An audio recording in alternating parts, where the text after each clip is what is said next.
then walked back a bit on that. Then they raised tariffs on everybody, and US constructs narratives, so they called it reciprocal tariffs, but no math showed that it was really reciprocal. It was high tariffs. And now suddenly it's been paused on everybody except China. Many US partners said that really it is Chinese overcapacity subsidizing which has brought the world to this stage, and the target should really be China rather than anybody else. So is it finally evolving into a US-China trade war? Is that where we are, or is something else playing out? Yeah. Well, first, thanks to GTS. Always good to be back. Is it a US-China trade war? Not really, because the real war now is between President Trump's policies and the markets. That's the real war, because what we've seen over the last several days is this broad liquidation by a lot of market participants of US assets. Anything branded USA, equities, bond yields blowing out, the dollar, and even things that are not risk assets are trading as if they're risk assets. So that's a very different situation, I think, than just saying this is some kind of tariff war between the US and China. And what's more, between the US and China, the tariffs aren't that relevant anymore, because when you're at 145% on one side, 125% on the other side, basically what you have is a two-way trade embargo. And that's essentially what we have now. The administration has articulated not one, not two, not three, but now four, at least, rationales for what they're doing. The first three of which are contradictory, and the fourth of which is new, the China one, is basically gaslighting. And we shouldn't let the Treasury Secretary gaslight us on this. The first rationale was this all about raising revenue, in which case you need high tariffs, but not so high that trade ceases, because then you can't collect any revenue. The second rationale is it's all reshoring. Well, but then you need trade prohibitive tariffs, contradictory to the first objective. The third thing we heard was this is actually about cutting deals. And if it's about cutting deals, then you need to be prepared to actually roll the tariffs back to take the tariffs off, which, by the way, they have not done because they've left the universal 10%. And on top of that, you still have the sectoral tariffs in place. And Mr. Bessent says we may get tariffs on lumber and copper and so on. And so now we have this new rationale. It's all about China. And I'm sorry, it's gaslighting. Because if it had been about China, they would have gone about this differently from the get-go. They would never have tariffed allies in the way they had. And by the way, ask Canada and Denmark, among others, how they feel about the administration's posture toward alliances.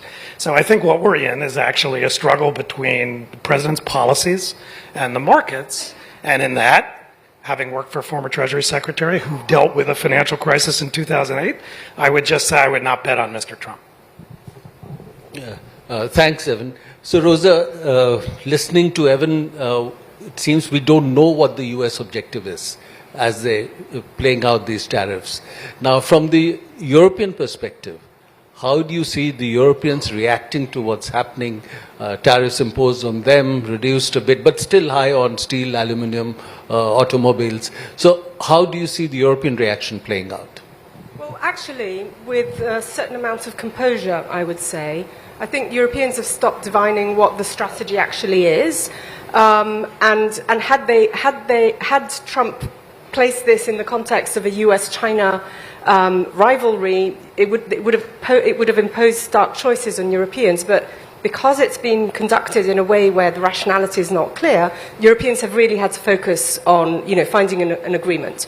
And in the end, there was an agreement. They did not. So the EU has quite a toolbox. Huh? I mean, the transatlantic economy is worth $9.5 trillion, 16 million jobs. So it's a two-way thing. The EU does have the tools to respond to a trade war. They have been preparing the toolbox for several months. But there were dissonant voices about how hard to hit back. And therefore, the net result was composure in the face of the tariffs, which gave the EU the time for Trump to step back without facing his ire, as the Chinese did. There was an interview in the Financial Times of the Commissioner, the President of the Commission, Ursula von der Leyen. She said, we can do this, we can do that. We have several tools. In the meantime, we're going to start reaching out to other partners, and that's what we've seen in India here. If there's going to be a trade war between the US and China, well, Europe can start reaching out to other countries. It has 72 free trade agreements around the world. It is now accelerating talks with India. It's also starting talks with a number of other countries in Asia, Malaysia, Philippines, UAE. Just yesterday there was a phone call. So there's a lot of activity to try and hold back and find other sources of trade agreements. Okay, thanks. Bjorn, I'll come to you. So you watch China very closely, and whatever be the US rationale or lack of it, at the moment the focus of action seems to be more on China. How do you see the Chinese reacting to it and the strategies they are putting in place? Thanks, Arun. I think first point to notice and to highlight is that perhaps in contrast to many other parts of the world, China was not blindsided by this. China has been preparing for this fight for years, right? They knew this would be coming at some point. They've been meticulously building the toolbox, sharpened the instruments, written the playbook step by step, and they're now following it. They're also following the playbook step by step in almost, especially in contrast to all the excitement that Trump gives us, in almost boring predictability. Actually makes us as China watchers look really, really good at the moment, because it's so easy to anticipate what China's going to do next. It's all written down. It's all in the book. And what are they playing? What cards are they playing? I think China at the moment has like 2 active cards plus a wild card, and I'm actually not even counting import tariffs on U.S. goods, because I don't think they scare pretty much anyone really, really significantly, perhaps except a couple of soybean farmers in the Midwest. But that's not a real card that China has. Always knew that they don't have it. So they have 2 other cards that they sharpen. First card is make life really, really difficult for U.S. companies in the Chinese market, right? And that is a significant card. It does hurt. And they do so by kind of putting them on one of their 3 sanctions lists, but perhaps even more importantly by kind of needling them with antitrust investigations, with cybersecurity reviews, these kind of things. So lots of tools around to do that. So first on my list would be watch Apple, see what happens there, Starbucks perhaps, and ultimately very interestingly, Tesla. Right? So all of those could be in the mix. Second card, in the long term, much more significant from my point of view, export controls on raw materials, on critical minerals. And I don't think it has really sunk in how big that card actually is, especially on heavy rare earth minerals, heavy rare earth elements that are basically used and needed for everything that China has a very strong hold on, and kind of needed for, I don't know, everything from permanent magnets to sputter targets for semiconductor production, to lasers, to optics, to, I don't know, MRI applications, these kind of things. So everything. Yes, of course, the US has, with Mountain Pass, they have kind of minerals also to be mined, but those are light rare earths, right? And it's not heavy, and heavy is still in China. So perhaps I just mentioned the wild card that is left as a final point, and that is China's hold over US Treasury bonds. And 760 billion, not as much as a couple of years ago, but still significant, and we know how powerful that can be. So all these cards on the table. The wild card, I think China has kind of conveniently placed at the edge of the table just for everyone to see that it's there, but not quite ready to play it yet. And the bond market has been reacting in a certain way. Yeah, we've seen how sensitive this really is and how powerful that card is. Yeah. And other than that, make life difficult for US business in China and cram down on some strategic resources and minerals. So that's so Ashley, coming to you, based in Washington, how are you assessing how India has responded to the Trump tariffs, especially as they've applied, while President Trump himself and others have positively spoken about the India relationship or the relationship with the Prime Minister, but always very, very critical of the tariffs. You know, India is a tariff king and other things. So how have you assessed the Indian reaction? So thanks, Arun, and of course it's great to be back. I'll make 2 points. The first is we have to resist the temptation of thinking that there is a grand strategy with respect to the way we are using tariffs as a punitive instrument. The president has very strong impulses.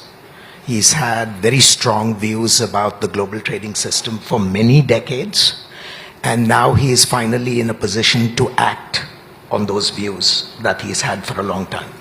So in some sense, the actions of the last several weeks are consistent with complaints that he had, which predate the specifics that people have, some legitimate concerns about.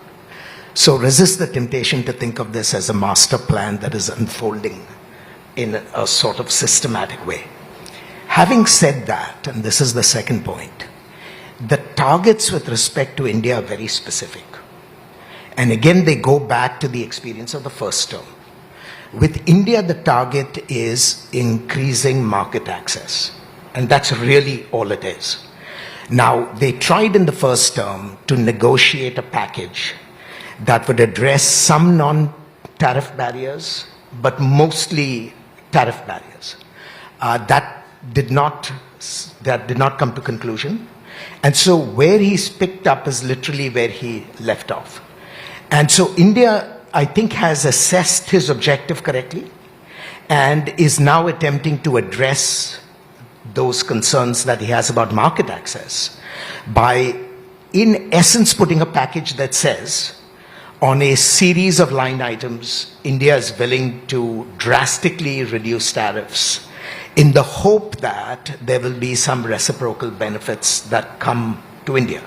Ideally, those reciprocal benefits come quickly, immediately, in the context of this 90-day period. In the worst case, they hang out there, waiting to be implemented. And to my mind, it is that asymmetry in time that is going to cause the biggest political problems for the government of India. But at least with respect to India, there is a sort of logic, because it is precise and we know what the objectives are. On the broader objectives of the tariff strategy, I completely agree with what Evan said. I mean, there are too many cross-cutting and contradictory impulses to call it a genuine strategy. Shruti, you're an academic. From your vantage and somewhat detached points, do you feel that the real world actors have gone mad? Thank you, Arun. I don't think anyone is detached from the global trade system. So, to that extent, not so much. So, the way we normally talk about trade in this room is trade politics. So, all of you have been talking about reactions, and you really mean the reaction of a government leader or a minister and so on, right? I'm an economist. And when we think about international trade, we talk about reactions of people who actually put things in a bag, put it on a ship, and send it to each other. And anyone in this room who's filled out a GST form or a customs folio might be familiar with what we call the HSN classification. This is the harmonized system or nomenclature that we follow the world over. So for the uninitiated who've been fortunate never to fill this out, the first 2 digits will be, it's a long number. So the first 2 digits will be something like cereal and grain for rice, right? The next 2 digits will specify that it's rice. The next 2 digits will be wholly milled rice or semi-milled rice. The next 2 digits will say polished or unpolished, and then so on and so forth. And you have, if we start calculating, I had to make a note of this, we have 99 chapters, we have 1,228 4-digit classifications, 5,387 6-digit classifications, and over 17,000 10-digit classifications. So when we say reaction, we mean reaction across these 17,000 different line items that now people need to figure out a new supply chain. And these things just don't happen by magic, right? Because supply chains, I grew up in Delhi about half a mile from here. You all know how far Chandni Chowk is. My mother is still buying her spices from the same place in Khari Bauli that her mother bought spices from. And if I request something specific to take back to the US, I'm pretty sure the same shop will send it to me. So our family has not changed its supply chain. So these things take a long time. So this idea that we can just upend the system and suddenly iPhones will be made somewhere else is entirely unrealistic. You know, you requested me to do this about 20 minutes before the session. I started counting the number of items for iPhones. I stopped at 50 because I don't have time. But in the HSN classification, just the parts of iPhones is more than 50. So this is going to take a while for people to readjust. So what you're saying is that it will be difficult to adjust. There will be breakdowns in supplies. Prices will go up. Some products may not be available, and that's how this is going to play out. So coming to the next point, in the meantime, even as all this is playing out, people will also be working out alternative strategies, either looking at different markets, regional strategies, or technology development strategies, so that you look at a different pattern of production distribution, production sharing, some sectoral agreements. So, Evan, how do you see US working out a strategy in the coming period? Oh, I think the US will largely be out of that. And I think the reality is this, where we're heading, the danger of where we're heading is that US industry ends up behind a high tariff wall, while the rest of the world is not necessarily behind that American tariff wall. The US is not going to export expensive US-made products to the rest of the world. And so what's going to happen is there may continue to be a lot of the activity that you're describing among Europe, among Asia, and if I may say so, among India, but with the United States largely on the outside. And it gets to two questions. One is about the United States, and the other is about India. On the United States, if you take, I rarely disagree with my colleague Ashley Tellis, but if you take the kind of story that you told, which is that we're going to head for a period of deal making between the United States and others, that may be the case, but we need to ask, first, why is that deal making happening? And second, what kind of deals are we going to get? And third, therefore, is that the end of the story? And the reason it's happening is not because of a push for lowering, as you put it, market access barriers. It's because, frankly, Mr. Trump's policies are wrecking people's economies. And they're wrecking the global economy. Why are these, I think he said, was it 70 countries or 75 countries? They're calling me up. He said, quote unquote, they're kissing my ass. They're coming to make deals. Why are they coming to make deals? They're coming to make deals because he's wrecking their economies. And so when you're bleeding, you stanch the bleeding. Okay? But what kind of deals? You can't negotiate 75 deals in the time that we have. I worked for Bob Zoellick at one point. Bob Zoellick did the US-Australia Free Trade Agreement. That thing took years between Zoellick and Mark Vail. Okay? So the kind of deals we're going to get are not across and behind the border deals. These are going to be purchase deals. They're going to be at the border purchase agreements. And at the border purchase agreements, you can do that, but that's got nothing to do with changing the structural impediments, either in the United States or that face American business elsewhere. So the way we talk about market access is important, because market access can mean market access for American companies to sell stuff, or it can mean the market access that I think India wants, which is American companies to invest here, make in India, make jobs. So if I were sitting in India, I would be surveying a landscape that's a little bit different. For example, I might ask a question about the RCEP agreement and the problem with being on the outside of RCEP, where between Vietnam and China, for example, now there's basically a 0% tariff wall on a lot of things. I understand why it happened. I understand the political debate here.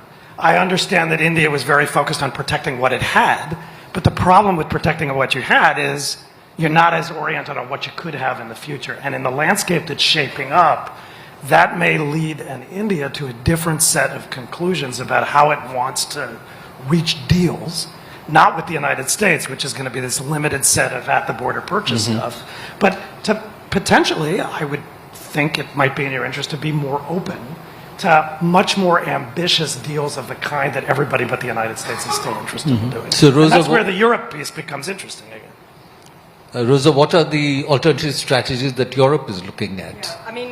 Yeah, Europe has always put, in terms of reaching a deal with the United States, buy more LNG, buy more military kits. There's a spending surge in defence, but actually the longer-term strategy is build, foreign free trade agreements with third countries, build relationships with third countries, and go global. And we've seen this. This is after 15 years in which the European Union has actually been quite introverted. All of a sudden, they're going global. Europe has done very well out of the free trading system. Europe's economy is deeply embedded into international trade and interdependence.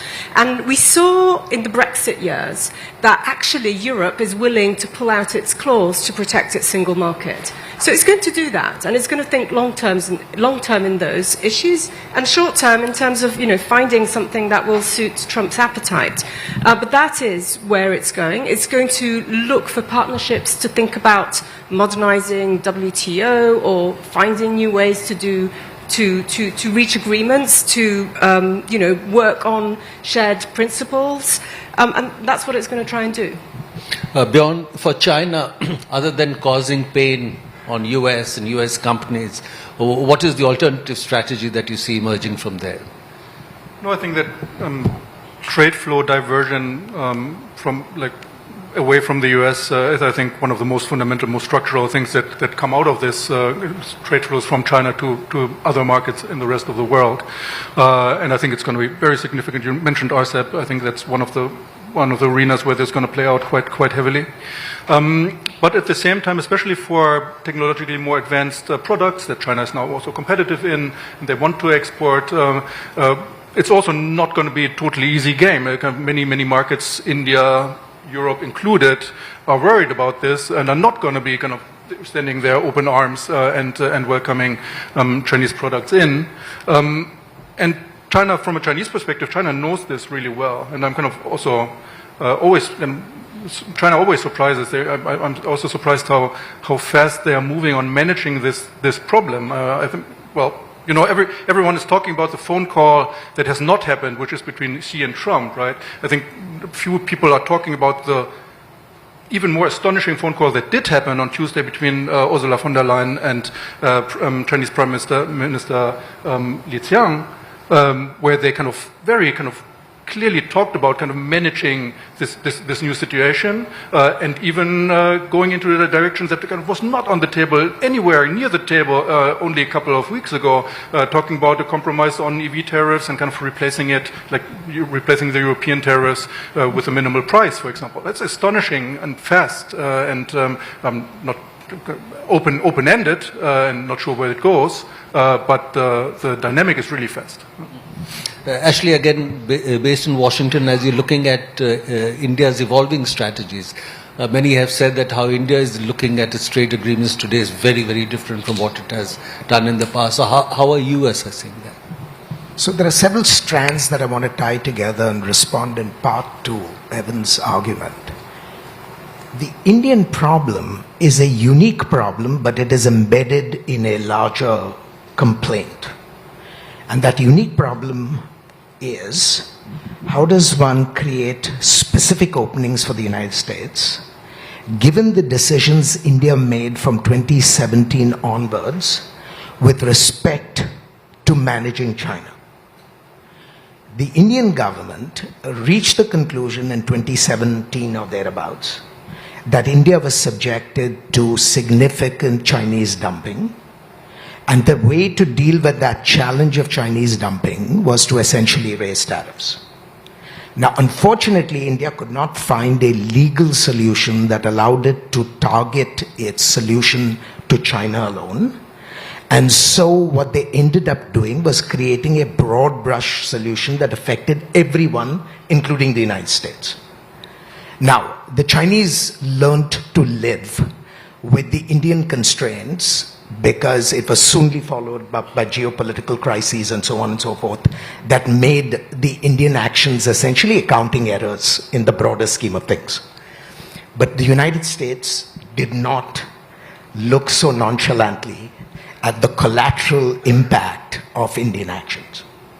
And so since the first Trump term, the grievance has been we need to get India to give us this differential treatment because we don't care about what your rationale for the imposition of tariffs was.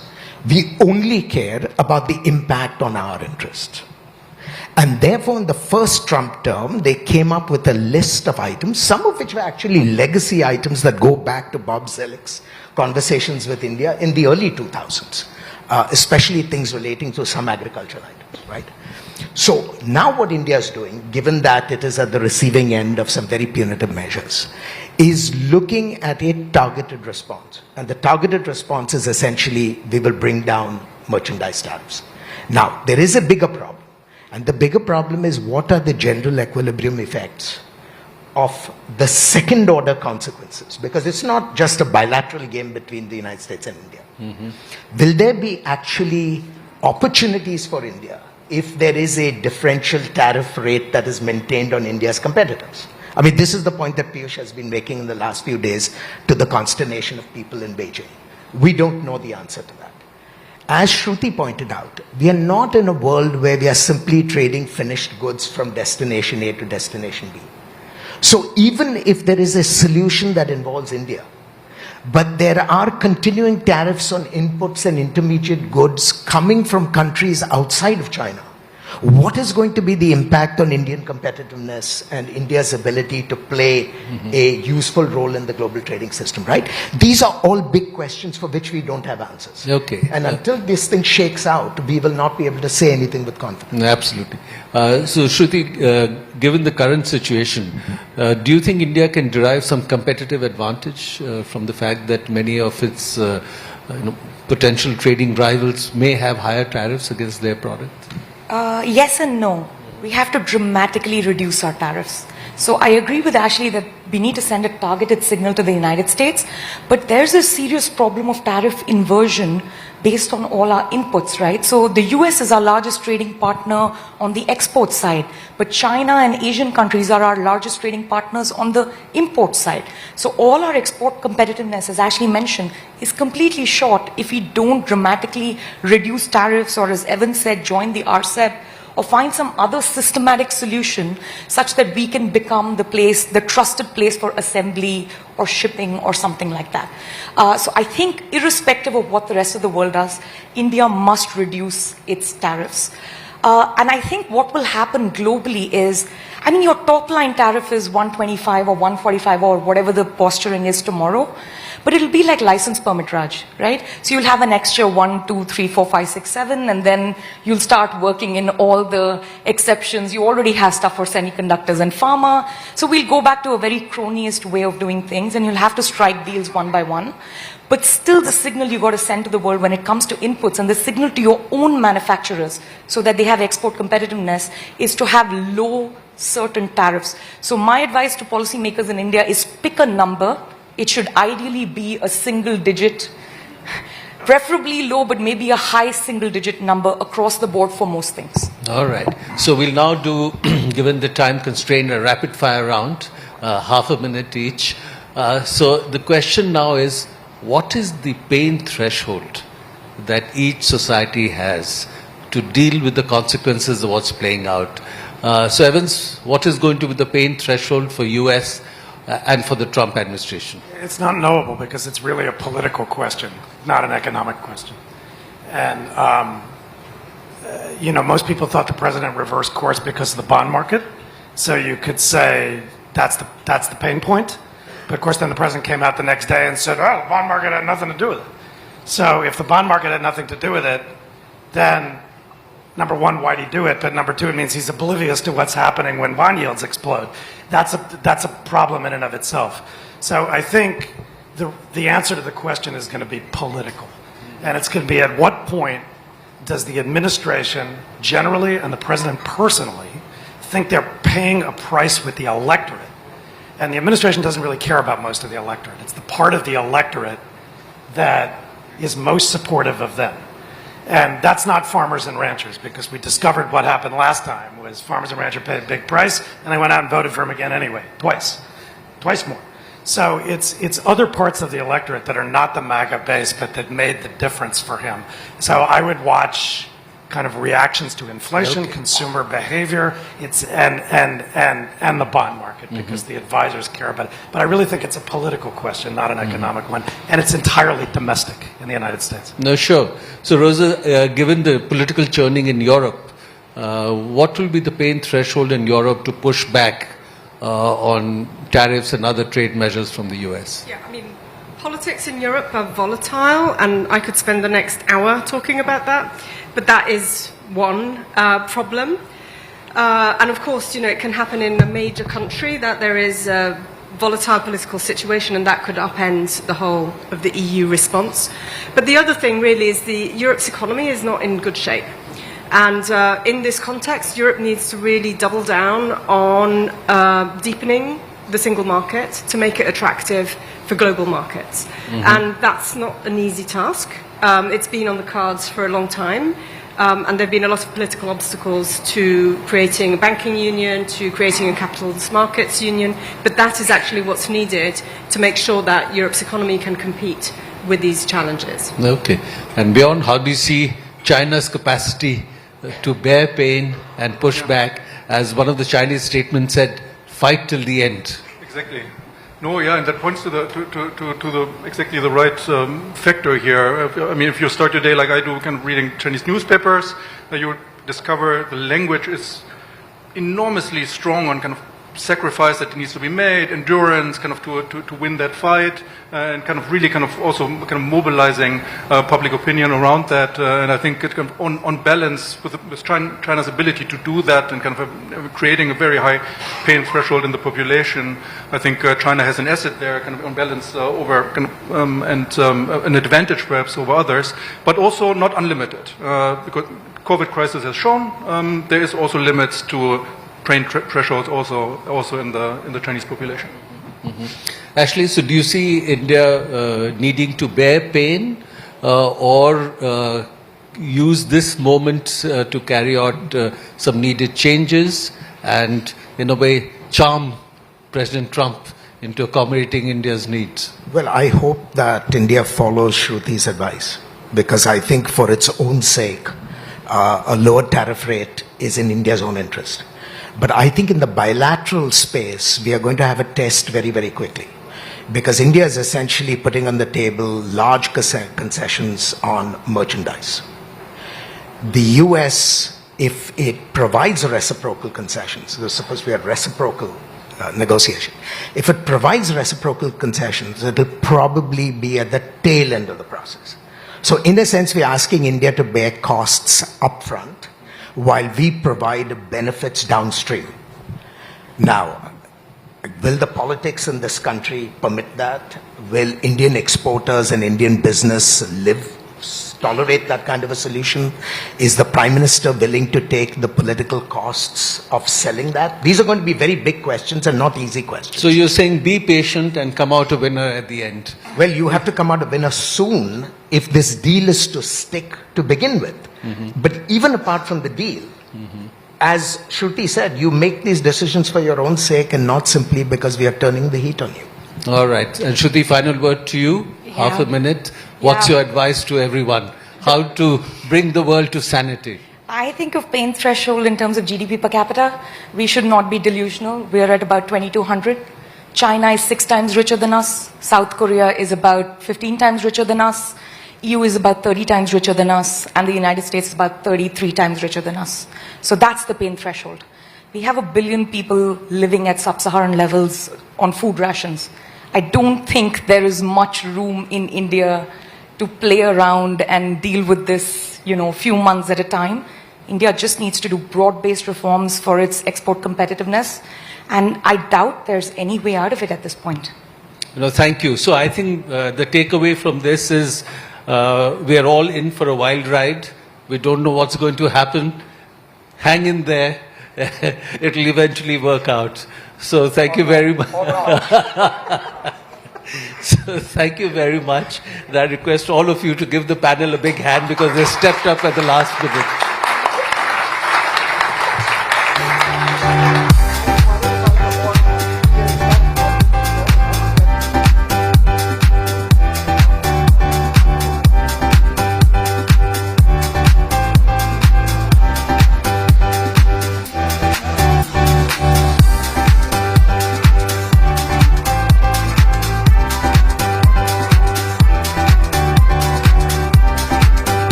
Thank you, dear speakers. May I request the audience to please settle down? Our next panel is...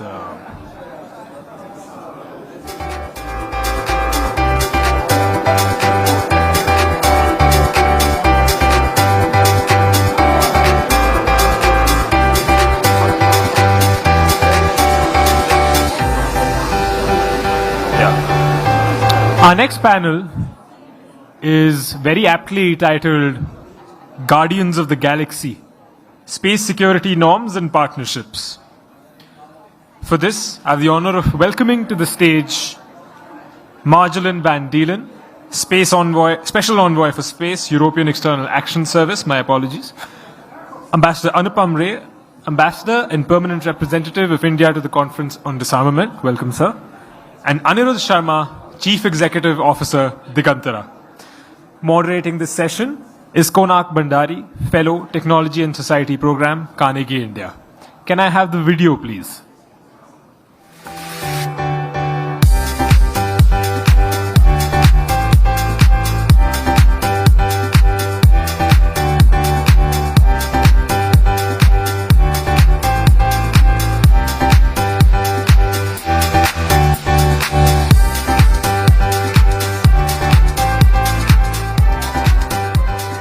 Over to you, Konak. Hello, everyone, and welcome to this panel on space security norms and partnerships. So, we're on the cusp of a new space race, and some people might say we're already in the middle of a space race. This new space race is essentially marked by increasing collaboration and also competition among private space actors, but nations as well. We're also seeing increasing focus on certain areas, for example, lunar resource extraction. We're looking at outer space, deep space exploration, and also commercial space tourism as well. So those are some areas which we're looking at increasingly in this new era of space race. This is noticeably distinct from when we look at the previous space eras, which were there in the Cold War, which was marked by projects of national prestige. This is a bit different now. So essentially, we're seeing a buildup of space assets because the new space race is marked largely by commercial prospects, commercial considerations, and economic growth. So we're seeing the buildup of space assets in a big way.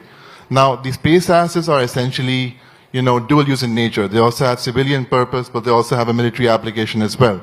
And so they can also be used for hostile reasons as well. So going ahead, we're seeing now these space assets being integrated into the space arsenal of major space economies, but we're also seeing them become integral to the carrying of the statecraft as well. So essentially what this means is that we're on the cusp of astropolitics, which is increasing geopolitical contestation in space. And what that has led to is that we're seeing the potential for escalation of conflict in space as well. At the same time, we're seeing an increasing commercialization as well. So a lot of private space entrepreneurs have essentially developed space technologies in a rapid way. And as usual, as is the case, we've seen how sort of the law struggles to keep pace with the technology. And so international space law norms have still not clearly defined the contours of how do we sort of go about looking at this new space tech. So this panel is essentially going to be about looking at, where do we stand on space security? What role do multilateral norms have when it comes to sort of looking at space security? What are the areas of differences as well between all the nations as well? And number two, we'll also look at the role of private space, like all the private space entrepreneurs, private space enterprise, when it comes to this area as well. So with that, the first question I'd like to go to Ambassador van Dielen. Ambassador van Dielen, I wanted to know a little bit about the EU vantage point on space security and the correlation that has with the space safety, sustainability. We are seeing increasingly a large amount of cybersecurity attack on satellites. We're seeing, rendezvous and proximity operations being also happening. So the point is that space, which was supposed to be a global commons, a safe space, is not that safe anymore. So the EU has also, increasingly acknowledged this. They've come out with a strategy in 2023 when it comes to, I think, space security and defense. So where is the EU exactly on this topic of space security? Over to you. Thank you very much, Konak, and thanks very much for having me. It's really a great pleasure to be in this fantastic conference. Indeed, as you say, the EU realized some 4 years ago that space is a strategic domain. Before that, we were very much focused on the civilian use of a civilian space program. You know the EU space program, Galileo, Copernicus, they're very well-known entities, and they were designed to be free, full, and open. And that world no longer is. We've came to realize that by deciding jointly with the 27 member states that we see space as a strategic domain. Out of that landmark realization came the strategy you mentioned. It came out in 2023, which is a strategy for space security and defense. So very much separate from what we do on the civilian side with the EU space program that is managed by the European Commission. And this strategy has 5 pillars. I'll briefly go through them. The first of them is to have a common understanding between EU member states of the threats that we face in space. And we do that in a classified way together with the services of our member states. We have a space threat landscape, so to make sure we have a common understanding of what we face. And what you mentioned is, of course, very much visible on that. It's the cyber, it's the potential use of RPOs, but it's also ASATs, which create a lot of debris and which could target our satellites. It's also a lack of transparency by some actors that doesn't give us confidence. So that's a starting point. Second element is the resilience and protection of the EU space program. So this very much relates to making sure we have launch capacities, that we have a vibrant industry, and also that we can develop future programs. Third one is related to our response to space threats. In order to respond, you need to be able to detect a threat, to characterize it, and then to also attribute before you can do a diplomatic response. EU being a civilian organization, we would always have a civilian response, a diplomatic response. Any military activity, if there were any, it would be through member states, but not through the EU as an organization. Then fourth is the use of space for security and defense.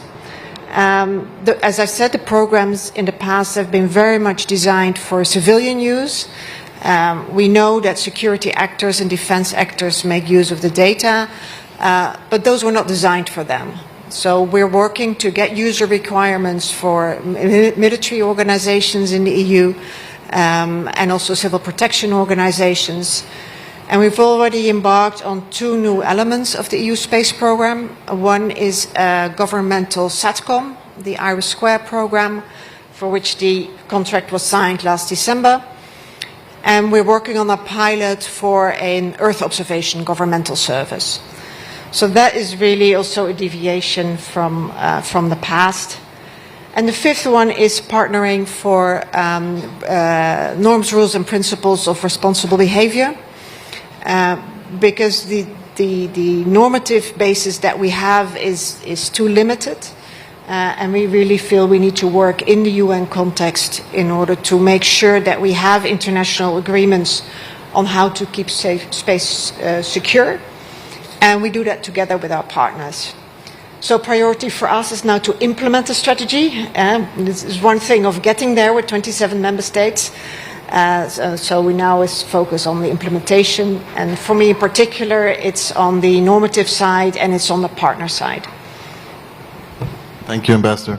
Ambassador Ray, if I may come to you for a second. The UN has remained the forum for any multilateral debate on space safety and security. How do you look at the way India has viewed the discussions which have happened at the UN level, and how has India participated in those same discussions? Thank you, Konak. Firstly, thank you to Rudra and to Carnegie India for organizing this and for inviting us. I'd like to acknowledge the presence of Ambassador Venkatesh Verma somewhere in the audience. He's been a mentor to me and to many of us in this field.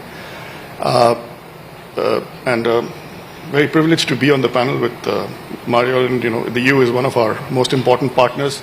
And to someone like Anirudh, the future of India and my pension depend on how well he does as a space startup. The regulatory conversation on space at the international level is a very old one. At the current moment, the only regulatory framework is a cluster of treaties and understandings built around something called the Outer Space Treaty, which was negotiated in 1967. In 1967, there were 400 objects in space. And this was about 7 or 8 years after Sputnik. The entire use of space was for military purposes. Civilian use of space only came later. Today, we have 30,000 objects, in space, any number of say, what we call space junk, lots of debris. The number of space launches is at an unprecedented high. The cost of space launch has come down by 90%. Satellites today are small satellites, and you have constellations. So what it does is that it creates a regulatory challenge which the OST is inadequate to tackle. Now, since the origins of space of all space programs are, excepting the Indian one, I must add, are essentially military in nature. So the OST is a very peculiar treaty. When it came up in 1967, 14 of its provisions of its 17 articles are more or less drawn from the Antarctica Treaty. Okay, and the rest of them have some WMD, weapons of mass destruction obligations. Today, in space, you have thousands of satellites. Many of them are dual use. Okay, civilian space use has exploded. Space capacity is not universal. There are about 190 countries in the world. About a dozen have any meaningful space capacity, in the sense that they have all the verticals of space capacity: launch, satellite fabrication, satellite operation, satellite applications, and SSA. So there are multiple conversations going on. How do you reconcile the military aspects with the civilian aspects? The space economy today is about according to McKinsey, about $630 billion. It's expected to go up to around $2 trillion in the next 10 years. When the Outer Space Treaty came up, there was no possibility of, say, asteroid mining, of human habitation in space, manufacturing in space, energy production in space. Okay, and these are very real possibilities now. So how do you reconcile these two?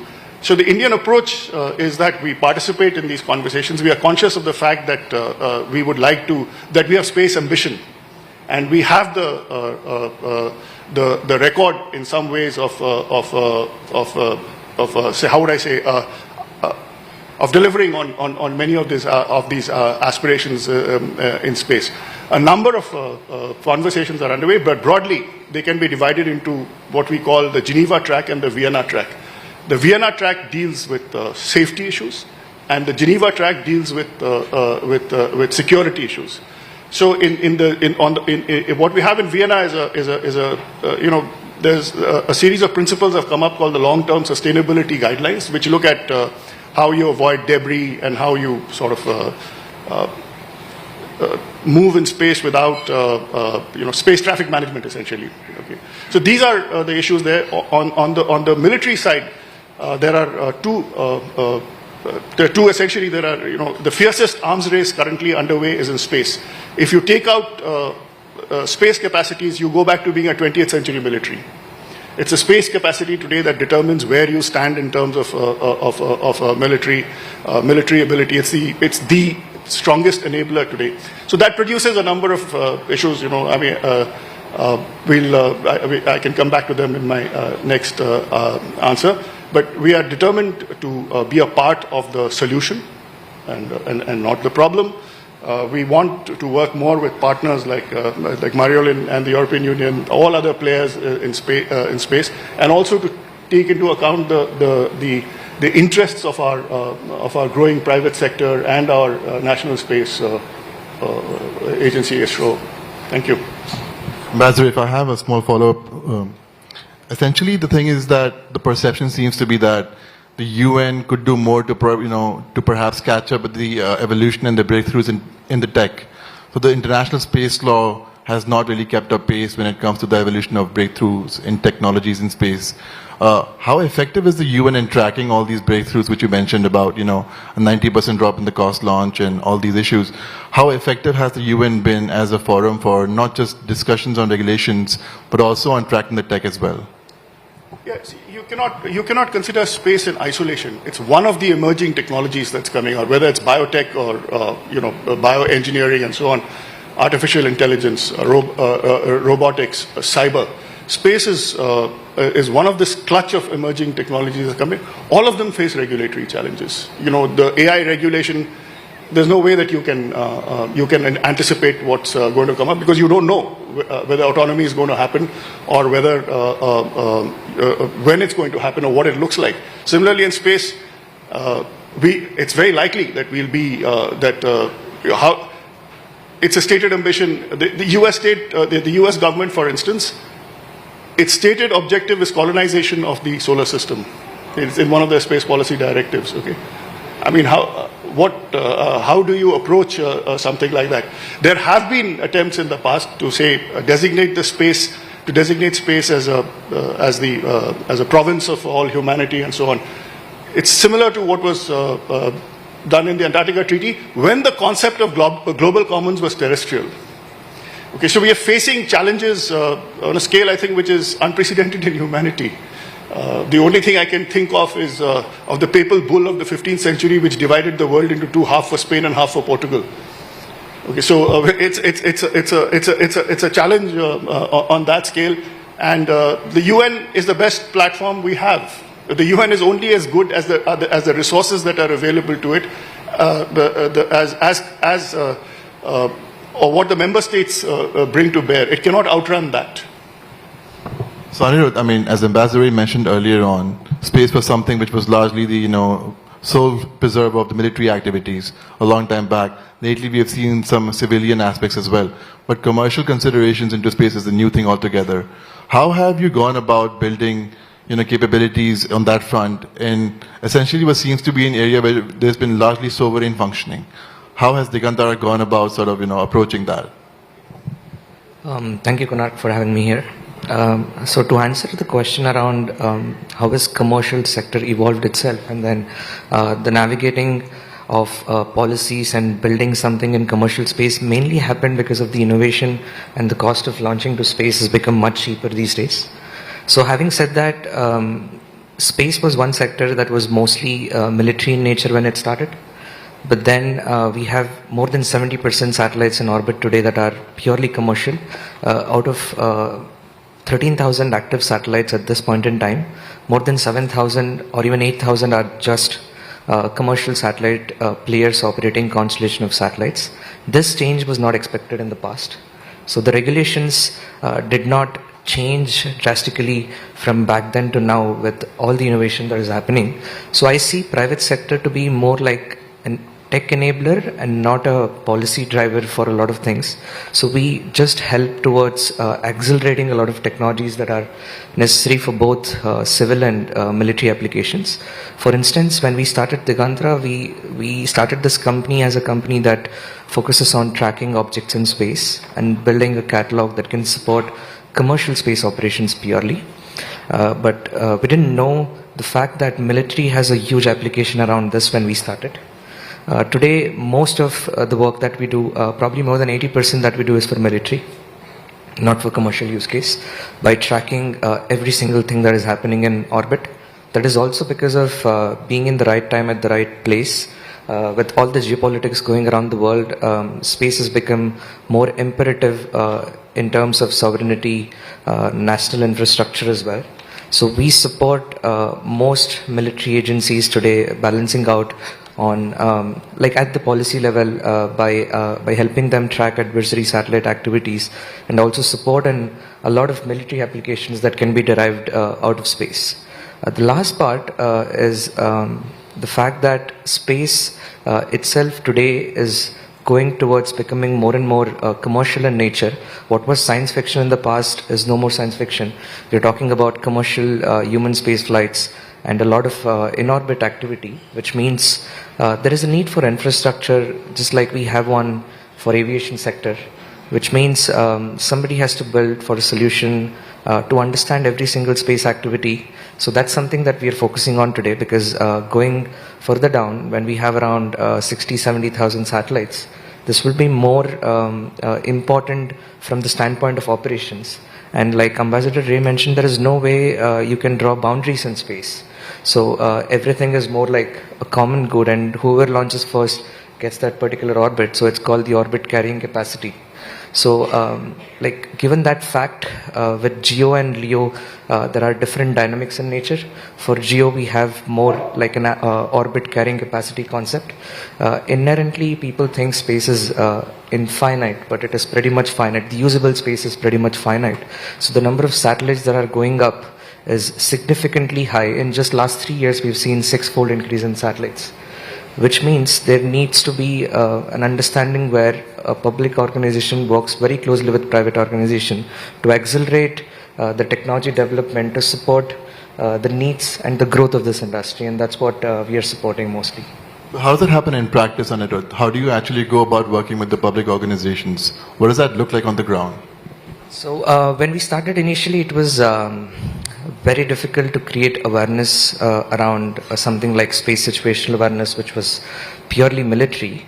And like even at this point in time, a lot of countries view space situational awareness just to be military in nature. Like Europe today focuses more on civilian use cases of space, but America and Russia, China sees more military in nature. So when we work with these organizations, we balance out their needs. So for example, today for India, we're working with both civil and military use cases. With ISRO, we are focusing mostly on providing collision avoidance and tracking of objects. But for defense, it's mostly towards understanding adversary satellite activity. The same thing is happening in the US as well. US maintains the largest catalog today of space objects, but the catalog is not enough because it only tracks 30,000 objects, while we have more than 900,000 objects.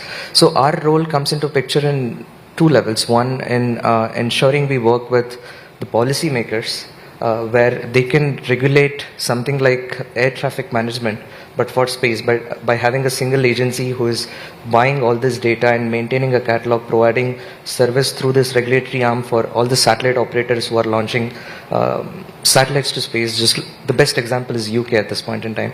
UK does this through their regulatory arm, where if any satellites are to be launched from UK, they provide all the services that are associated with space situational awareness through the policy agency or the regulatory arm, who predominantly purchases data from commercial companies like us. The same thing we've seen in other sectors like marine domain awareness, aviation sectors, where we have precedents from the past.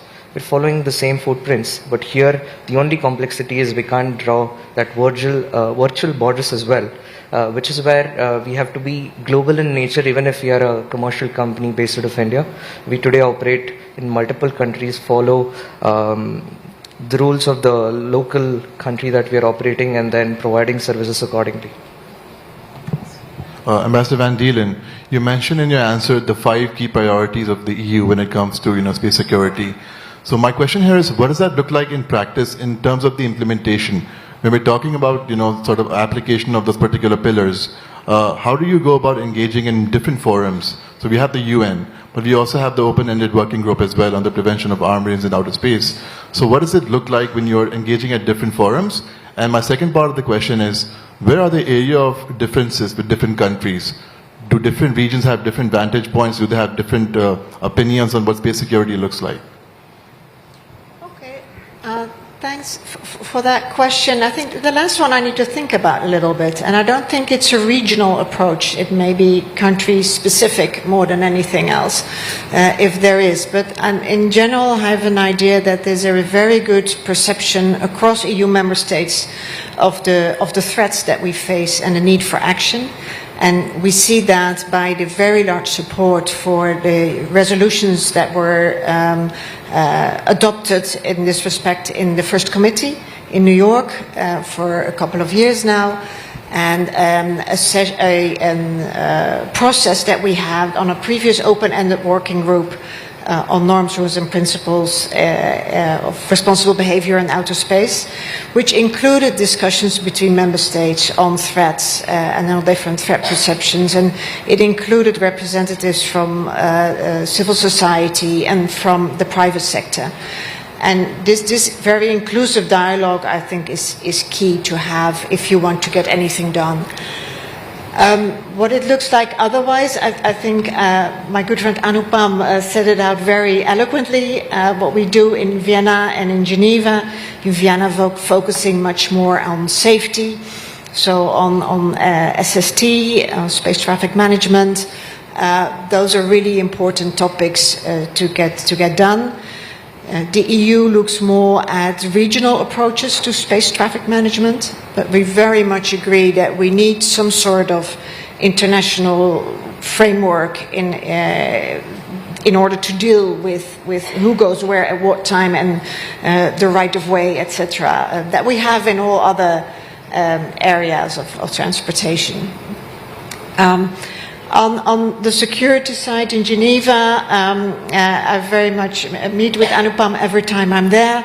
We were both together in the first session of a new series of open-ended working groups that took place actually the past week in Geneva. We both came from there. And unfortunately, in that session, we really saw geopolitics play out. In 5 days, these diplomats did not manage to agree on an agenda even for this 4-year process. And that was because there was one country that was blocking the agenda. All other countries there were ready to agree. So the current geopolitical context makes it very difficult to come to agreements, especially to come to agreements fast. I think the way we did arms control in the last decades is not how we'll be able to do it now. And that means we're really looking for partners. So we do outreach when we go to these meetings. We speak to as many people as we can, both like-minded countries and not so like-minded countries. For diplomats, it's key to be in touch with everyone, to understand concerns, to listen to them, and to be able to explain our views and positions. But more focusedly, we have a number of dialogues on space and space security with a few key countries, and I'm really hoping India will be next. So far, we have one with the US and with Japan, with NATO. We have a space security dialogue with Korea and Australia. And for many other countries, we have space as an agenda item in broader political and security and defense dialogues. But I think this topic, given its importance, really merits a direct dialogue between our two countries. So that's why I'm here. I'm hoping we can set that up. Thank you, Ambassador Van Buren. Ambassador Ray, just a similar question for you as well. You mentioned that India has a knack for delivering at these multilateral fora. Can you give an example of how India has managed to bring together stakeholders, or what is the specific role India chooses to play in these multilateral fora? Well, thank you. I mean, before I come to that, I think Mayolin, my good friend, has raised some very interesting issues. See, conceptually in space, you have to distinguish between arms control in space and regulation in space. Okay, the conversations often get confused. So what you do to prevent an arms race in space or is related to, but is different from what you do to regulate what's happening in space. So a very good instance is raised by what Anirudh has said. The capacities that you use for space situational awareness are called space domain awareness when it comes to the military, but it's the same capacities. Okay, it's exactly the same thing. When you use it for military objectives, it's called space domain awareness. Now, when you come to this arms race bit of it, so let's for a moment keep aside the regulation part of it. The problems that we face sometimes intersect. For instance, if you have orbiting debris in space, and debris in lower Earth orbit, I think goes at the speed of something like 30,000 kilometers an hour. Even a fleck hits a satellite, it's gone. All right, so it's a serious issue. It's a serious issue. Amongst other things, it affects our space launch windows. Now, is this a security issue or is this a safety issue? Okay, we believe it's a safety issue, but there are countries which believe that it's a security issue. There's also, as I said, a fierce arms race underway in space. It's determined by how much you can spend, what your technological capacities are, what your ambitions are. And in this, in the effort to contain this arms race, there are two approaches. Essentially, there's one group of countries, principally China and Russia, which say that, this is a process born out of President Reagan's Star Wars initiative, which said that there should not be any weapons in space, that you should not weaponize space. Non-aggressive military uses of space is legal.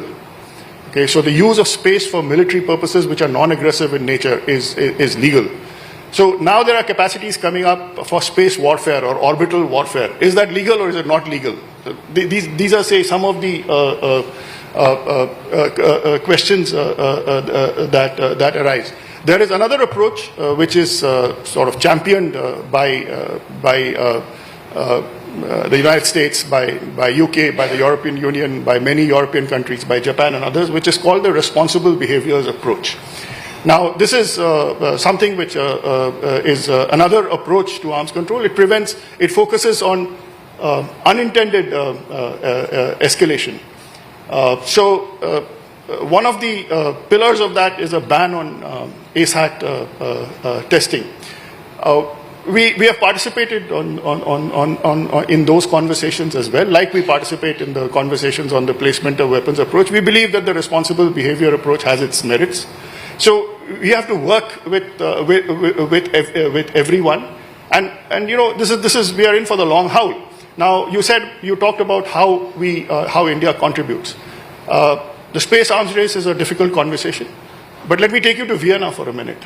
The long-term sustainability guidelines, which is one of the most important multilateral products that has come up in space, was actually produced by a committee in which India chaired. Okay, so we have a record in bringing about sort of multilateral consensus on these issues. I mean, the last point I'd like to make is that there's an American author called Michael Crippen who writes about space. So he says that whenever there's arms control happening, there are two conversations going on. One is actually about the weapons, the other is about the narrative. And if you are unable to compromise, then the next thing, then the fiercest battle is about who's to blame. All right. As a country like India, which we believe that we are a pole in a multipolar world, and I actually think we are, or we will be very soon. It is important for us not to get sort of taken in by this narrative battle. We believe that all approaches, including responsible behaviors, have its merits. We are glad that Mariolin is here, and we would like to work with them more in developing these ideas. Thank you.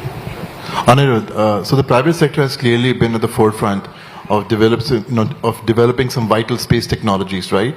But it has done so often in close coordination with the government as well. So the IDEX and the Ministry of Defense has a few challenges which they run and announce.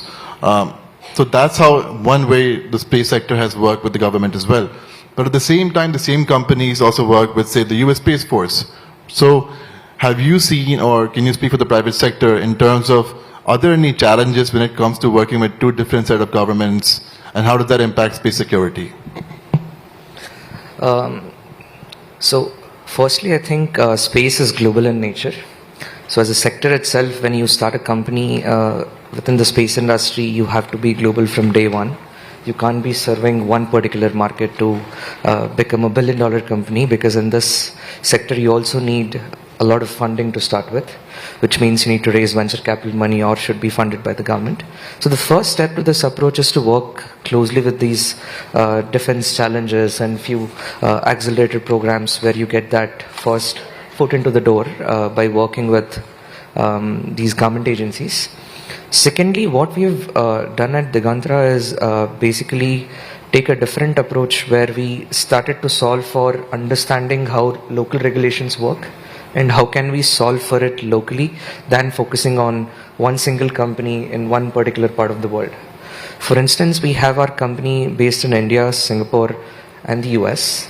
For the US market, we use our US entity to solely focus towards DoD programs and serve for the US military market because the regulatory framework is very different when it comes to space military aspect. So we have American citizens working in our US entity to solve for that problem of Indian company not being able to access US markets directly.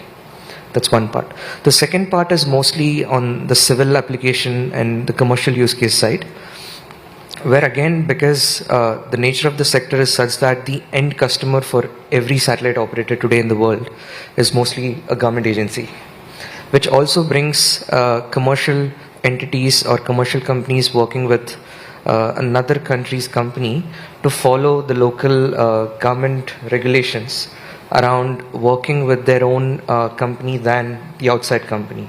So when we started Digantra, we didn't have a lot of access to the US. While it was easier to work with European companies, it was very difficult to work with the United States because of a lot of export control regulations and paperwork associated with that also impacts timeline on technology development. Having said that, US being the largest market within the space industry for any commercial company, it was very important for us to solve for having an entity there to be able to access a larger portion of the market. So that's how we went about approaching this particular problem. With that, a lot of private companies today, like although they are working on bridge programs like INDUSX, where you have India, US coming together, giving a challenge and working on it, it is still not happening at scale where a commercial company can rely on this totally. So it's just a foot into the door, but then you have to figure out yourself. So I personally think that the models that we have today, be it with ISET, INDUSX, is not a scalable model. And we've not seen that scale even with IDEX challenge yet.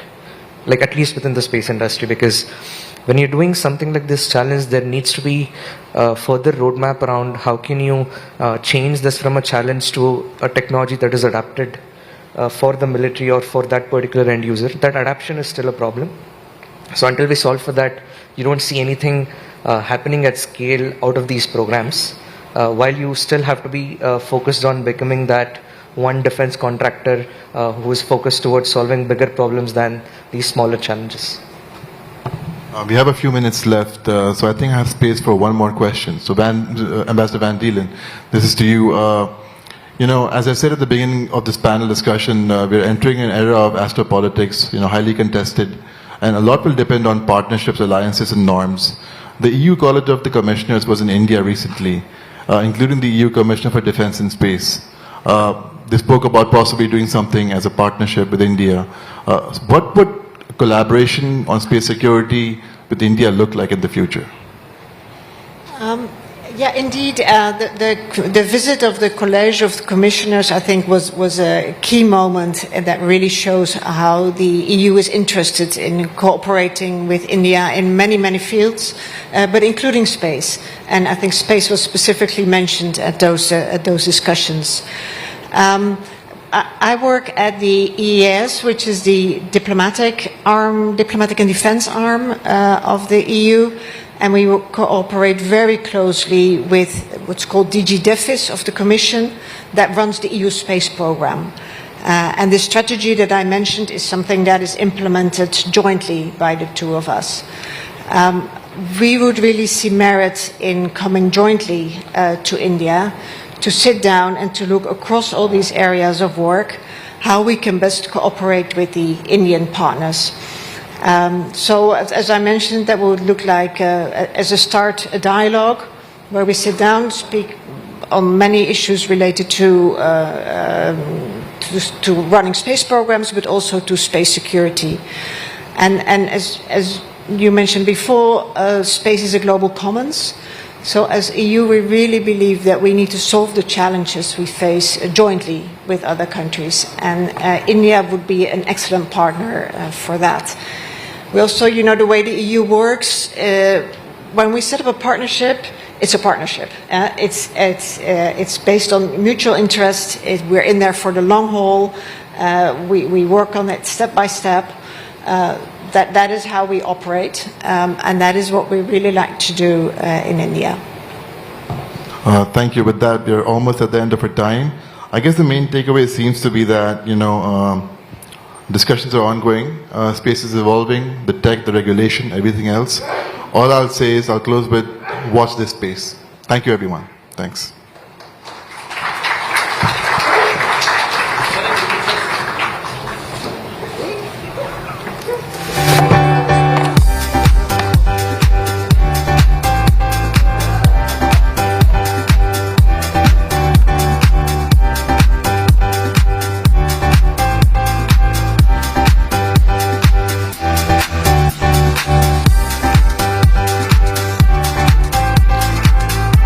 Could you all please settle down for the next conversation?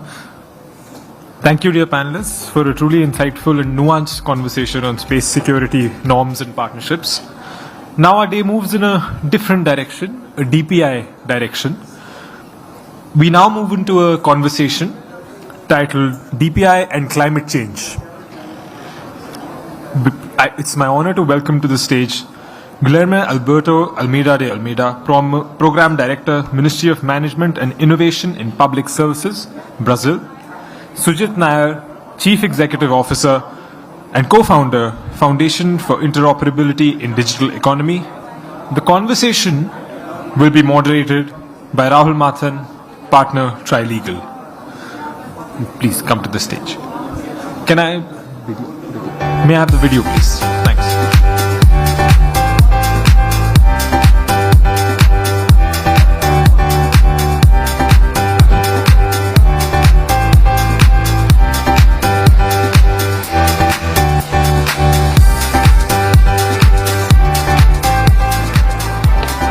Good morning, everyone. It's wonderful to be back at GTS, and we're going to do a slightly different kind of a panel. The context of this panel was sort of set by Nandan in his remarks in passing when we opened GTS. He spoke briefly about, in his conversation with Yanka, about the idea of a DPI for climate. And I want to take a moment to put this in context. We have a very significant year in climate this year. It is the 10th anniversary of the Paris Agreement. It is the time when countries of the world have to reaffirm their commitments, as it were, to climate. The way in which the Paris Agreement is designed to work is that countries have to ratchet up the seriousness and significance of their commitments to bringing down the temperature to within 1.5 degrees centigrade of pre-industrial levels. And this is the time when they have to reaffirm those commitments. Now, as it happens, it is also, as we've heard from the beginning of the day, I was just telling Rudy, this is a terribly depressing way to start the second day of GTS. But it is a fairly depressing time, and perhaps some of that rolls into climate as well. One of the requirements of climate is climate finance, and we know that one of the biggest contributors to that is walking out of the Paris Agreement. And so at this particular time, we have to reimagine, seriously reimagine, the way in which climate is done. Because the fact that temperatures are rising is absolutely obvious and evident. The fact that yesterday we had to shut down the party on the terrace because there was a dust storm that actually killed someone has to have some explanation. And we have to do something about it. And as we said in the early panel, when you're given lemons, you make lemonade. Once the egg is broken, you make an omelette. And we have to find a way to do that. And Brazil has the unenviable task of leading the world in that. And what's really remarkable about Brazil is that Brazil has chosen the opportunity to pivot. And I'm just going to read very briefly a submission that Brazil made in relation to mitigation. I'm just reading from there. They're saying, Digital platforms can be used to promote sustainable practices, to facilitate the adoption of decentralized renewable energy systems, to share evidence-based information about climate change. Brazil has successful experiences and creative solutions involving DPI for forest protection and restoration. Brazil is convinced that including the topic of DPI in the discussion on forest protection and restoration presents an opportunity to reflect on the barriers that developing economies face in deploying, leveraging, and maintaining such solutions. This is live on the climate website, which means that a DPI for climate that Nandan briefly mentioned is actually already a reality in the conversation. We have a very short amount of time to cover this, and I've got two people who have rich experience in two ends of the spectrum. And I'm going to first turn to Guy, who is in the department that is responsible for the DPI for climate that was mentioned in what I just read out, and that is CAR, which is the Rural Agricultural Registry. So, Guy, I want you to just put it in context just remember that in this audience, I don't think very many people have seen what a rainforest is, certainly not a rainforest as large as the one that you have. I understand that your rainforest is so big that it can fit India in it. And if that is the size of the climate contribution, what exactly is the problem that CAR has set out to solve? Well, thank you, Raul, and thanks Carnegie and Ministry of External Affairs for inviting us here. I guess what we are tackling in Brazil regularly, and particularly in the path to COP30, is how to implement preservation policies which are effective. And when you have such huge environmental assets such as the Amazon forest, and I just calculated, I think it's 1.5 India within the Brazilian portion of the Amazon rainforest. So you need to establish monitoring and protection institutions which encompass not only policies but also digital systems. Particularly in Brazil, and I think this is somehow different around the world, you have strong preservation policies.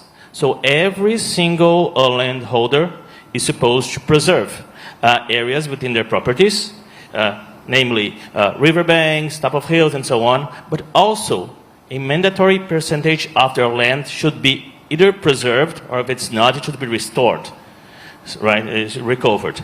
So in order to monitor those commitments, we implemented more than 10 years ago the Rural Environmental Registry. So every single landowner is required to, in a geo-referenced manner, to disclose not only which are the boundaries for his, her, or their property, but also where are the preserved areas, which areas are used for mandatory preservation within their properties.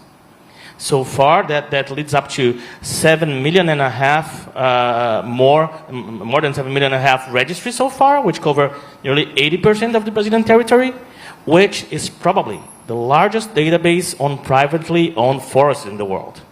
So it's a treasure trove of information for climate purposes, but only mentioning where forests are is not enough, right? You just mentioned that finance is crucial whenever we're leveraging incentives for preservation. So we are working and have been establishing several incentive mechanisms to make that preservation to happen. For instance, if you are applying for rural loan, if you want to finance your crops, you need to have such registry.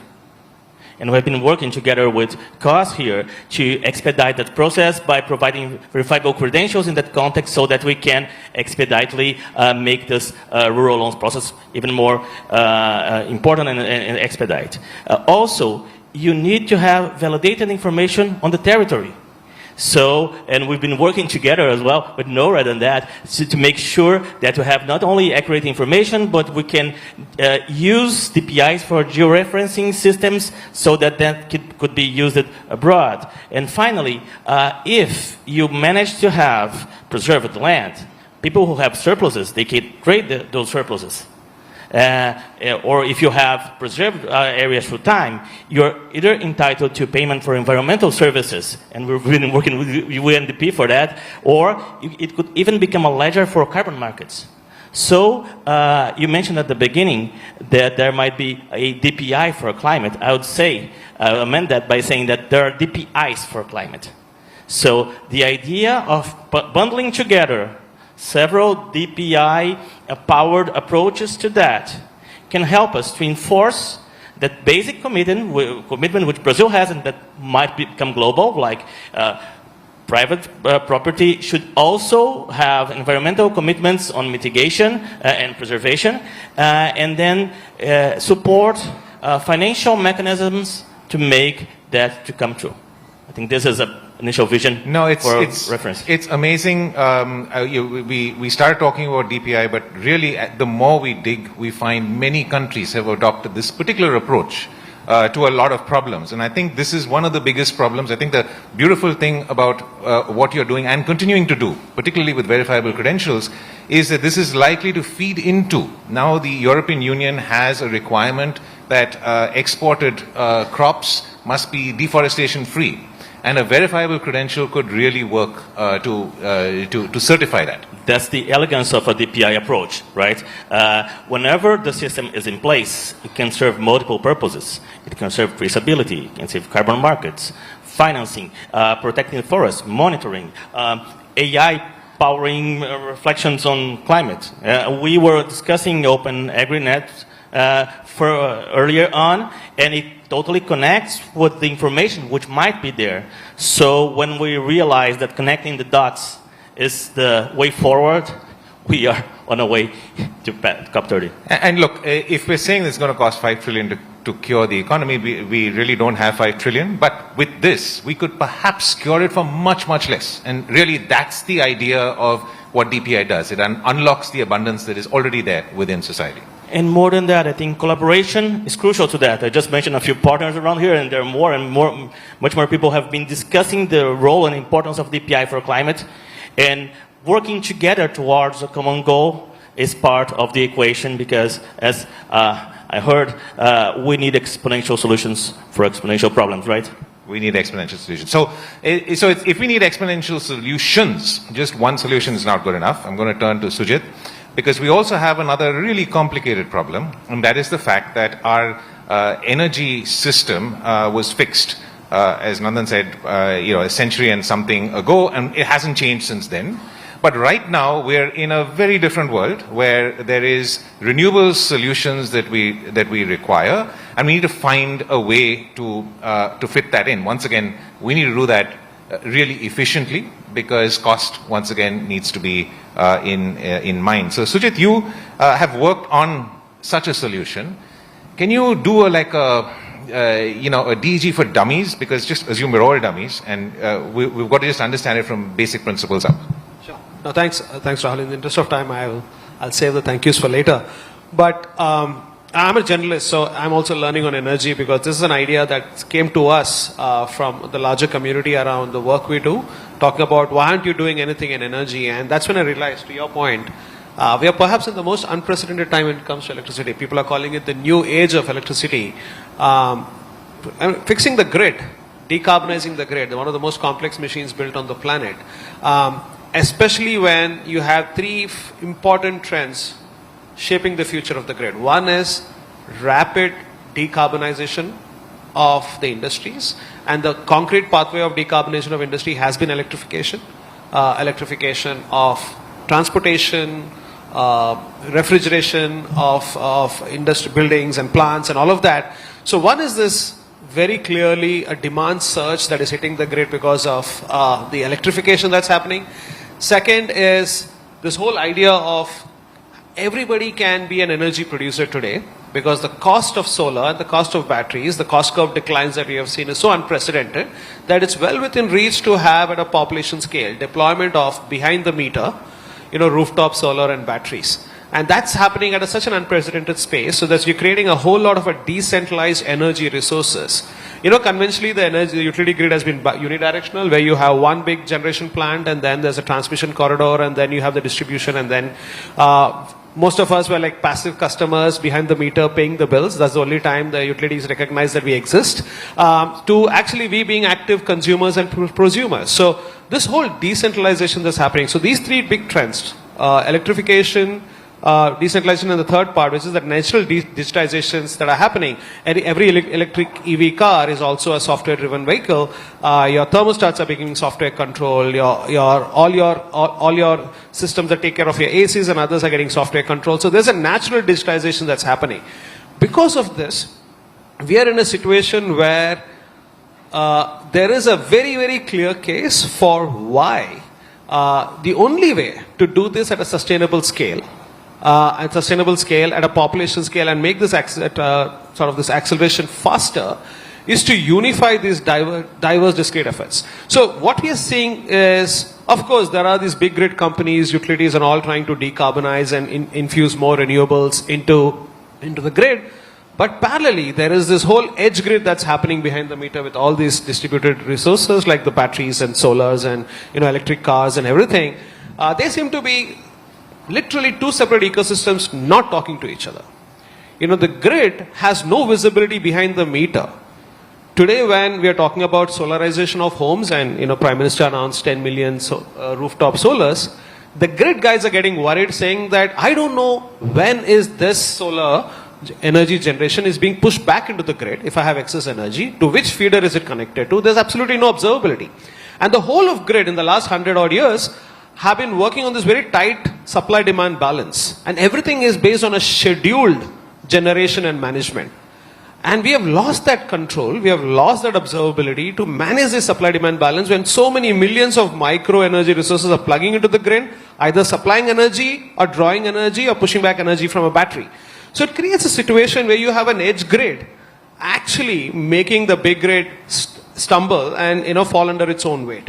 So to unify all of this, the DPI thinking is essential to this idea of how do we unify this discrete diverse energy resources in the edge grid and the big grid come together. And one of the things we have noticed when we are looking at the digitization efforts is literally we are building solutions in silos. Of course, there's an effort on virtual power plants and battery systems connected to the clouds. Everything, all the digitization is happening in silos. It's quite literally like as if we are building a road for every car. And this is the DPI thinking of saying, if we have one general purpose digital energy grid as an infrastructure that takes care of all of this come together on a unified energy rail and make them all come together, I think it will create a whole new opportunity for not just grid governance and grid management in wake of these new stress that is coming to the grid, but also create a whole new innovation opportunities both in the private sector and public sector. I'll just give you a couple of examples and I'll hand it back to Rahul. One, today we are having conversations about how a floor mill operator in a village who's probably have a rooftop solar and battery to sort of have its own energy security when the grid is unstable can actually rent out virtually the battery for somebody else to use it to store and retrieve energy. So we are creating what is called as a decentralized battery energy storage systems where even a floor mill operator can participate in a formal energy economy that is taking shape. Similarly, a EV charging operator, a charging point operator, if he's connecting to the grid, is probably getting a brown or a black grid because the grid is not green yet. But specifically for that charging station, he can source energy through this digital energy grid infrastructure to buy it from a remote battery operator and have an electronic transaction to sort of prove that his socket can get green energy because it's actually having an electronic transaction on the protocol that is kind of enabling digital grid to make that happen. So these new ways of imagining possibilities is something unprecedented. So things like peer-to-peer energy, some of the states in India are looking at enabling consumers to trade energy between themselves at a sub-kilowatt level, a sub-megawatt level. And those are some things that can happen if you have common rails. So how do you bring all of them together and accelerate this whole decarbonization effort where you have the businesses, the utilities, governments and regulators all coming together and all that required one unified digital infrastructure. And that's essentially the idea of digital energy grid. It's again a collection of various set of standards and protocols making this happen. And we already have some live implementations going. We do about 65 megawatt hours of transactions every day. On a live implementation of that grid in India, we have 50 companies forming an alliance to make that happen. And we have these transactions happening, and digital energy grid is actually live and happening. And now there's a conversation we are taking globally and inviting conversations from multiple countries, and of course, a conversation with Brazil and the COP30 team as well. But that's essentially what DEG is. Sujit, I just want to double down on how you're doing it, just to make it a little more relatable. Sure. You are using the Beacon protocol behind some of this. I think we are all familiar with the Beacon protocol from the ONDC perspective. Yeah. But can you very simply, because we don't have time, yes, just simply explain how the protocol is helping unify all of these things? Yeah. So essentially, if you look at similar to what we're seeing in ONDC and with energy, you would have an energy producer at one place. It could be a big energy generation company or a local prosumer who has some excess energy on the rooftop. And there's an energy consumer. And if you have millions of them, if they want to have a direct conversation with them, instead of waiting for one big platform to bring everybody together at a population scale, which may not happen, if you want to create a natural conversation between them, Beacon protocol comes in the way of making this consumer-provider interaction on any economic resource happen. In case of digital energy grid, you're talking about energy as a resource. You're also talking about energy-related assets like battery, renting, EV charging infrastructure, all of them being accessible. So Beacon protocol as a general purpose transaction value exchange protocol is kind of the spine on which the digital energy grid infrastructure is being envisioned, because Beacon protocol, little did we realize that we'll use it for energy, because it's built as a general purpose consumer provider value exchange protocol as a bunch of specifications, which is what is firing your ONDC and now some of those implementations on DEG. So this has been a really short teaser, as it were, of how DPI thinking can be applied to just two areas of the climate conversation, both successfully and actually being implemented. We have a long way to go, but a very short time in which to do it.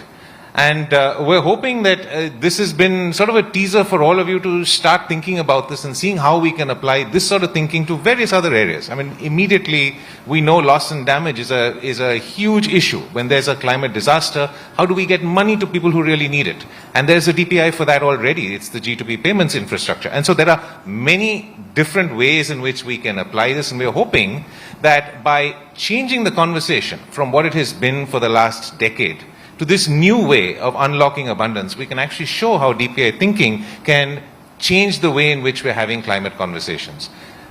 That's all we have to say. We hope by next year we'll have a lot more to say. I would like you all to join me in thanking both Guy and Sujit for doing all of this in such a short time.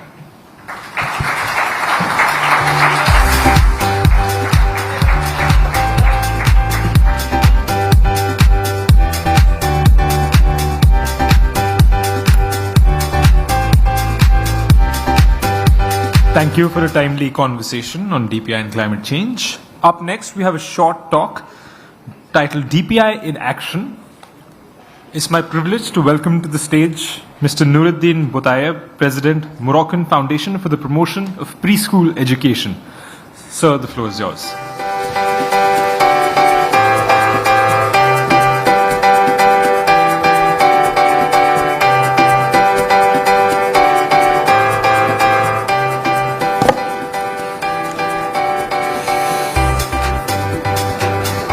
Good morning, ladies and gentlemen. I want first to thank Carnegie India for inviting me to GTS 2025, and I'm honored to deliver this keynote speech in this session, DPI in Action. It will be around Morocco and its approach to digital public infrastructure.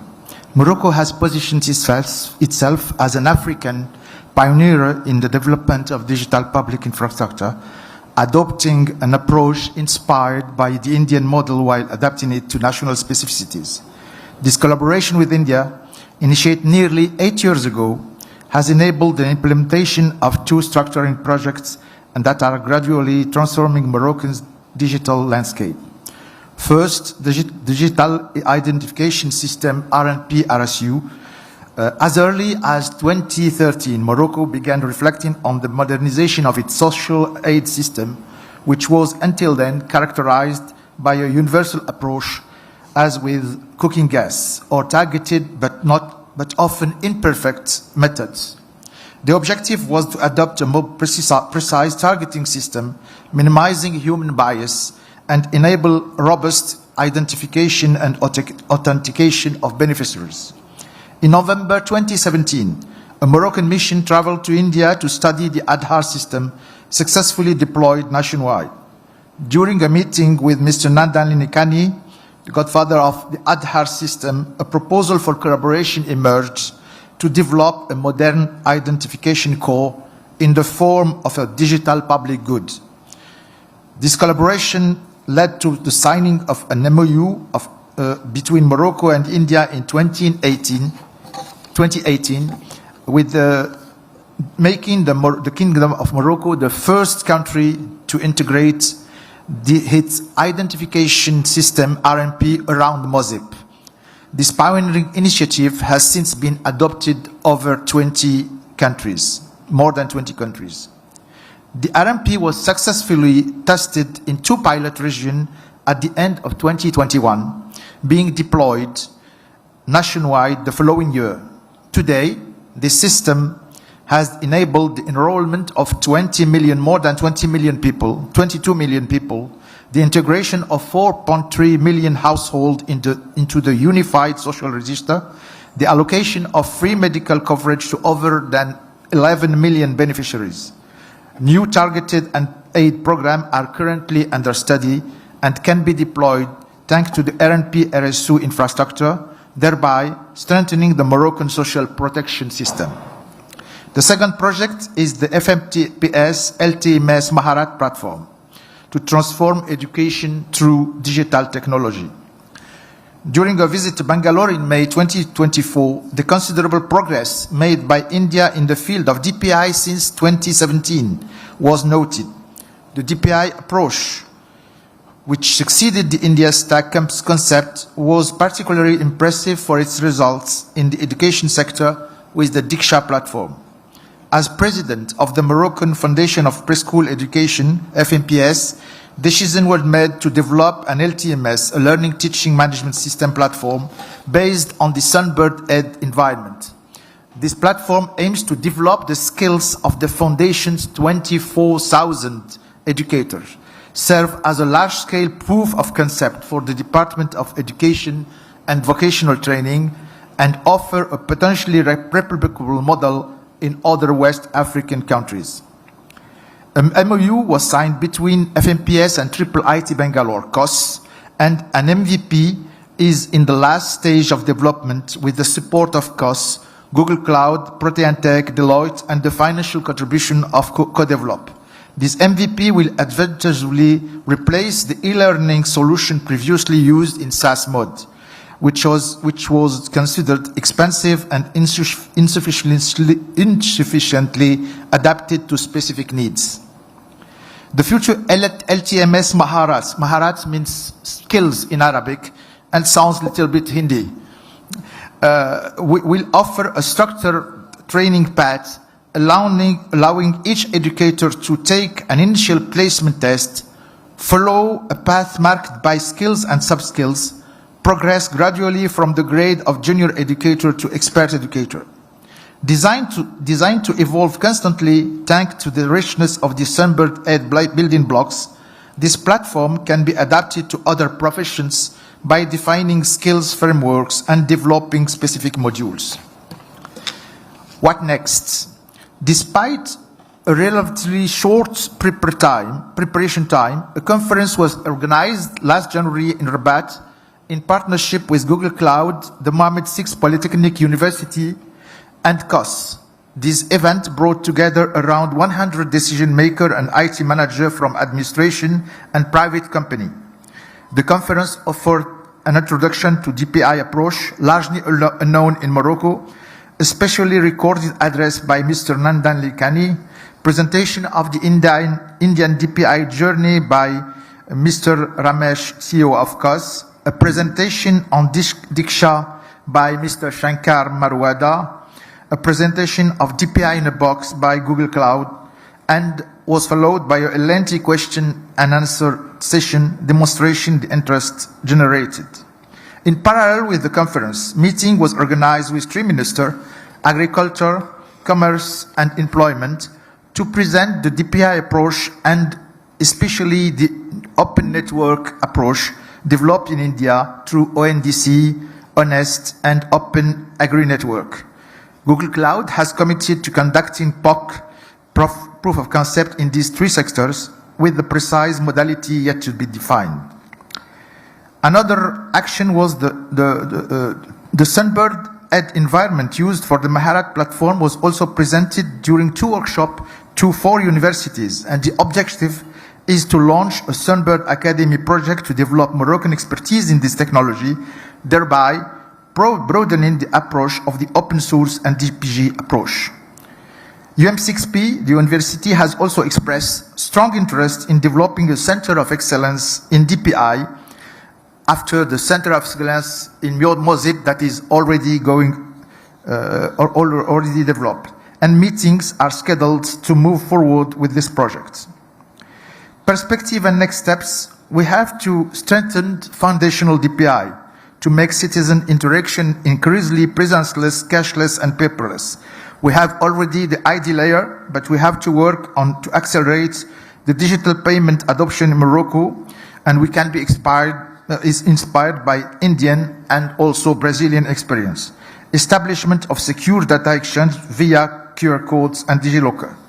We have to develop sectorial DPI beyond fundamental infrastructure. Deep sectorial DPI could be developed in areas such as education and health, and the open network approach is particularly promising for including people excluded from the formal system, facilitating the transition from informal to formal economy, and reducing costs associated with multiple intermediaries.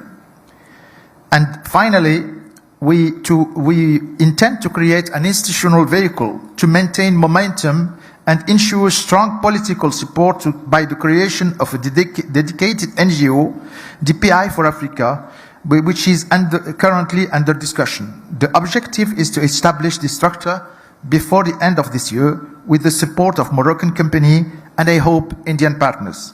As a conclusion, the DPG for DPI approach represents a particularly advantageous solution for digital transformation. More economical, elimination of license fees and reuse of proven solution. Faster, accelerated deployment thanks to the pre-built and interoperable components. More efficient, guaranteed scalability, interoperability, inclusivity, and digital sovereignty.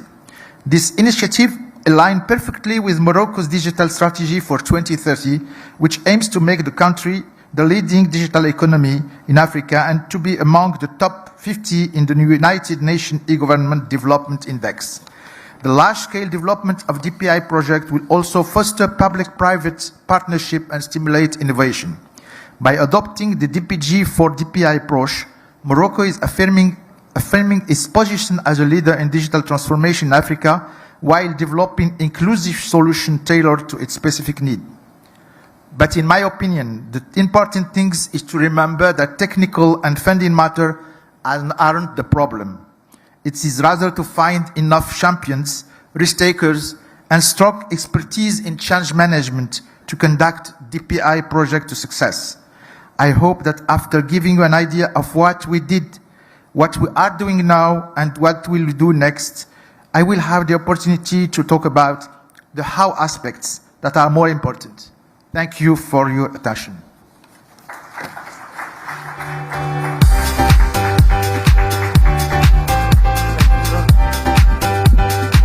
Thank you, sir, for that stage-setting talk. I would request you to please take a seat on the stage, as this is a good segue to the next panel, DPI in action. It's my privilege to welcome to the stage Anish Kumar, Advisor, DPI-3, Ministry of External Affairs, Government of India, Isaac Vasquez Montilla, Director of Public Innovation, Ministry of Public Administration, Dominican Republic, Gertrude Kadumbo, Chief Executive Officer and Board Secretary, National Switch Limited, Malawi, Rosemary Kisembo, Chief Executive Officer, National Identification and Registration Authority, Uganda, Farooq Yusuf Yabo, Permanent Secretary, Ministry of Communication, Innovation and Digital Economy, Nigeria, Noureddin Butayeb, sir, you're already here, Moderating the session is Shankar Maruwada, CEO and co-founder Ekstep. Can we have the video, please?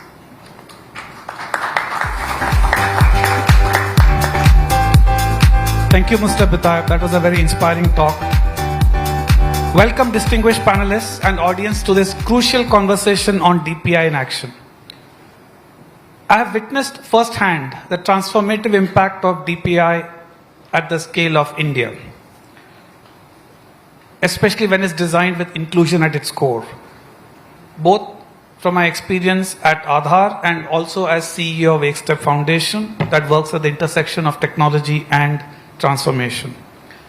That is why I'm excited today to have this distinguished panelists, each representing a diverse DPI journey.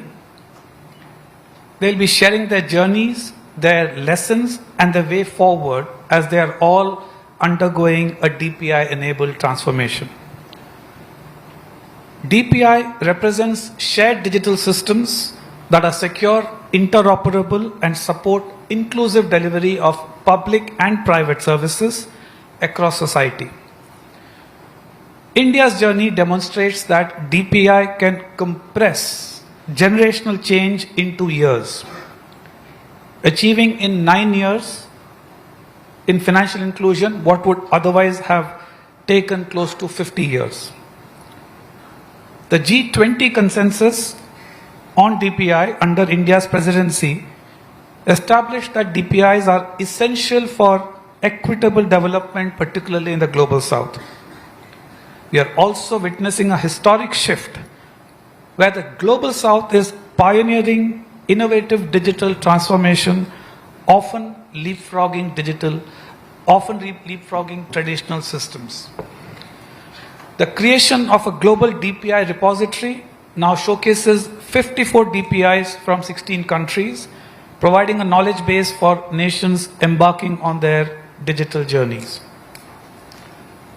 DPI as a service, or DaaS, which was announced in the last Carnegie GTS, is enabling countries like Brazil, Malawi, Trinidad and Tobago to rapidly deploy solutions without sacrificing quality, security, or sovereignty. Despite impressive gains, there are persistent challenges in DPI adoption that need to be addressed. What concrete lessons can we extract from successful DPI implementations around the world? How can these experiences inform digital transformation efforts worldwide? What practical frameworks and policy frameworks can help nations with limited resources or technical capacity to implement DPI effectively? These are some of the questions we will be discussing. I look forward to our panelists sharing insights from their experiences as we explore how DPI can become a tool for inclusive development across the globe. Rosemary, if I may start with you, could you please elaborate on Uganda's DPI journey with digital identity? It contributed to governance efficiency and financial inclusion while addressing challenges like low birth and death registration rates. What's been your experience? Thank you very much. Thank you, Carnegie India, for inviting me. I'm always excited to be here. I cannot talk about our journey without talking about Triple ITB Bangalore. I want to thank Professor Rajagopalan and the team, Krish and everybody for giving us the experience that we have had. Our journey with DPI began with a need. What was our need? We are a brownfield, meaning that we had an identity solution, but we had a challenge in 3 key areas. 1, interoperability. 2, scalability. 3, flexibility, or the ability to change at the rate at which our legal system was changing. And 4, expanse. I'll discuss each briefly. So, our vendor product was very good. It worked very well. It was secure. But every time we needed another desktop or another tool to add to our list of tools, would need a new license. Now, furthermore, it had been made 10 years ago, and each time we needed to change something, we'd have to call a team, and they would have to guide us through this. And in essence, we were really locked in. For change, we needed somebody. For every aspect of expansion or improvement or continuous, additions, we needed to have a vendor on board. It was not sustainable. It was not a sustainable model. So enter MOSIP. Our journey with MOSIP began really 2 years ago. And we only signed a contract 1 year ago. 2 years ago, we began the discussion. 1 year ago, we signed a contract with what they call an integrator. And our journey has been exciting. We started out with a small team, and it was an experiment I took, of 12 people who had very little understanding of technology. We interested them in the platform, said, get onto the platform, download it, it's free, you can access it, and begin the customization journey to the Registration of Persons Act of Uganda. It was a slow journey of 4 months, but by 5 months, people had gotten a grip of what they needed to do, and the customization journey began. So by the time we had an integrator on board, we were giving the integrator code to work with. From the DPG we had downloaded, we'd improved it to align with our law, and now we were giving them, please start from here. So for me, that's the first key success, I would say, in our journey. The other issue, what would I improve? Documentation of that DPG. Now, the other thing I would like to highlight, the standardization and information security and inclusion aspects of the DPG that we worked with. Consent became a matter of discussion. It's implemented almost in every aspect of the MOSIP platform that we work with. So in essence, the importance of privacy and protection of personal data became a topic that we were all aware of. It was in our previous product, I must say, but now it came into everybody's space. We had to learn with it and grow with it. What are the other things that I'm curious and glad to know that this DAS has taken off, DPI as a service. Our issue with that has been jurisdictional data jurisdiction across or out of our country. I'm sure there's a solution for it, but our journey has been exciting because of the interoperability, the scalability, the flexibility, and the standardization and information security that the product, that the DPG that we were presented with has helped us. It is also going to, we are at piloting stage, but we can already see people plugging into the DPI to expand and strengthen fintechs. So even with the existing fintechs in the economy, the information security and the standard at which the DPG came at is driving, is driving technology up. Now, you don't just program; you have to program at a certain standard. So there is a chance for Africa. We have the smallest T, 10%. So in essence, you can a partnership in this area will really strengthen not just us but everybody. Thank you. Thank you, Rosemary. Mr. Farooq, Nigeria has gone beyond identity into payment systems, and you've been leveraging DPI to transform civil services into efficient, citizen-centric institutions. And you also tell us about your plans for data exchanges on your journey forward.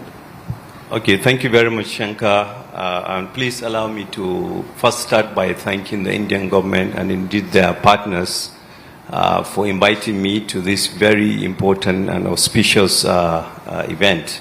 There's been a lot of learning in the last 2-3 days. Now, that said, I would like to put this in context. Nigeria happens to be the most populous country on the African continent, with about 250 million people, out of which 70% is under the age of 35, meaning that the median age is about 19. And so we are in that space where we have a lot of useful population that needs to be engaged. Secondly, it's also important to point to the fact that our economy has been the biggest economy on the continent, and so our GDP requires that we have very robust solutions. And so the government of Nigeria has taken a deliberate position in terms of how do we move forward. And the way it has been done is to go by diversification of our economy across all sectors, to create new job opportunities, to be economically empowering the vast majority of the people that are coming. And one convenient way to do that is through technology. Now, our journey to DPI, I would say, has been a long one. Probably have started before we know anything about DPI. I think back 10, 15 years back, many Nigerian ministries, departments, and agencies, and even private sector have already deployed different kind of digital solutions. But this digital solution has always been in silos, isolated, lacking any very clear standards. Now, with the coming of the idea of DPI, which simply we see as capability to be able to use digital tools to create new economic opportunities in a very inclusive and far-reaching way across time and space. Now, with all of this, the question for us is, where do we stand when it comes to what has already been done in terms of our legacy assets and what we will be achieving if we adopt the concept of DPI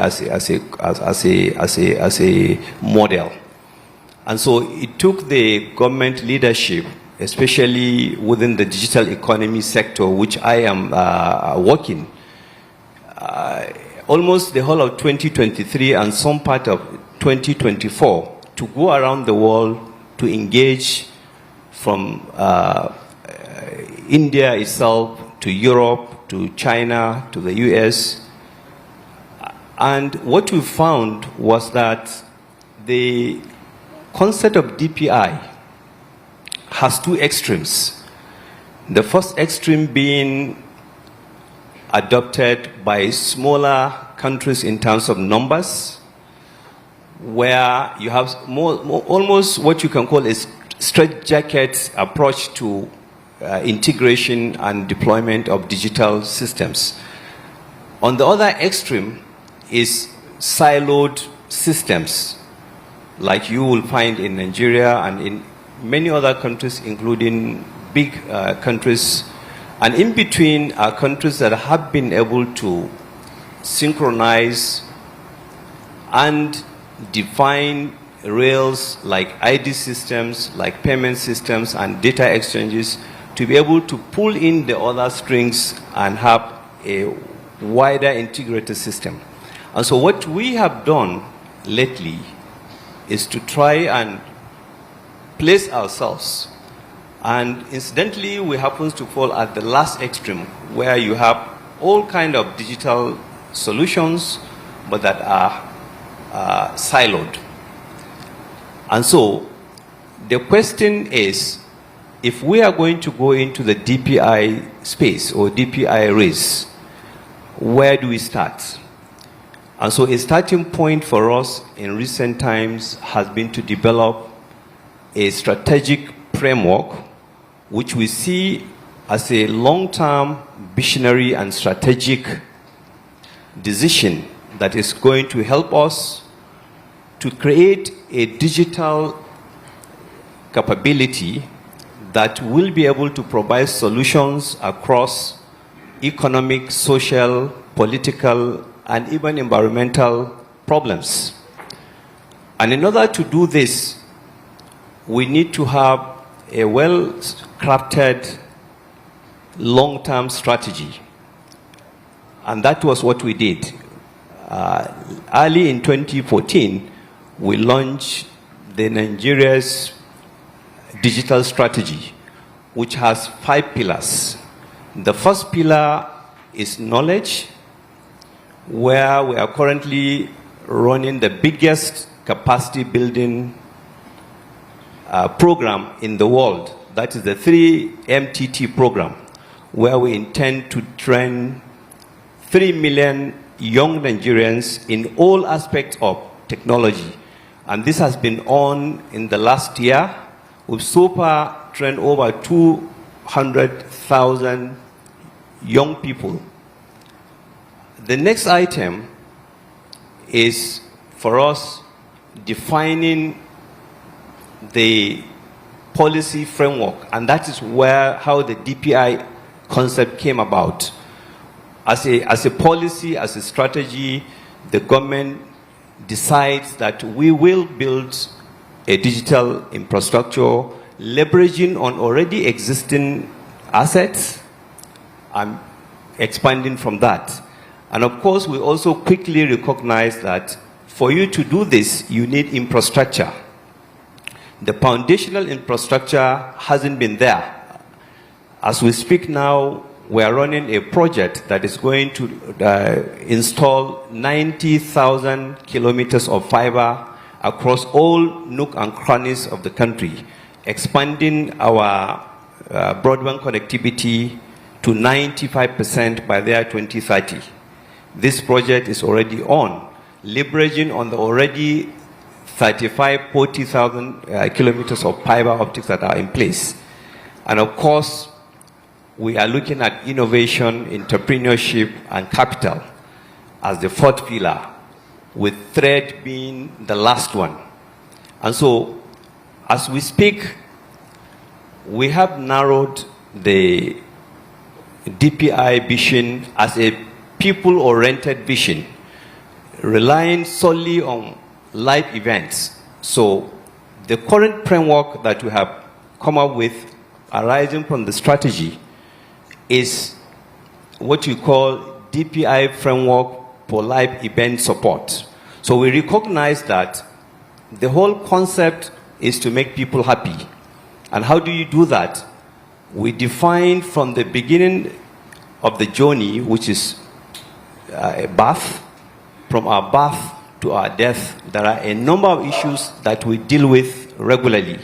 And these are the areas where we want DPI to help liberate and ensure that we are moving forward. So in essence, as we speak, Nigeria already has a digital ID system with over 100 million people already fully identified through the NIM system. We have also, over the years, as part of the Silo program, had the interbank exchange system, which is an instantaneous payment system that is already connecting both fintechs and all other sectors. So in essence, we already have the foundational building blocks for DPI, and as we speak, we are working to develop the data exchange, which is going to provide the integration across all the various legacy assets that are there. And this is going to place Nigeria within the next couple of months in a place where we had already leapfrogged in terms of our economic resilience, inclusivity, and sovereignty. And so we see DPI not as a product to import, but rather as a solution to be built, managed, and cascade into problem solving, happiness creation tools for our citizens.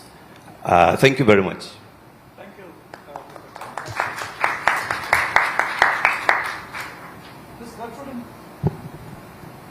Ms. Gertrude, in Malawi, you have been experimenting with DPI as a service. You have evaluated it and you've decided to go ahead with it.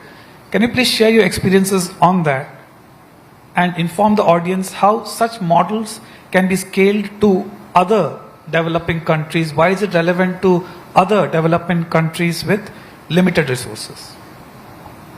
Thank you very much. First of all, I'd like to thank Carnegie as well as the Ministry of External Affairs in India for the opportunity to come here, participate as well as share our experiences and also gain some deeper insights in various areas, not only DPI.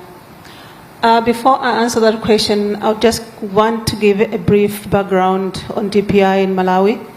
And I'll start with where we started. So DPI journey, that was way before we knew that this is called DPI. We started in 2010 to be specific. And that started because of, I'll start with digital identification, pressure coming from the banking sector, especially because of some legal frameworks that have been enacted in the country. In 2006, the country enacted the AML as well as CFT policy. And this put pressure on the financial sector when it came to compliance. The reason being that Malawi had no national ID.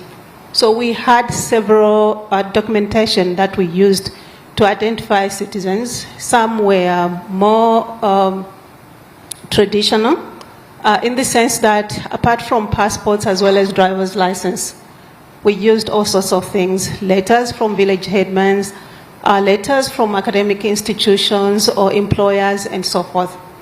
That put a lot of pressure on the banking sector when it came to verifying those identities and so forth.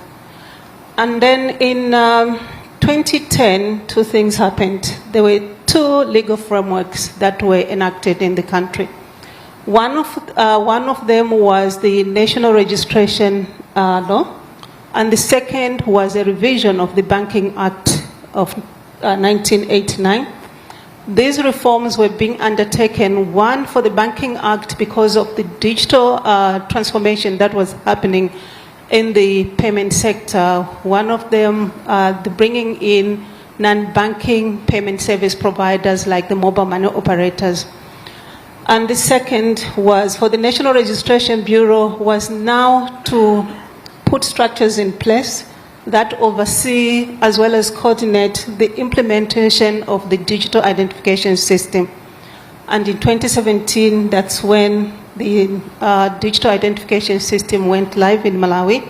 By the end of the year, Malawi had registered and issued IDs for almost 100%. And in addition to that, because Malawi did not have any legacy identity system, we leapfrogged in issuing digital IDs in the country. Now, coming to the DPI block that is responsible for payments, we implemented what we call a national switch that promotes inclusive as well as interoperable digital payments in the country. Inclusive in the sense that in terms of participation, both commercial banks as well as non-banks payment service providers are integrated to the national switch. So we do have all the commercial banks, all the mobile money operators, microfinancing institutions, savings and credit cooperatives, as well as fintechs integrated to the national switch. This happened in 2015. Now, go to the digital public infrastructure that is specific for trusted data exchange. This is still work in progress. But what happened is in 2016, there was a law that was also passed. This is the Electronic Transaction and Cybersecurity Law. And that law provided a legal framework under which government came and established what we call an e-government unit under the Ministry of Information and Digitalization. And that work commenced with a lot of challenges. Until now, we are facing those challenges.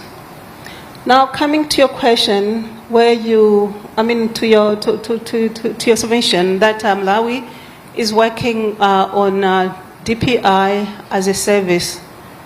This came in because of the challenges, some of the challenges that I'm going to mention.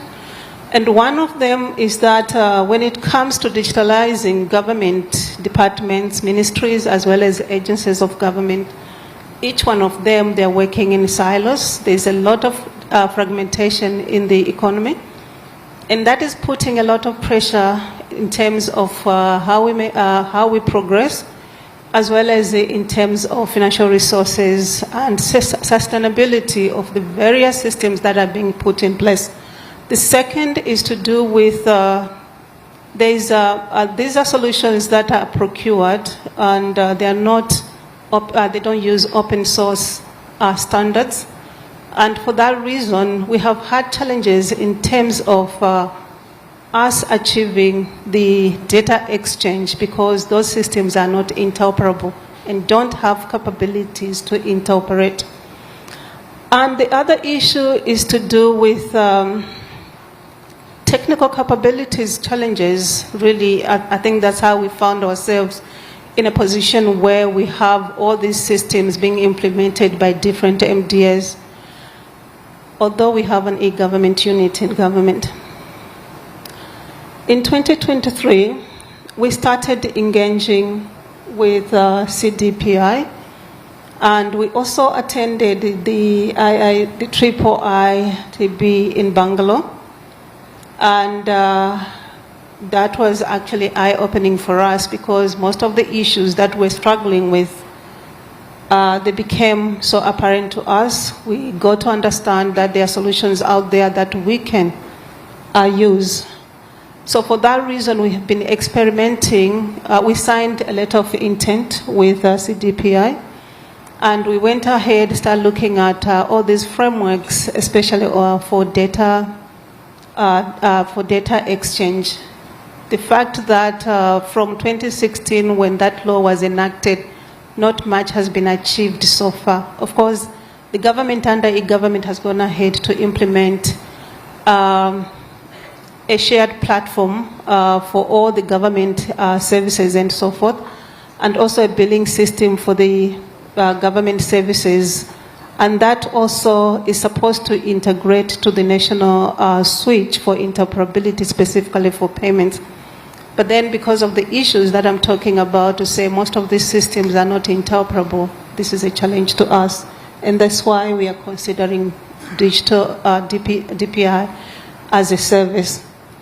Now, in terms of some of the challenges in DPI, how we are overcoming them, the issue to do with sustainability and so forth, in as much as DPI has been institutionalized in Malawi, but you find that the issues to do with sustainability in terms of financing and then long-term kind of sustainability, sustaining the operations and all that, it's a challenge because whether it's digital identification, whether it's inclusive and interoperable payments, these are solutions that the country got from outside Malawi, and any change, as my colleagues have pointed out, to say any functionality that you want to add on it, any change that you want to introduce and all that, it comes at a cost.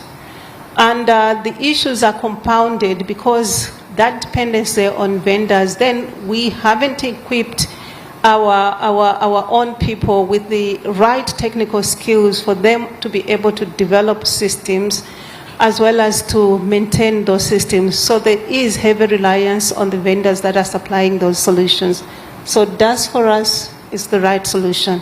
In terms of sustainability, for the digital payment systems that are interoperable in Malawi, there is public and private partnership that is in place. In as much as the solution was implemented with funding from the government, they sourced that funding from the World Bank Group. management of the operations or implementation and management of the operations, it's done by the private sector. So that introduces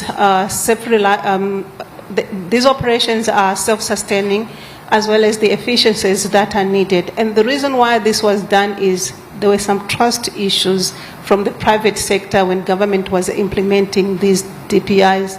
And one of them, especially on the payment space, they did not trust government to implement as well as to operate them.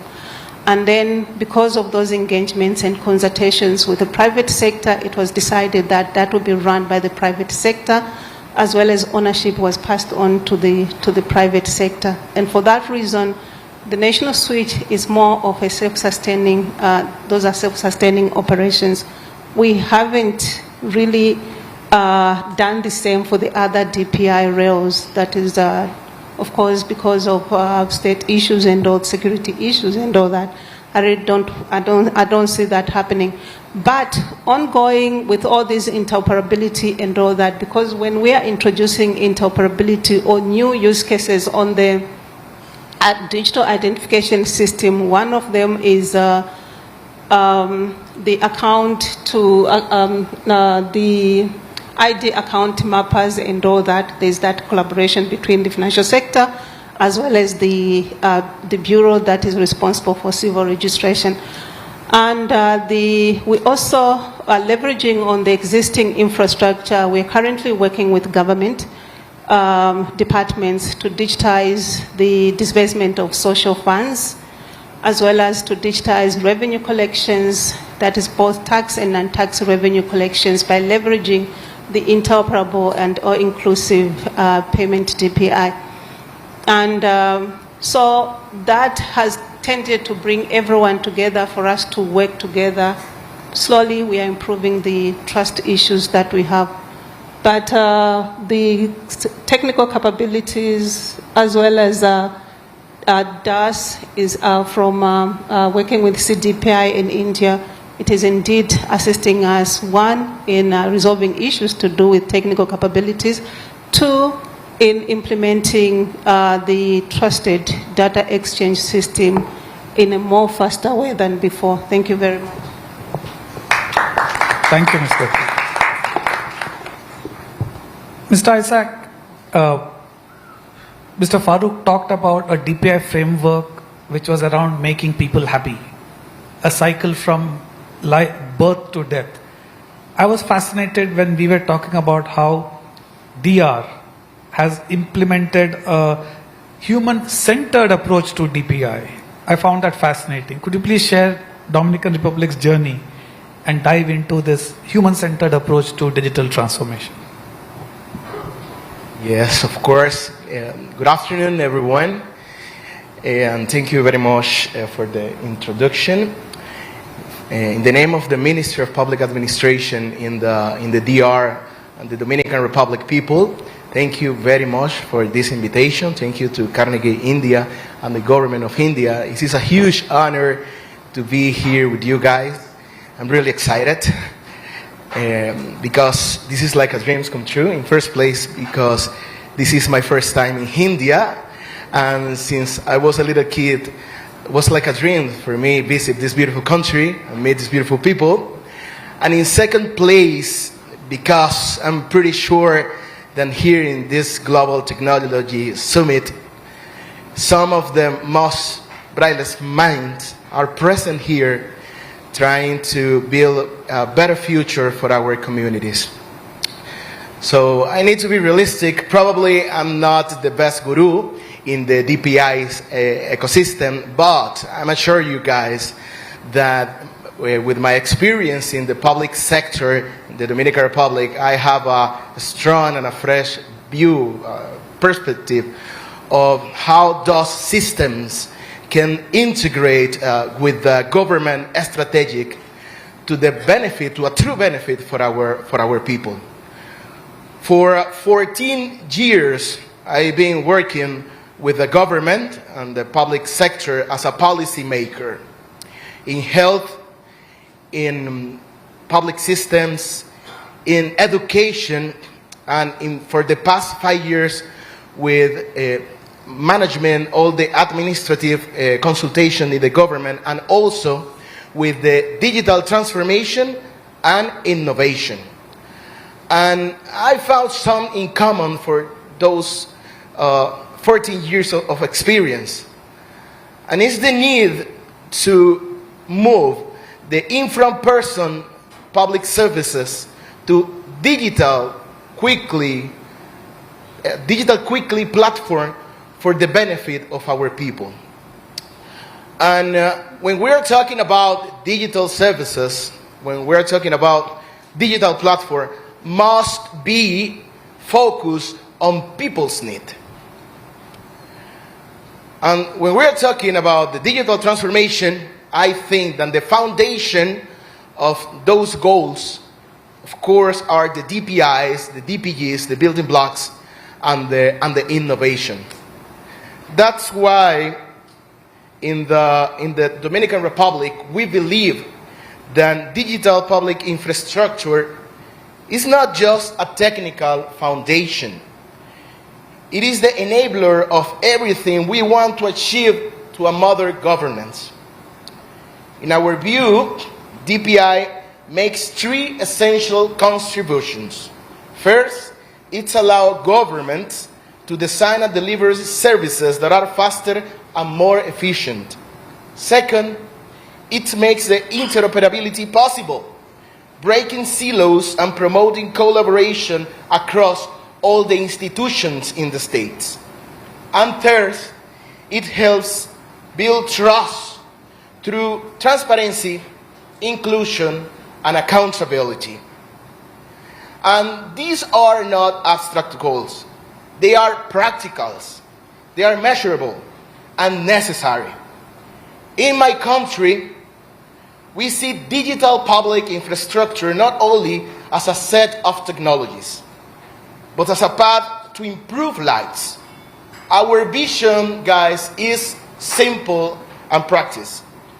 Build a government that works better for everyone, with services that are accessible, efficient, but above all, human-centered. And for that, we are currently working on several key areas. The first, we are promoting a zero bureaucracy approach, a model where citizens no longer have to navigate into complex processes, visit multiple offices, or deal with unnecessary paperwork. We want to simplify services, eliminate friction, and deliver public value quickly and transparently through digital channels. Second, we are improving interoperability among all government institutions to enable data sharing in a safe, of course, and ethical way, reduce bureaucracy, and provide faster public services. But we know, guys, that technology alone is not enough. That is why, as Director of Innovation in my country, we put the digital inclusion as the center of our strategy. We want to make sure that no one is left behind, not because of age, not because of gender, not because of income or location. And to do this, we are focusing on digital literacy programs, partnerships with local communities, and the design of a simple, friendly platform that truly responds to the people's needs. Finally, I want to emphasize that for us, the digital transformation is not just a technical challenge. People, the digital transformation, it is a social and an ethical mission for our countries. It is about restoring trust in the public institution, empowering citizens, and building a stronger democracy through transparency and participation. And we need to take the success case, for example, with the digital transformation in Singapore, I had to bring the case, for example, of the open source in Estonia, and of course here in India. Then, in the present, they bring, for example, the DPI plus the AI as the bridge from the next 1 billion of Indian people. That's amazing. That's why in the Dominican Republic we are still learning. And we are open to still learning. We are still growing. But we are deeply committed that walking this path together with the global community towards a more open, inclusive, and resilient digital future is the best way for all. And that's why, and finally, for the first time ever in the Dominican Republic, we are coordinating the first DPI Summit Dominican Republic with the support of the CDPI, the support of the Inter-American Development Bank, and the United Nations through the UNDP. So, you are welcome to visit the Caribe in the Dominican Republic and share your experience. Thank you very much. Thank you for a passionate definition and a description of what you do in DR. Mr. Anish, India is acknowledged as a global leader, and DPI is strategic to India's long-term growth and becoming Viksit Bharat by 2047. But you're also advising the ministry on the many ways of India helping global DPI adoption. Can you talk of why is DPI strategic to India and what India is thinking of helping global DPI adoption? Thank you, sir. And very good afternoon to everyone present here. So, sir, it all started with way back in 2023 when India assumed the G20 presidency. So when we were about to set the agenda for G20 presidency, our top leadership decided that this time the agenda of G20 will not be only India's agenda, but it will be the agenda of the Global South. So we held a Global South Summit, Voice of Global South Summit, and from there this DPI things came, that India should do something to promulgate DPIs for the global adoption. So you rightly said in the G20 outcome, we created, the G20 forum created a global repository for the DPIs things. Social Impact Fund was also announced, and that the work is still in progress. But apart from that, since then we have signed MOU with 20 countries in the field of digital cooperation. And it's not only about signing the MOU with the countries, we are actually working on that front with many countries. We have very active engagement with countries like, I will say, Kenya, Tanzania, Ethiopia, Sierra Leone, to our neighborhood countries, towards our east with Fiji, PNG, towards west with Trinidad Tobago. And when I say active engagements, these engagements are in terms of sharing our experience with them, training and capacity building needs, and in few cases helping the countries in actual adoption of those DPIs. And I will also say it's not about the countries with whom India has signed MOU. We are not only working there, we are also working with the countries where the MOU has not been signed. For example, we are working with Uganda, we are working with Peru, we are working with Namibia, and many other countries. So MOU is just a bilateral means, but it is not limited to the MOUs signed. And again, when we partner with other countries, it's not about only the three basic DPIs, the ID layer, the payment layer, and the data exchange layer. There are demands from the countries for the very specific, sector-specific DPIs or DPCs. For example, countries are leading India health stacks, they are also talking about our agri stack, they are talking about our education stack. So, so I can say there is a not only interest, but there is a willingness to adopt the basic DPIs, that is ID, payment and data exchange there, but again there are interest in adopting the sector-specific DPIs as well. So there is a, I will like to say there is a certain way in which we approach our global partners for the global promulgation of DPIs. And the same ethos was also stated by our co-panelist also. So we feel that it's not about the technology. It's not that the open source interoperable software codes and protocol you put in a freely downloadable website, countries will go and download it and adopt the DPI. So it's not the case. There are certain elements, certain prerequisites for that. Country has to be e-ready to a certain threshold.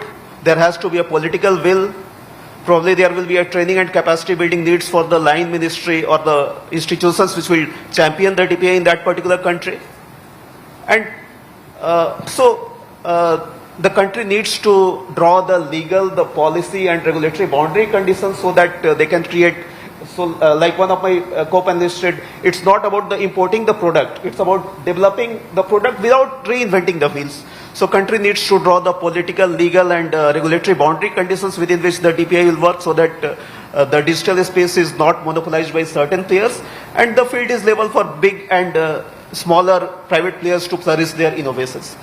So our approach with our partner country that we provide a whole solution. We first share our experience with them, our digital journey with them so that the political class is ready. We also provide the training and capacity building needs for the institutions or the line ministry which will champion the DPI so that they feel confident. And once these set of things are ready, then we work with our partner countries to draw the legal requirements, regulatory requirements with them so that the DPI is developed as per their needs under their own sovereign control. And after that the technology transfer things comes. And if there is a need for further training, further hand-holding, we also are willing to provide the initial hand-holding so that the DPI journey continues. I will also say that it doesn't mean that we are only working on a bilateral forum, country to country. We are also working with a trilateral forum where two countries coming together helping the third country. We are also working on the multilateral forum. And within India, we are adopting a whole of society approach. We are working with our think tanks, we are working with our institutions who are developing DPIs, we are working with the private players so that very innovative solutions that are coming can be exposed to the global south or to the global world. So we are taking a whole of society approach where all the relevant stakeholders are coming together and helping the world to adopt and to go for a DPI journey. Thank you. Thank you, Anish. That was fascinating. A whole of society approach to societal transformation. Mr. Butayeb, your keynote, you talked about the two big projects that you have personally led in Morocco, identity and now education. One is a foundational DPI, the other is a sectoral DPI. Can you please go into some elements of the how, maybe focusing on why collaboration was important, focusing on change management, and for the recent FMPS project, how you put together a unique funding model, a collaborative funding model. If you could, and into these three and any other hows, I'm curious to understand the secret sauce of how Morocco pioneered both its important DPI journeys. Thank you, Shankar. Effectively, each country, I think, has its own path to address this question of DPI approach or going on using DPG for DPI. And it has its own history, its own digitization pathway. And I think that first, the first thing to do is to look around and to, for example, Morocco is too near from Europe, so we are focused US and Europe, and we have to see elsewhere. India is the best example, and we have to study carefully this Indian experience, not only by reading things, but come here and visit and see what is working and go on the field and see how it is lived by people. And we did that in 2017 and it was very, very rich experience. And I think that we have to, there is something that is important to say, is that Indian subcontinent is very similar to African continent. There are developing challenges that are similar. Many dialects, many ethnies, a lot of problems, young people. So we can learn from each other, and you are front ahead, and you have to learn from what, and try to see, and we have to begin where we are the most comfortable and where the need is the most urgent. And it could be foundational DPI, it could be sectorial DPI, like Mr. Anish said, education or health or something like that, or it could be to solve some problem. For example, your approach to ONDC through open network, it speaks to me, because you can use this approach to help the informal population to go to formal environment very slightly, by helping them to have this.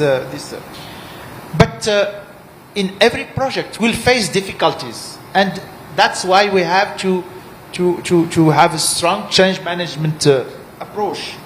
And besides political will, we'll have always opposition. For example, when we began building the ID system, we have an existing system which is built on an identity card.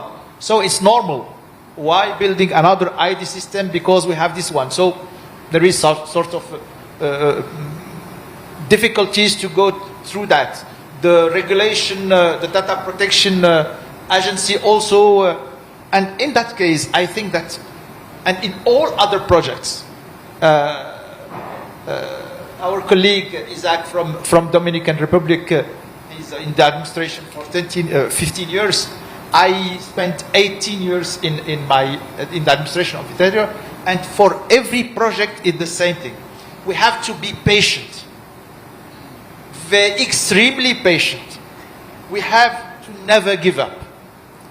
Even we can stop and just let it until we have the green light from somewhere to restart again. We have to unite energies by explaining, by reformulating, reformulating vision, priorities, action, ideas, until you have enough people with you.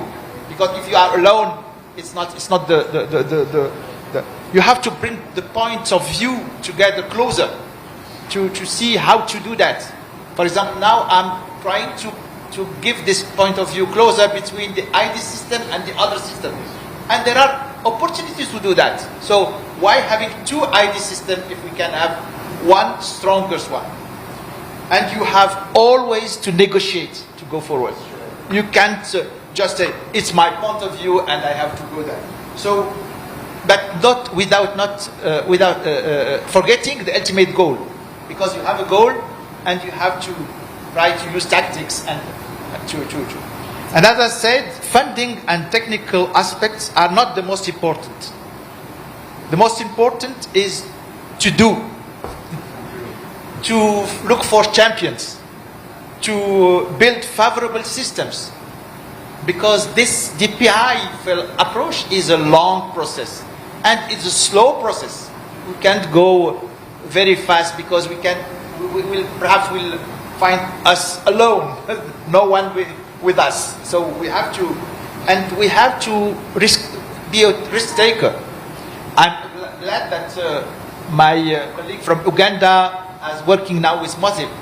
When we signed the MOU, there is no line code on Mozip written, but we trust because we see what was done with Aadhaar. So it was just a matter to rewrite properly, better the code of Mozip and to integrate around it.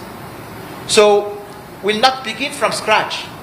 We have a brownfield, so we have to see how to take this brownfield and to push it toward the DPI approach with this all its principle: reuse, transparency, interoperability, openness, scalability, data privacy design by design, etc., etc. And that's what we did with the RNP system. And that we are doing now with LTMS. LTMS approach began with the fact that I came again and I saw what you did with Diksha in every state with different languages, with different challenges. So, and I understood also, but under Diksha there is this Sunbird environment with these building blocks that we can use to build something like a Lego. So we have not to be a very technical guy, but we have to understand what could be used by using these technological things. And now I am now the president of a foundation in preschool, a huge NGO. I have 24,000 educators around the country. And this 24,000, the quality and all the challenge is that we have quality educators. And so training, it's by training and evaluation. On training aspects, it couldn't be presential all the time. It will be too costly. So you have to go to e-learning training, to virtual training. But it could be just top to bottom, like we do now with this traditional e-learning platform. But our aim through this LTMS platform is to position the educator, where is he? And after that, to build with him the pathway, to give him the module, the quizzes, and to help him to go from this first step, junior educator, to more experimented one. And we did it with the help of COS, but I think that the project was very interesting, and we had the pleasure to have with us Google Cloud and its partner, Proteantech, Synthetica, and also we were pleased to have a contribution financial of develop. But I think that it's just the first step. We have to build an environment. I'm working on having with us universities to master this Sunbird environment, to use it as sandbox, to do something with that. Because as we did for Mozip, now there is a MOU between IIIT Bangalore and the Moroccan University, to be the center of excellence on Mozip. When we signed the first MOU, I asked to have maintenance for 5 years.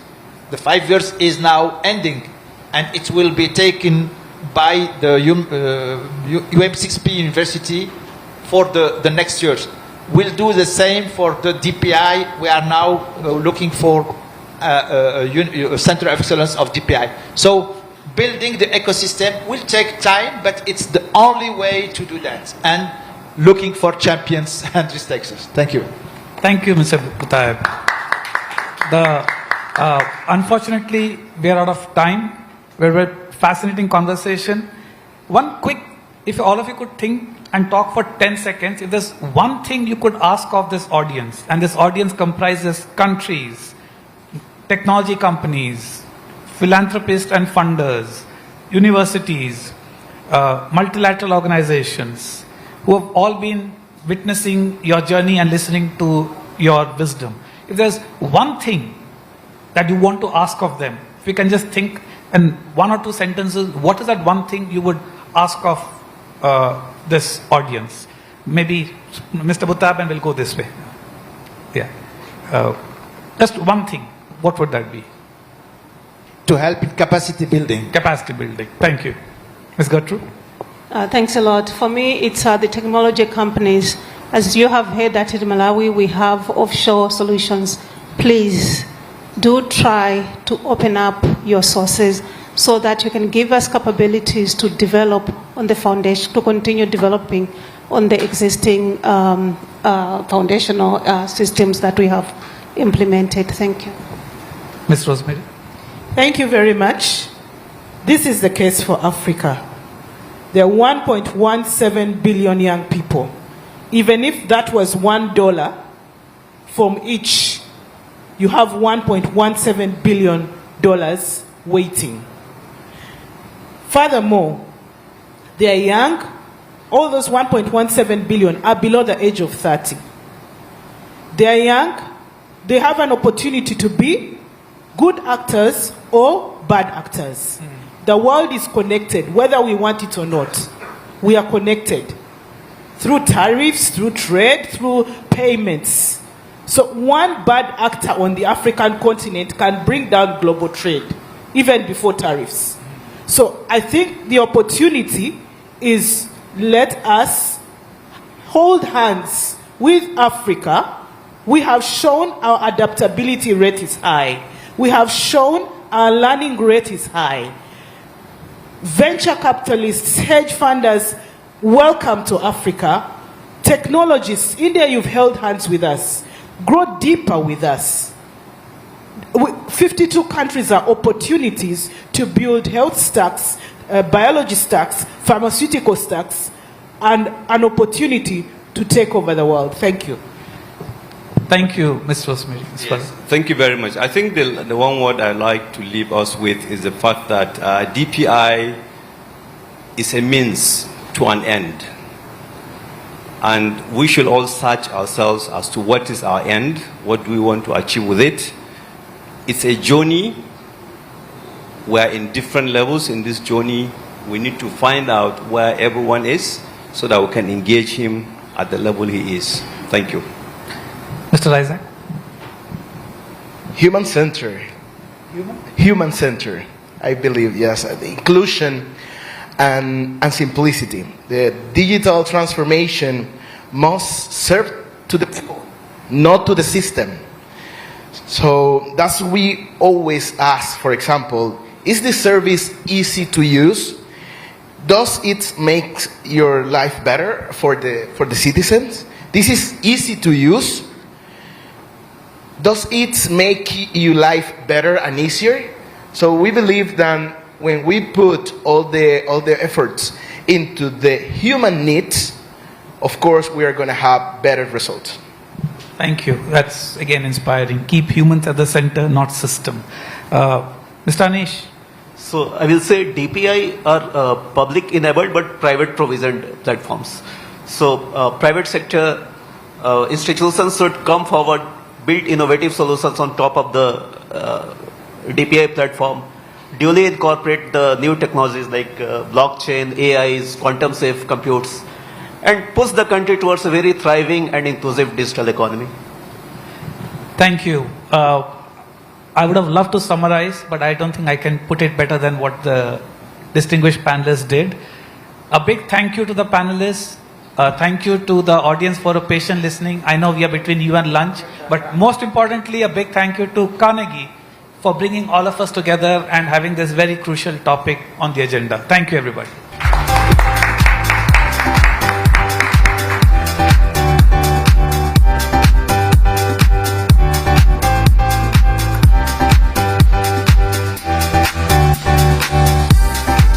Thank you, dear speakers, for a wide-ranging discussion on DPI in action.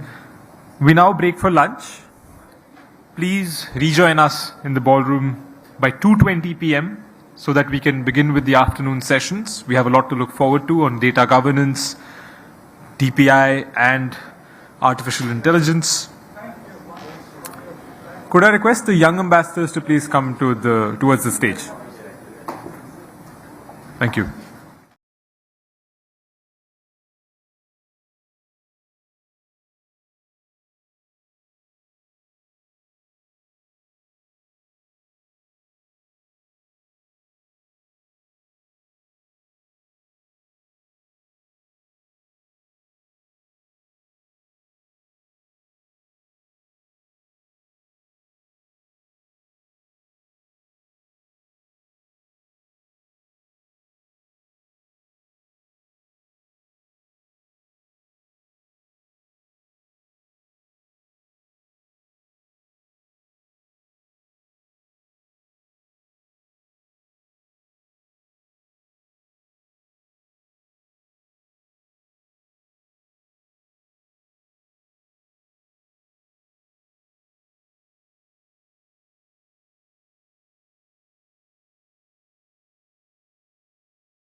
laws, regulations, and governance structures in place which are impacting the sector today.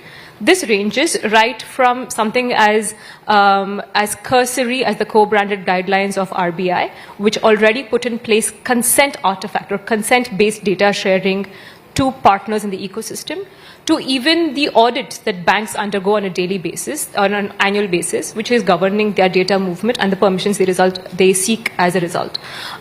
So yes, it's not that there is a zero impact, but it is not a complete 0 to 1 game. There is already a lot of systems in place. Consent is not an alien term in the financial sector. It is an understood concept. It is where a lot of governance has already happened. And I think there are already several advanced data structures such as account aggregator, which we definitely should talk about in a bit, which are already that the financial sector is already comfortable with to a large extent. There are some bits on information security and data movement that will still have to be put in place, but I think by and large, the financial sector is definitely one of the few sectors I would argue is mostly already in a good place. So, I mean, I don't disagree that the financial sector is very well regulated, but at least from a data protection perspective, I feel that all the data protection violations that are inflicted on me today are by banks calling me to sell me a loan or to tell me that I'm eligible for some kind of insurance or something like that. Sure. My sense is that the entire banking sales industry is built on a business model that's designed to violate data protection. They buy large amounts of personal data and then they use the numbers to call me. I mean, you're not a bank, so I'm not it's not directly leveled at you. I'm not batting for anybody today. I'm just saying that the point I'm trying to make is that the way we do business traditionally is going to change once this law comes into force. And even a sector that is highly regulated, like the banking sector, Sure. In its day-to-day functions, I think I agree with you 100%, that they're completely compliant. But in some areas, particularly the sales and marketing, will probably have to make some changes. And my question to you is, how ready are the banks for that? How well has that percolated into the system? Right. No, I completely agree with you. And I would put this in 2 to 3 different buckets, right? One is core banking functions and how data moves within the core banking function, how your transaction data, your payment data is evaluated, governed, and regulated is, let's say, one core piece that there is adequate scaffolding over. But the second part you're referring to, which is, let's say, broadly put, ad sales and marketing, I think 3 out of 4 people on this stage have a perspective on that and are in the middle of it. Just as globally, all marketing and ad sales has gone through a change since data governance laws have come into place, definitely. Any sort of ads that are made in the financial sector will also have to go through that. There is sensitivity around financial sector ads on other axes. For example, that insurance should not be openly solicited, that there are other reasons for that in place. Suitability, appropriateness of financial products has been in place for a very long time, whether it is in SEBI financial products, appropriateness, risk profiling, and so on and so forth. And then when you're saying putting additional factors into place on loans, assessing creditworthiness, the groundfold of that, which has been in place in the financial sector, I would argue is not there anywhere else anyway. In terms of the solicitation that you're referring to, which is, a loan call or a credit card call, I'm not going to say it's the more benign version, but is not completely uncommon in as much as an internet ad comes out to you. This is going to be an ad on a telephone. Annoying for sure.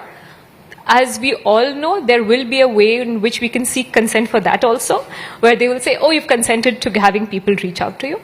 But I think for all of these reasons, the harms of getting unsuitable products coming out to you, I think is the major harm or the major concerns of where your data is going to be used. And I think that the financial sector has put in a safety valve which is unheard of. Across many parts of the world, I would say they don't have such strong safeguards. So along those lines, it's taken care of. The nuisance value and the unsavory parts, I think it'll die down eventually. Okay. Aman, I want to come to you once again with a similar kind of a question around how is the e-commerce industry aligned with this. But I want to do it particularly from the perspective of the fact that global corporations that are dealing with personal data as even some part of what they're doing have to do this in a sort of a unified way across the entire ecosystem for many reasons. Some of the things that we buy on Amazon India have come from different parts of the world where there are different data protection laws, and you can't be dividing this up into many countries. So there is a need for some uniformity across the world. And India's data protection law is not like a GDPR style law, but it is very heavily inspired by GDPR, and so we were quite pleased that there is going to be some consensus of principles, at least, across many jurisdictions. I just want you to reflect on that a bit to see if in fact that is true. Are there things that that we will still have to do differently in India because of the way the Indian law has been framed? And if you can think through some of the examples, perhaps around grounds of processing and things like that, to an audience that's perhaps not an expert in data protection, if you could break it down in a simpler way and explain how there would be challenges for a global corporation complying with DPDP. Thank you. Firstly, thank you for having me here. Like what Rahul said, I've also had the pleasure of working on this topic for many years, and I can't think of a better topic. Some people don't say it's a pleasure. I think it's divided in this. The outcome is, I can't think of a better topic right after lunch. So and to see a fully packed room discussing data, which we seem to have been doing for a decade and a half. It is before I start, I do want to say that I think. Where we are today is a reasonably good place and a much better place than some of the places we were looking at possibly ending up in, right? This is 2017, 2018, 2019. So where we are. So I think, it is at that stage where it's almost a good problem to have, that because things have become clearer over a period of time. So I'll give you a very, Rahul spoke of examples, so I'll give you an example. When the Act came out, a lot of us in the industry said, look, this is progressive, this is different. It is definitely, when it started, it was GDPR++. Eventually, it became something which is somewhat similar, but definitely a different model than GDPR. When the details came out and the rules came out, suddenly the government announced that there will be a committee that will decide on what data subjects can be or topics can be under data localization rules. Now, in the Act, there is no mention of the committee. Suddenly there was a committee. We needed to figure out, what that meant and so on. So there are things that have now come up that have become very specific and clear. Like as an example, it requires e-commerce companies to automatically delete data for a data principal after 3 years. So let's say you've gone on Amazon, you bought something today, and come 2027, we are required to delete your data if you've been inactive in that period. Now, practically what ends up happening is we have enough use cases of folks coming back because they want to see if the warranty still exists for a TV they bought 5 years back, right? Or they just want to know the model. You don't remember it. You bought something. I had this thing, very conveniently as an example. I had a thing very recently where I wanted to check what book I bought in 2015, right? And I need to be able to go back. And it doesn't mean that I need to, we'd love you to shop every single day. But if you were inactive for a little while and then you were going back, then it just creates for a bad experience, right? So that's, I think, one.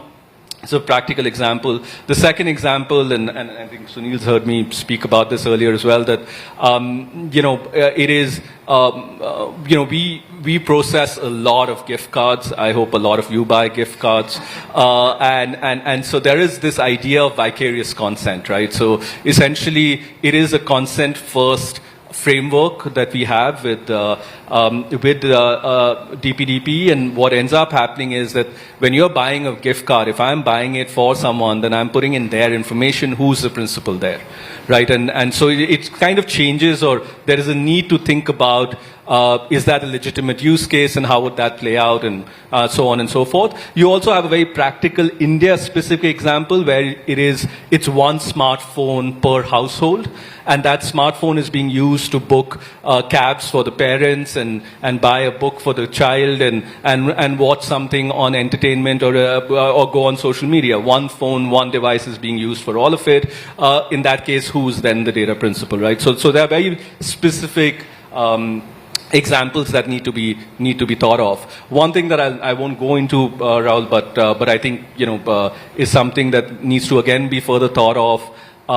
Is just that in the way that we are moving towards AI models and particularly agentic models, that fundamentally has an ability to change the way we know retail today, right? And how when you come in and you interact with Rufus on, which is our assistant on Amazon, where does Rufus buy and what recommendations are coming your way and so on and so forth. And so that needs to be thought about again, because an agent is doing, it might be taking real-time calls on things or taking decisions on behalf of the principal on different sites and so on and so forth. And how will consent work there, right? So there are lots of practical examples that need to be thought of. Last thing I'd say, specifically again peculiar to e-commerce in some ways. A lot of us feel that e-commerce has been around for a long time. We actually haven't. Right, so in India, our marketplace has been around for about 12 years. All of e-commerce in India is barely about 15 years old. And what you have, or what that means, is that you have about 7-8% of total retail that's e-commerce today. Right? If you even include modern retail and everything else, that's 10-12% of the market, right? What you don't want is folks to get, all of us have become almost indifferent to every time you have to accept cookies. We don't know what that means, but something pops up and we say accept all, right? And so how that experience comes in for users, how much time there is, what we don't want is the first time e-commerce user getting scared or spooked with number of things that they have to say yes to and so on and so forth. So those are all very specific sort of e-commerce examples, if you will. So, I'm going to push back on some of these because, look, of course we want convenience and we don't want to, we want to be able to use Amazon's free web services to be a store of all the books that we've bought. But the law says that you are not allowed to retain data for longer than is required to fulfill its purpose. And when I took this idea to Europe, when I spoke to people in Europe and said that we're going to have a 3-year cutoff on how long you can retain the data, most people said, well, that's sort of how GDPR is supposed to work also. And I guess the pushback to you is if that's sort of the principle. The principle is, look, the customer has not come to see you for 5 years. Do we draw the line at 15? Do we draw the line at 25? Well, you've got to draw the line somewhere. That at some point in time, you've got to delete the data. Sunil is shaking his head because he knows that we always want to know stuff on. I'm going to come to you on this, Sunil, in a bit, because you have a very interesting service. And there is a reason why I think maybe I will have that data. But I'm going to come to it straight after this. But on this, could we not create a system where and I know that there are a lot of European websites that do this. They will say, you have not come to see us for 3 years. And if you don't come in a little while, we will delete your data. But I'm going to give you a chance to come back. Could we not do something like that to get around this? Because there are lots of websites that I signed up to, and I don't know, and I forgot that I've signed up to it, and it's still holding some information of mine. I would like a reminder that they still have it. Can we think of those sorts of things? And in a similar way, can we think of a little more effort on the part of the e-commerce companies to be a little more respectful of the data that they have on us? Two things there, Rahul, and I'll let Sunil take this, right? So, but two things I'd specifically say. Number one, so in the rules currently it automatically says that, right? It does say that you are required to give a notice, so you don't delete things, and you're supposed to send notice 48 hours before, and allow chance for data principal to be able to say that, look, hang on, I'm very much there, or and that considered activity, and you can continue to keep it. What we are getting at is, look, it's a very legitimate use case. Also, I do think that there is value in perhaps a longer conversation on how much do you trust, and shouldn't the data principal have a certain amount of agency, right? And a data principal can be able to say that, look, I want that to be longer there, and not on the idea that I will respond to an email that might come, and I'll be on a lookout for that email during that 3-year period and so on. So I do think that there is use case there. The second idea, and again, all of us here would be familiar with it.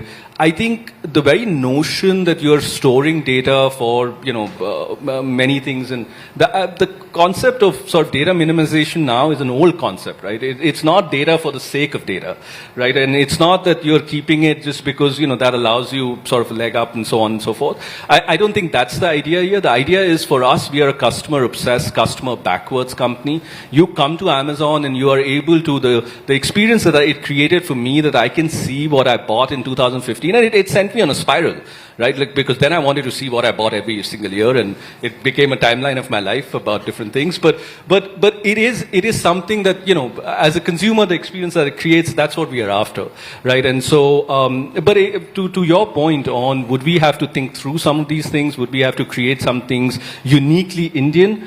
Yes, we will, because that's not what exists everywhere else, right? And so, as an example, what does that mean for, there's a very large, and this is something that might be news to some of you. We have a very large exports business from India, right? So we do D2C e-commerce exports. It's an annual multi-billion-dollar business for us today. Cumulatively, we've done close to about $14 billion in the last 7 years, and we are projected to, or we are hoping to get to about $80 billion by 2030. These are D2C e-commerce exports happening from India to the rest of the world. Those sellers being subjected to a certain thing while the seller, the consumer is in the US and so on. So we need to rethink and have a degree of reconciliation with different systems and so on. And again, this particular point is very peculiar, which is the 3-year deletion. So I'm going to skip to Sunil. Sorry, Sunil. This is not the plan, but it was just too juicy to give up.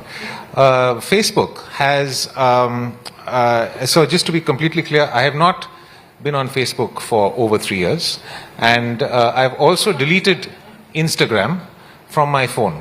But I did that relatively recently because I'm addicted to Instagram. If I don't delete it, somehow, so I'm going to still give you a little more time on Instagram, but Facebook I'm off for a long time. But Facebook provides a very, very valuable service. It has a repository of photographs, as you say. I mean, if it's Amazon gives you all the books you want, Facebook's literally got a repository of photographs of your whole life. And I know at least one very poignant situation, which is, when a loved one, particularly a parent or someone dies, sometimes the only repository of that person's memories is on social media. And so, as much as inside me, my data protection lawyer's stomach crawls when I think about keeping data indefinitely, the idea that I may not have access to that store of information is at least upsetting to me. How will a company like Facebook deal with this new requirement that is coming, which is a fairly hard implementation of the data minimization principle? Whether it is old-fashioned or not, GDPR still has it. About 120 countries have the same idea. It's not out of the rule book, but this reality is something that I think, so particularly your companies, the companies that you work with, Sunil, have to somehow navigate, and you also navigate it for customer benefit. Personally, as much as I don't utilize it, I know that I will miss it when the time comes. Yeah. Thanks, Rahul, for that question, and thanks to Carnegie for having me again. Your example perhaps is easy to deal with because there is an exemption for publicly available data. There are conditions for that exemption, and you need the data subject to have made that data publicly available themselves. What this really does for us is it produces a conflict of law situation. Classic conflict of law situations is across jurisdictions or across statutes, and this is perhaps the first time that we have a conflict of law situation within a single law. So it's going to be very complicated to think that through. So let's take a different scenario, which is my dear friend Sunil Khernar, with the Indian Society of Agricultural Professionals. He has private groups on Facebook, really large ones, tens of thousands of farmers sharing best practices. And even if they weren't doing serious things like sharing best practices, and they were just sharing random memes, all of that is copyrighted material under the Berne Convention. They have rights that they may seek to protect. So I have a deletion obligation in one section of the law, and in the other section of the law I have a due diligence obligation for all the algorithmic software that might interact with personal data. So I have to write a piece of software, because algorithmic software is every software. There is nothing outside the scope of algorithmic software. And the risks are any risk to any right. So this is their copyright, the right to their intellectual property. And I cannot produce the deletion software to delete those accounts, because it will fail the other obligation that I have on algorithmic software. So I'll most probably turn up at your office and ask for advice on how to deal with these competing equities. No, but that's not an answer, Cyril. You have to do both. That's literally the way it is. There's got to be some way that... Under copyright law, it is their IP for, is it 60 years after the death of the author? So I have to hold it for... You're not obliged. Sorry? You're not obliged to hold it. Why? Because it's their IP. They can copy it down, they can keep it. Yeah, they have transferred it to me on a license, and I'm a licensee of their IP. It might be the only version of that IP they hold.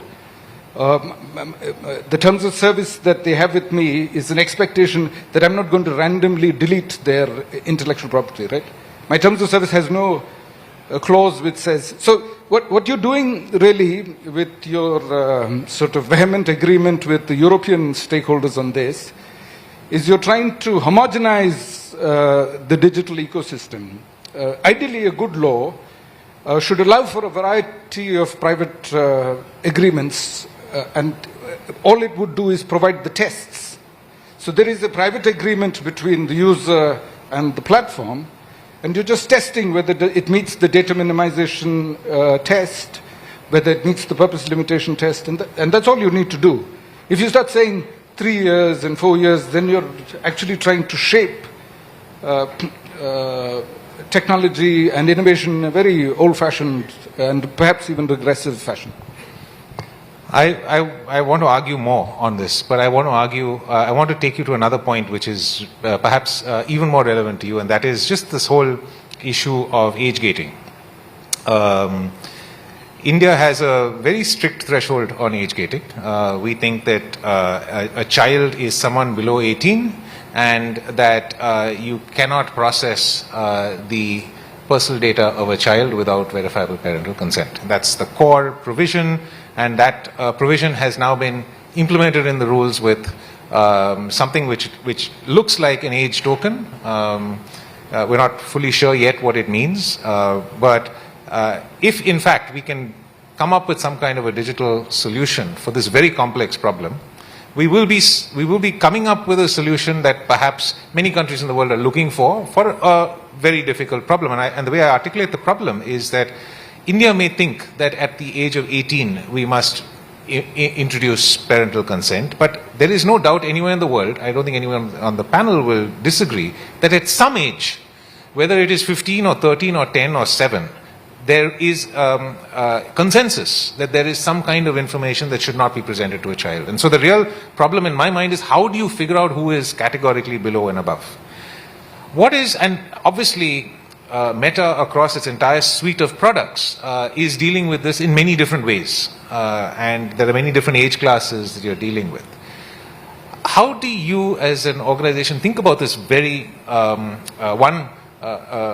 aggressive framing of the age gating requirement in India, perhaps more than any other country, and have the rules made it better or not? Because we've got a little more clarity in the rules. Yeah, so I won't comment on the specific age threshold, because I think lawmakers have decided that is the right approach for the country.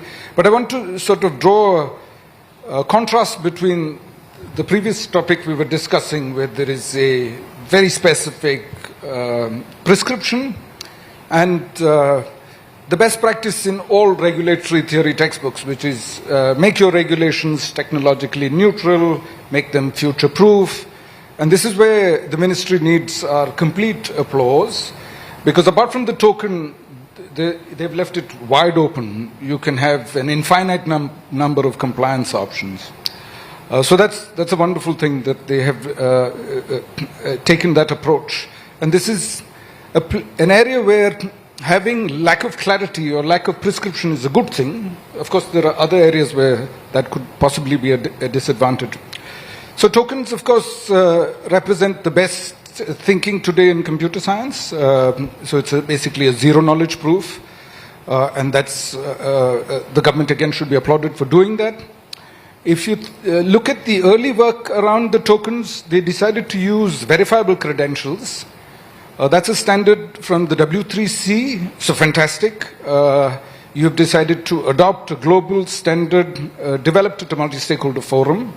Here the only wish would be, more as an Indian citizen, that the Indian government and Indian academia and also Indian corporations should go to all these standard setting bodies, and also that DPI standards like BECIN should be taken to these standard setting bodies and made part of official work streams at these standard setting bodies. So what's the big advantage if everybody is using token? If a token leaks, then unlike if an Aadhaar number leaks, you know exactly whose throat to squeeze. So accountability is also addressed with the token. So I think what the ministry is saying, this is our preferred approach, use the best that we currently have. But if the state of art continues to develop, then of course do adopt that, and we give you the ability to do so. So that's perhaps the best part of the rules. Can you tell us how our Facebook experience will change once the token comes, if you do look to implement it? I'm too low in the hierarchy to even know what we are thinking at this point. So, and perhaps too early also. Yeah, we would most probably wait for the final rules, and then they would get cracking. Rudy, next GTS, they'll have an answer. Asta. There's been talk about Rufus, and there's been talk about how data can help us. And you've done a lot of work on really unlocking sort of the value of data in a privacy-preserving way. And I'm going to ask you to just reflect on the Data Protection Act as it now currently looks, once we've got the rules and we've got everything in place, for achieving that objective. We have had panels that talk about the value of AI. We've had some closed doors that talk about how India is going to host the India AI Summit, and it's going to be a summit about AI impact. And we're trying to get to a point where we can take advantage of this wonderful wealth of information that we have, except the Data Protection Act puts some very strict safeguards around the grounds for processing the data for other reasons. And I think Aman reflected on some of those concerns, which is that today a data minimization standard and a retention restriction is an old way of thinking about it, which is not aligned with the way we want to go because of AI and all the benefits that come out of that. But I think from a civil society perspective, you have a difficult task, which is you recognize that there's value of data to many communities and the society as a whole.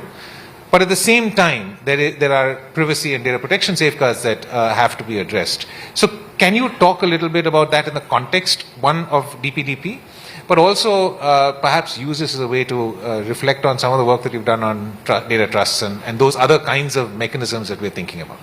Yeah, thank you so much for having me, and what a fascinating conversation to just be on. I think that the question of like unlocking the value of data is maybe it doesn't belong here. I know that we went back and forth with the various versions of this document to put NPD here or not put NPD here. And you have to explain what NPD means. Non-personal data. So we had a non-personal data moment, which was 3 years ago, where there was a committee that was set up to understand how we could think about unlocking the value of non-human, non-personal, and non-personal was data that was, well, not personal. So I think that there was, and then it was postponed, and because we didn't have a personal data protection regulation, and we had not done a good job of defining what personal data is. And then again, in this in the rules as well as the Act, we have done away with the sort of textures of what is personal data, because we've like lost those categories that we had of what is sensitive personal versus not. And then I think that what we realize through this is that the protection is critical. This is at the individual level. This is about the right to privacy, and I think that the rules as they stand now do a reasonable job, and as we were discussing, that this is an important framework for us to have. The value is in its existence, and I think that we can move on to answer some of the more difficult questions. I am also both excited and as well as a little bit skeptical about the role of the consent managers. And the reason I bring that up here in the conversation of data value is because what we've seen is that in GDPR, there's a right to portability. Can I just ask you to explain for the uninitiated what exactly the consent manager is? I'm worried that we are talking a language that a majority does not understand.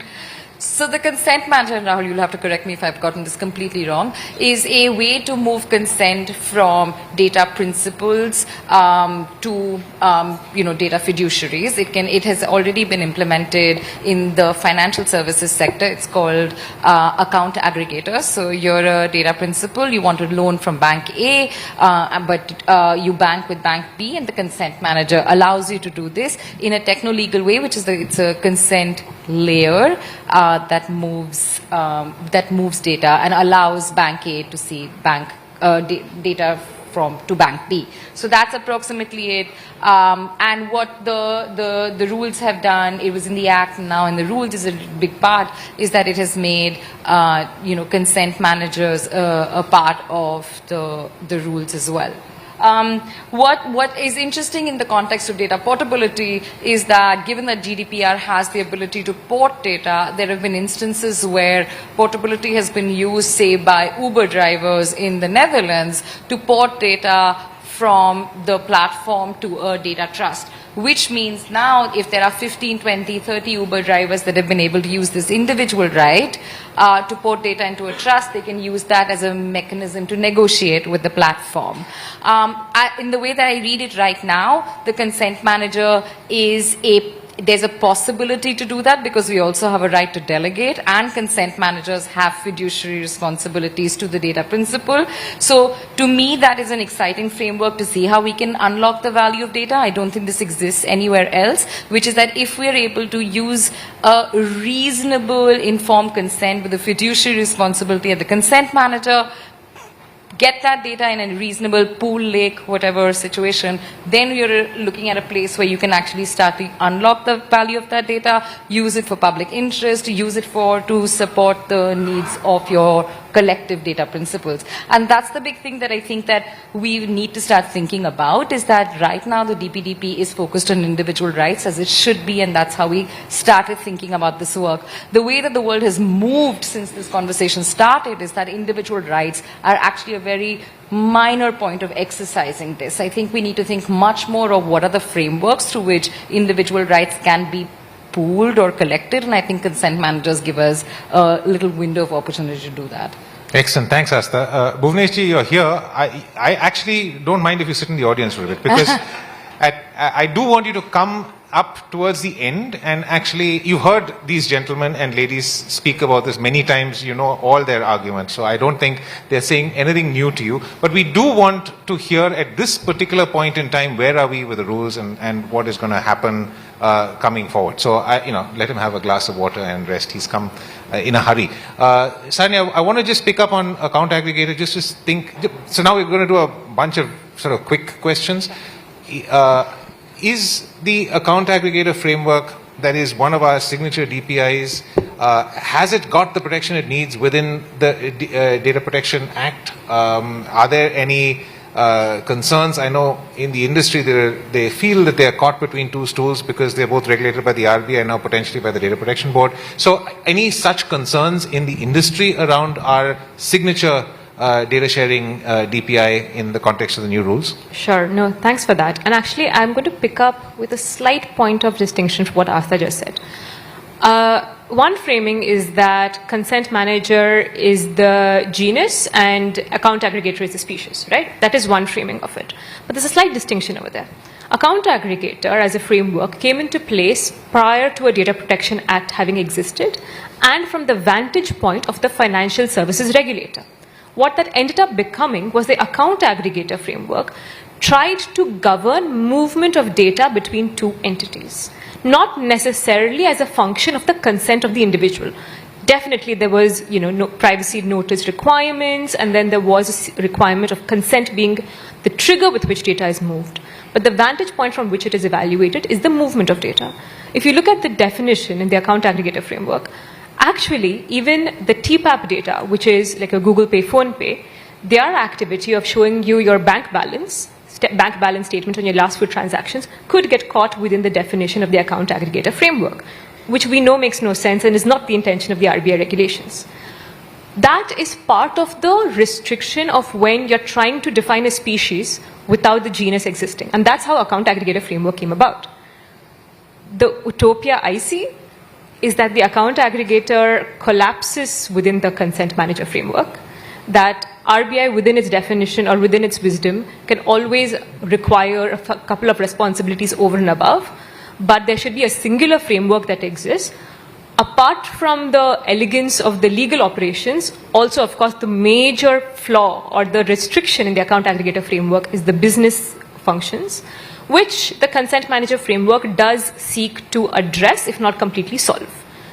So in that world, that's what I would like to say. I mean, I have never heard of the RBI giving up a fiefdom that it has, so it is a utopia. Aman, very quickly, just to go back to how this fits into your global operations. I know that there are new provisions that could potentially apply to cross-border data restrictions. Are you guys concerned in any way about it? Because it applies to significant data fiduciaries, good chance that you will come within that. Of course, it doesn't apply right now, but in a global business, are you concerned about Rule 12.4? I think, and again, Bhuvneshji is here, and he's been very, very kind in both in private conversations but also in consultations, being very, very clear. And I think we understand the intent of where it's going. And so I think, look, a lot of the rules will become clearer in its implementation, and that's why we think that, while the government has said that, there is a 2-year time frame, I think thinking through perhaps a staggered implementation, thinking through, perhaps even longer implementation, will just allow us to understand the exact ramifications of all of this. It is difficult today to emphatically say, no, we are not worried.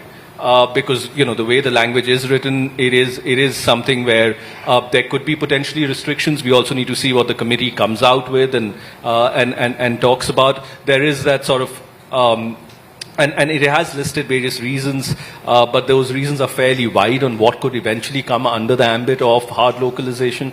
We don't know that as yet. So I think those things will become clearer once the implementation starts and once we have various ways. I think to the government's credit, what's been great is that they've been very open to both suggestions, but also just going in and having a conversation saying, this is what we are thinking or this is what we understand. Is that what you are thinking as well, and so on and so forth. So I think that's where it will become a little bit more clearer. Asta, very quickly, and Bhuvneshji, whenever you're ready, just come on. Don't feel... we can all go back in the audience then. No, you sit here. Asta, just very quickly on Data Protection Board, any concerns around redressal, any of those sorts of things from a civil society perspective? Are there things that... I mean, Bhuvneshji is now on stage, so you can actually ask him directly for the things you want to change. Yeah, first of all, carrying the whole burden of civil society is very hard. But from my perspective, I think what we're concerned, I mean, the messiness of India, I think, is what has been brought out, right? Like, how do we make sure that a digital first board really gets all the complaints in? Is it going to be cumbersome? Is it going to be accessible? Is it going to be independent? And I think we were discussing this before, is that I think that the first constitution of the board really matters in setting the tone of what is going to be, and how do we create the sort of tone and tenor of what's going to go forward. But again, like, I think questions of accessibility accessibility are really, really coming up, and I don't want to be in a situation where people have grievances and not able to bring it up because the board sits elsewhere and is only being mediated through digital means. So, yeah. Sunil, anything that is going to constrain you as a significant data fiduciary other than the things that have been discussed? You're free to say no, then Bhuvneshji's job is done easier. No, I think the other obligations such as DPIA and audit, etc., are pretty standard, and Meta does have similar obligations in other jurisdictions. But I wanted to sort of talk about something slightly separate, which was back to the exemption for publicly available data, and there we are a significant data fiduciary because we train llamas, and most recently Llama 4. I think the intent was to provide an exemption that would allow for ML training. I think that was perhaps the goal. Though in the details there can be challenges, especially for a data fiduciary to verify that those conditions are met when the data is from the publicly available internet. So a sort of small modification which allows the fiduciary just to test if the publicly available data has been legally made available rather than made available by the data fiduciary, data principal himself or herself. I think that would be the kind of small tweak. Of course, that is something in the parent statute, not germane today because we are discussing perhaps the rules more than the statute, or we're discussing both. We're discussing the data protection framework as it's a complete framework now. Yeah, so if that were to happen, then some people believe that with Section 52(1)(c) in the Copyright Act and this exemption in the DPDPA, India would become perhaps the most friendly jurisdiction on the whole planet for you to bring your data centers and train your models. So we're hoping that's roughly where we will go, if that is possible. I think copyright is still a way out, but certainly this interpretation, and certainly if the government can clarify this, because this single thing from really leveraging AI is going to be really important.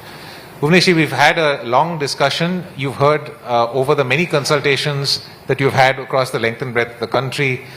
I can certify that at least in the two that I attended, there have been no new points that have been brought up on the panel. So, so you know the answers, but I just want to want you to give us a state of play right now, because the consultation period is over. Last I heard, you had received some 6,000 or 8,000.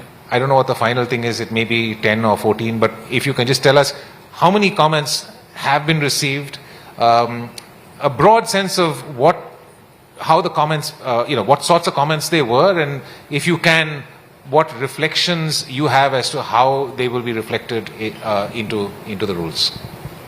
Thank you. Thank you for having me over here. One thing, it helps us in understanding how the various stakeholders think. It's a great source of feedback, and at the same time it provides a platform about telling how the government is thinking about a particular thing. So it's a two-way communication. It really helps.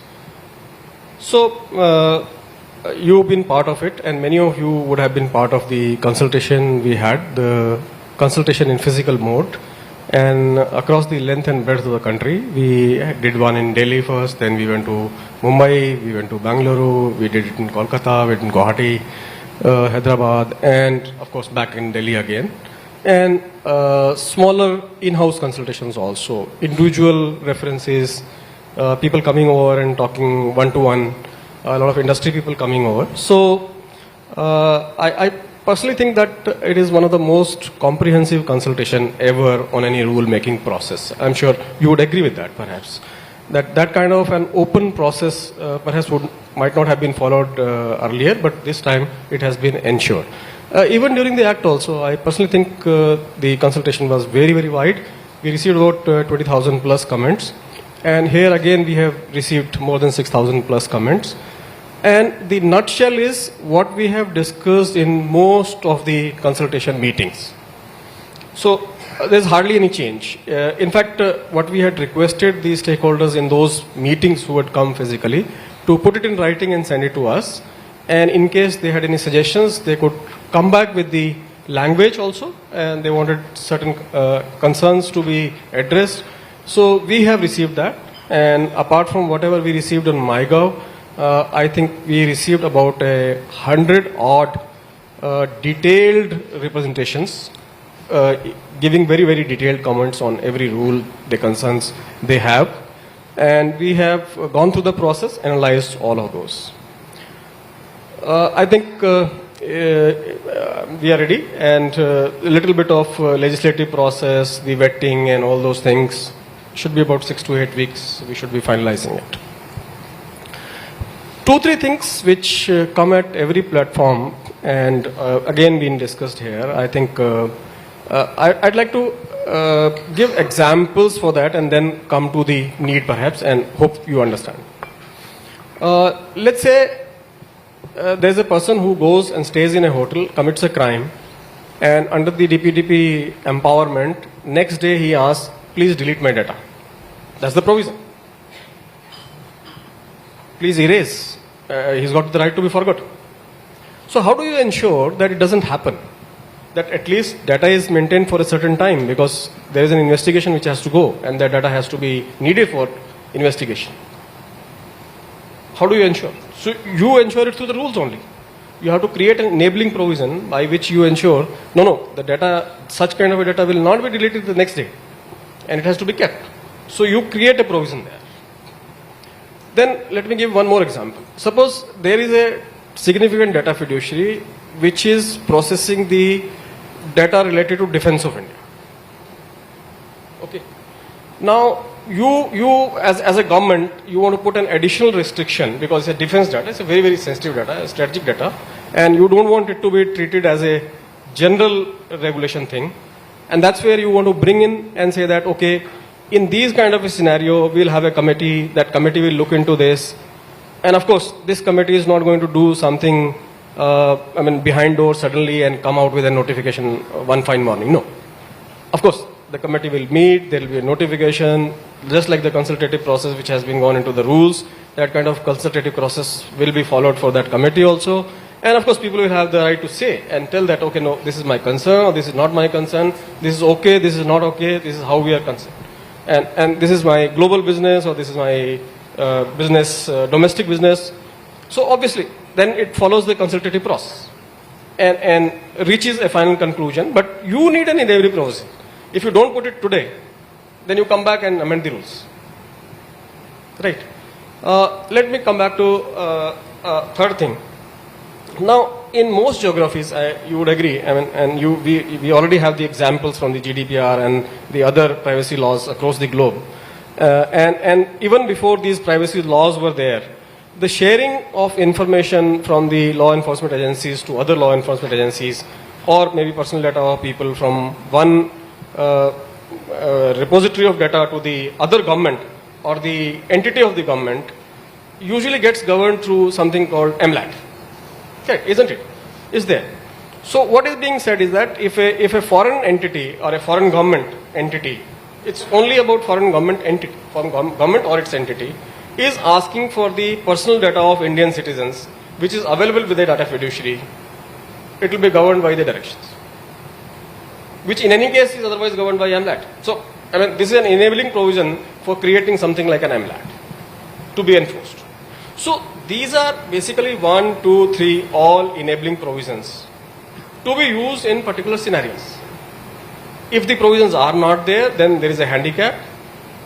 And of course, the sovereign right is there, and the sovereign has the right to create those provisions either through the legislation or through the rules.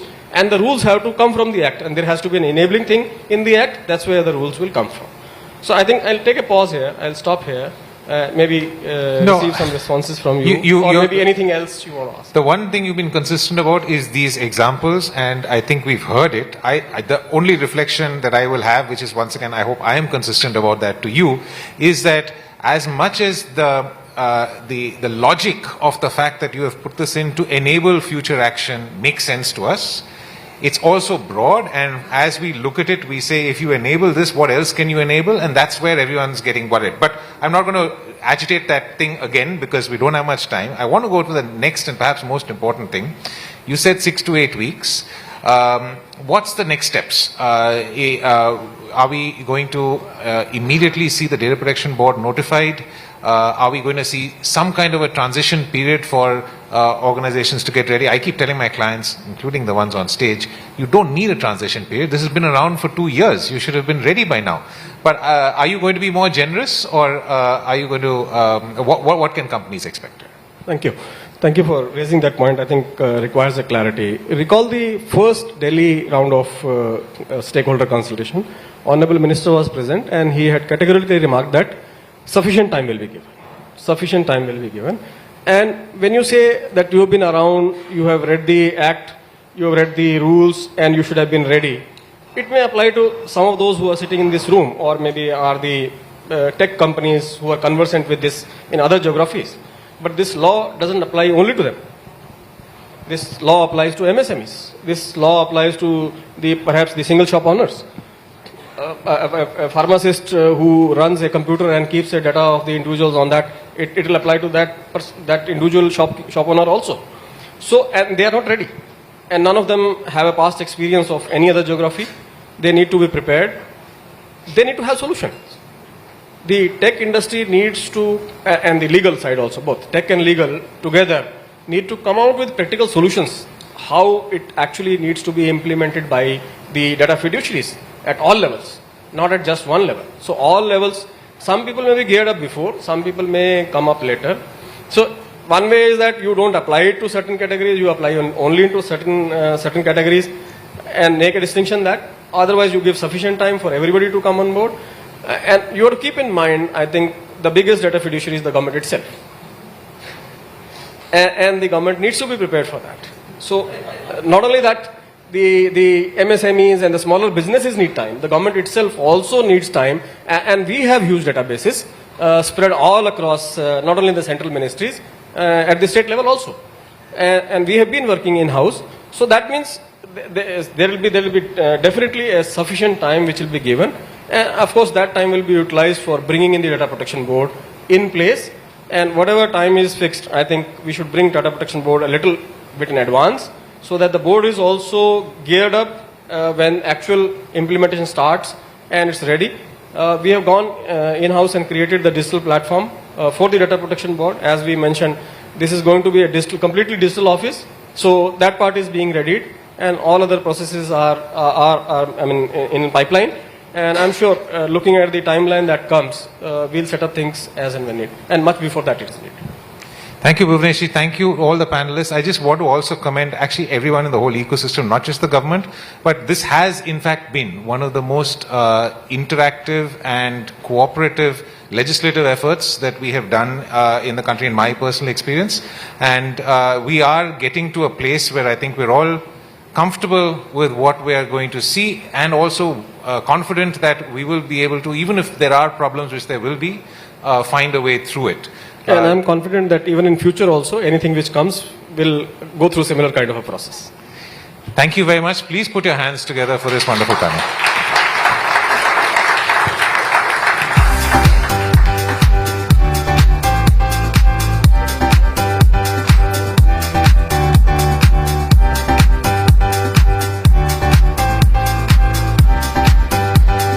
Thank you all for a well-rounded and thoughtful conversation on India's approach to data governance. May I request the audience to please settle down. We now move to our next panel, DPI, the new marketplace. It's my pleasure to welcome on stage for this panel Mr. Sanket Bhondwe, Joint Secretary, Ministry of Electronics and Information Technology, Government of India; CM Maladi, Global Head, Digital Public Infrastructure and Inclusion Programs, TCS; Rohini Srivathsa, Chief Technology Officer, Microsoft India and South Asia; Heba Shams, Vice President, Global Public Policy, Inclusive FinTech and International Development, MasterCard; Vijayanti Desai, Practice Manager, Digital Development Global Practice, World Bank Group; The conversation will be moderated by CV Madhukar, Chief Executive Officer, Co-Develop. Can I have the video, please?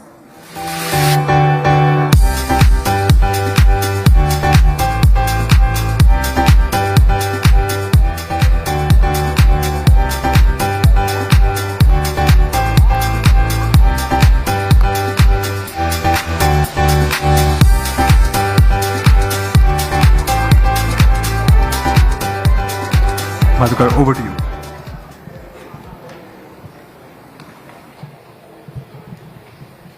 Thank you very much. It's wonderful to be here, and we have an amazing group of panelists with us to discuss the role of the private sector in the DPI space. As the session has been titled the DPI, the marketplace for private and DPI. So as I look at the landscape, and I've watched this a few times, I think the interaction between the private sector and DPI happens in a few ways. One is during the build phase, where I would, let's say, point to Tata Consultancy Services, which helps governments build infrastructure as a service provider. The second kind of infrastructure that we've seen is where the private sector builds, owns, operates the infrastructure, which is like a MasterCard is another example of that, right? The third kind of private sector role in the DPI space, we don't have representation here, but it is the startups who build on DPI, right? And the fourth kind of interaction between DPI and the private sector is the hosting and other whole host of services that DPI requires, and we have Rohini here from Microsoft to represent that. And so I think the mix of the panel is we have 3 people from the private sector and 2 representing the public sector, Vaijayanti from the World Bank and Sanket from the Government of India. It'd be good to see the different perspectives on the important questions of the interaction between the private sector and the government as far as DPI is concerned. So I've prompted each of our panelists with one opening question, and we'll build on it as we go along with the rest of the questions. I have my first question to Vaijayanti. The World Bank has obviously been a big player in the digital space for the longest time, and a lot of your contracting happens when you give loans to countries with the private sector. So, how does the World Bank view the role of the private sector in the digitization work that goes on? Is the World Bank's view that the interaction of the private sector in the digitization journeys that we've seen in the past different from how you perceive their role in the DPI space?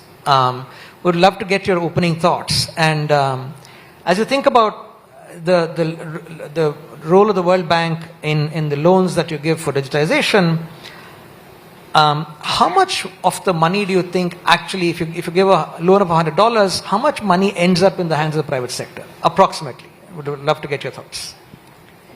Thank you, Madhukar, and thank you to Carnegie, and for all of you who are still here on a Saturday afternoon, almost evening. So in terms of how we define digital public infrastructure as the foundational digital building blocks for public benefit, and I think it's important that the public benefit as opposed to for public sector or by public sector. And it does require, as a result of that, a paradigm shift in thinking. I think many of us who have been working on this agenda talk about the rails that allow for not only transforming countries' public sector services and service delivery, but also for allowing private sector innovation to build on top. And so as a result, it's a different way of thinking than the more traditional digitization projects where it's more inward looking and by government. And here it requires, and for it to be sustainably leveraged, is to not only think about it for public services, and public services might be the first usage that we see of DPI, but for it to be sustainable really does need to leverage private sector and the innovation on top of that. and like you said, there's sort of different models of how we would think about the role of private sector, and traditionally it's as a vendor or operator, but really what changes things with DPI is private sector as a user. I do think that we need to spend more time. I think we talked about this. We don't often bring in private sector as much as we should when designing some of the foundational DPI layers, and particularly on things like the ones where government clearly has a role, like on ID and digital ID. And I think that more and more we should be increasingly thinking about that.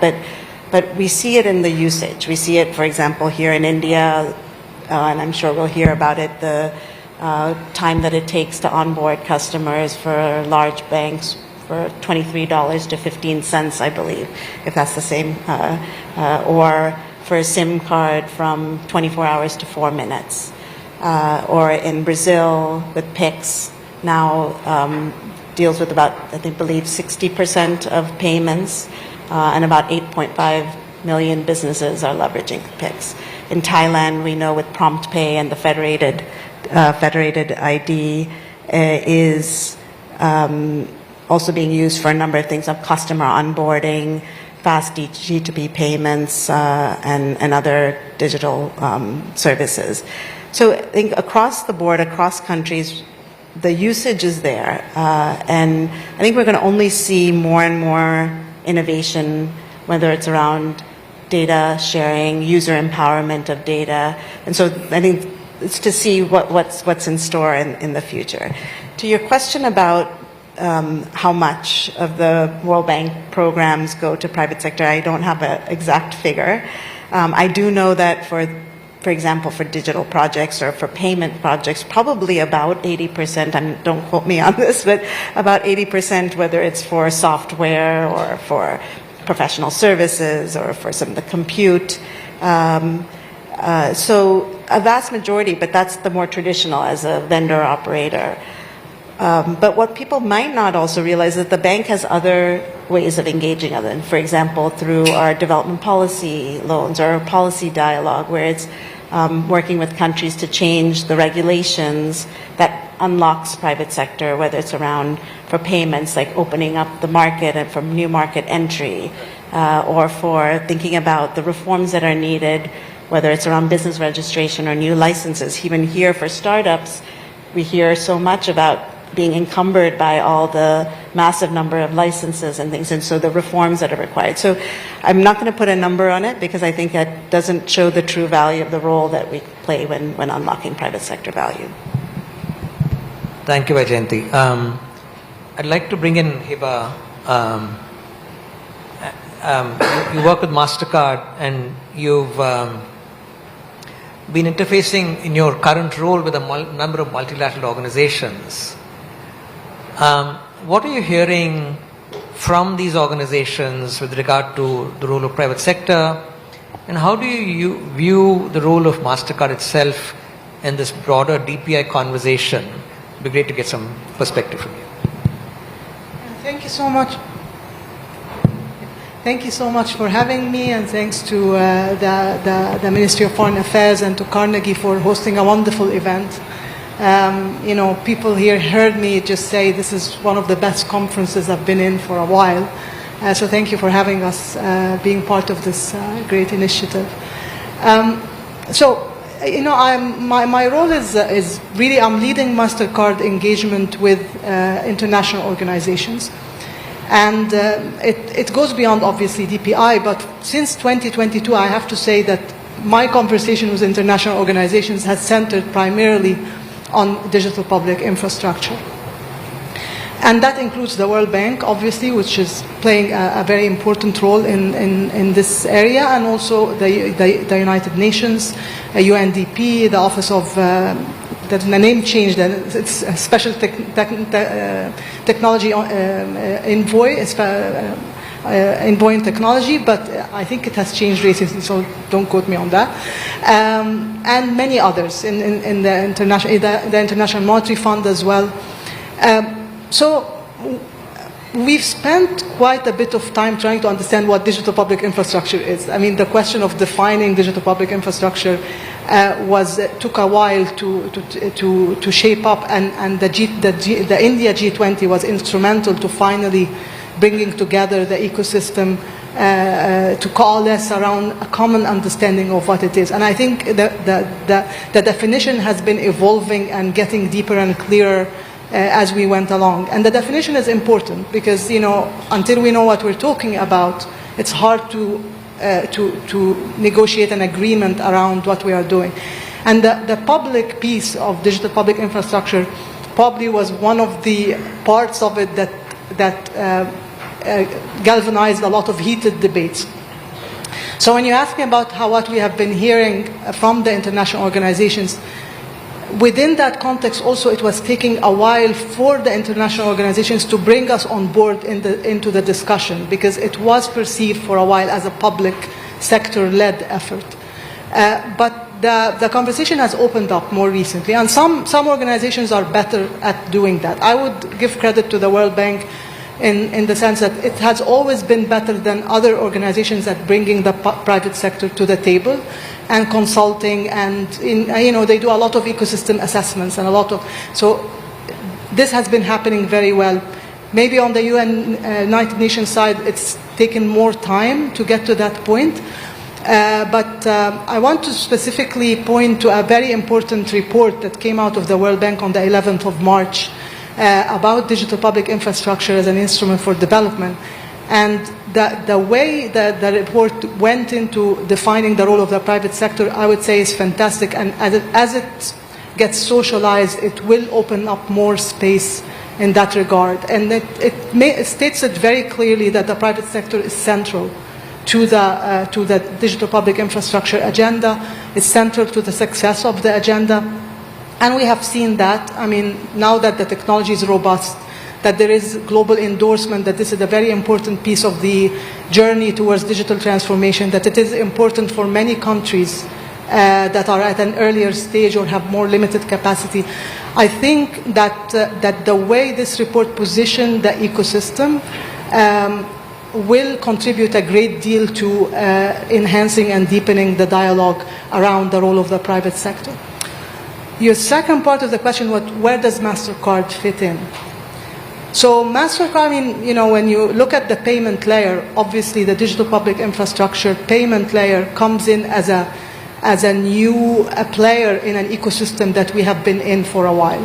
So in that sense, and it depends on the market and so on, we may be in a sort of a competing providers relationship where MasterCard and other payment networks are offering a payment option that competes with a DPI payment option. So this is one relationship that exists, and with it comes a certain package of dynamics and policy choices and policy conversations.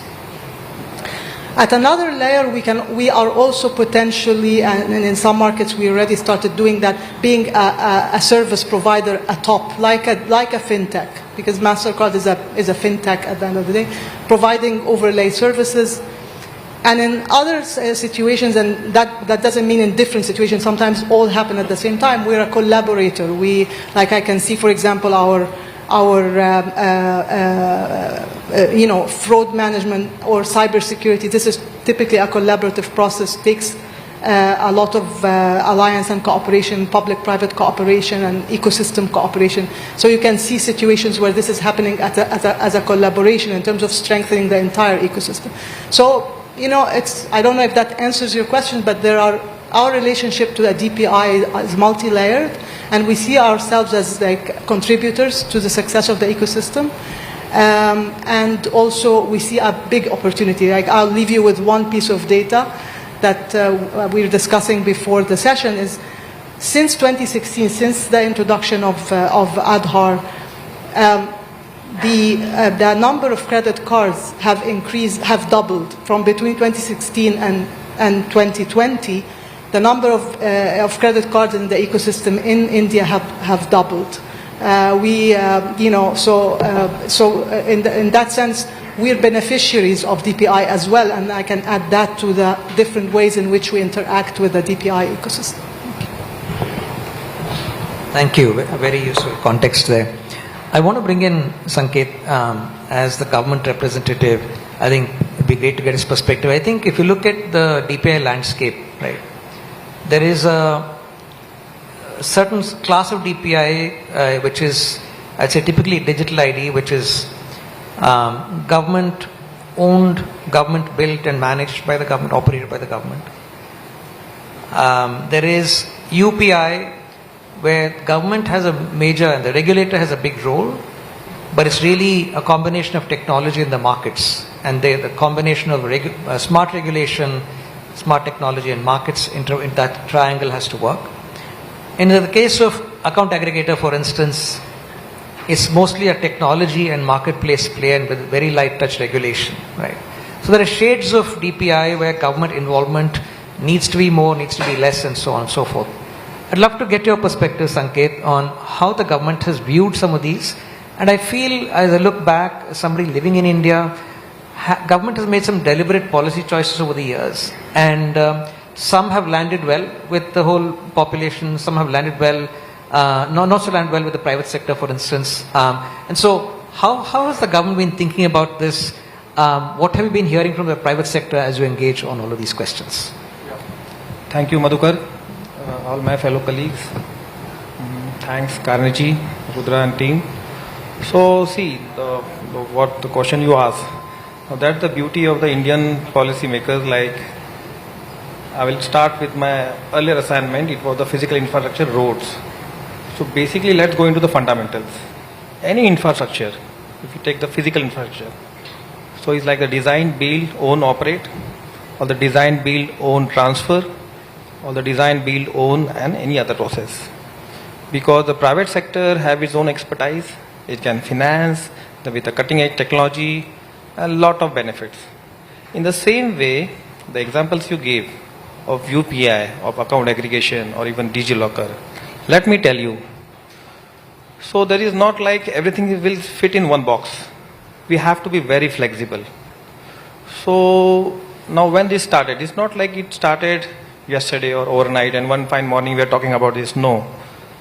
It's about a digital India, which is almost a decade old campaign we started. And in 16, 17, we saw the UPI coming and, the COVID during the COVID times, the DigiLocker recently and all. So basically every DPI, we need to understand, first of all, the pulse of the market and even the nuts and bolts of the field. Because it should be citizen-centric, user-friendly and accessible. So you can't, again I will say, you can't put all the eggs in one basket. We have to be very thorough, very flexible and very, I will say, customize what is needed. That is where our Ministry of Electronics and IT, we played an important role to bring the private partnership into this. We have fantastic examples of UPI, where Google and PhonePe have used our APIs and done wonders. We have the other example of even, I will say, Aadhaar integration with Jio's eKYC, and see the verification cost. Almost 90% of the cost of verifications have come down. I have many other examples. We see the space program. Yesterday I was listening to Nandan Nilekani sir and he was mentioning about the space system, and see many of the startups coming up, building up the 3D designs and all. And that's the wonder. We have the PME Vidya, I'm looking into BISAC. So we have one of the most economical satellites where I'm giving it to Sri Lanka, Myanmar and all these South Asian states for education, for training, for skilling, and I have almost 300 operational transponders. What I want to say here is that we have to be flexible, and see, the private sector is very important, first of all. What my colleague was saying, I was just listening carefully. So MasterCard and all, they're also, again, I will say, for example, they're very important payment gateways. I'm handling DigiLocker as an open data exchange platform. And the next step is a digital wallet. And a digital wallet, we are talking with EU and ITU in UN and all. A digital wallet can't be complete without the partnership of, again, these important gateways. So I think that again G20 gave a fillip. Yes, G20 gave a fillip. So why? Because see, our foundational principles are very strong. The fundamental principles of to make it open, secure, scalable, and accessible to all. And again, our foundational DPIs like UPI, Open Data Exchange, and Bhuvaneswar was just here, and we were talking about the data governance and other. I think that's wonder. I think a lot of things are being done. Let me tell you. Today, we are also thinking of a future network of a resilient one, where government have a role to play, and I am doing something. So today, I have my own 7 platforms, indigenously developed and designed. Like we have our own app store, own email ID with a private partner, own intranet, own document management system, our own single sign-on, our own cable landing station. We are planning everything because it should be end-to-end. We can't just say that this is the bottle or this is the glass and these are separate. No. We have to think from end to end. So this is what the government is doing, and the government understands, appreciates the partnership of private sector, and with them we always see that it's a win-win situation.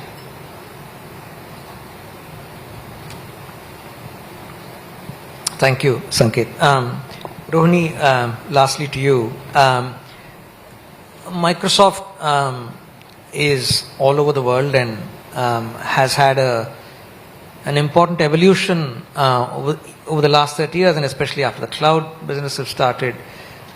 Your partnerships and engagement with the government is only going up. And it'd be great to get your perspective on how you've seen the DPI story evolve in India, but also how you see this playing out around the world. Yeah, thanks for that question. Let me first start with a couple of observations about how synergistic a hyperscale cloud is with the DPI thinking. That might provide some conceptual thinking here. One, when you talk about DPI, we are talking about qualities like scalability, minimalism, building blocks, interoperability, security. These are fundamental tenets for a hyperscale cloud to work on a global scale. So there is surprising amount of synergy between a DPI thinking and a cloud. Second part I'll present is that as a hyperscale cloud, we think of the cloud as a platform. And our founder has defined a platform as an entity where the people who use the platform get many times more economic value than the value of the platform itself, which is very synergistic to how DPI thinking is.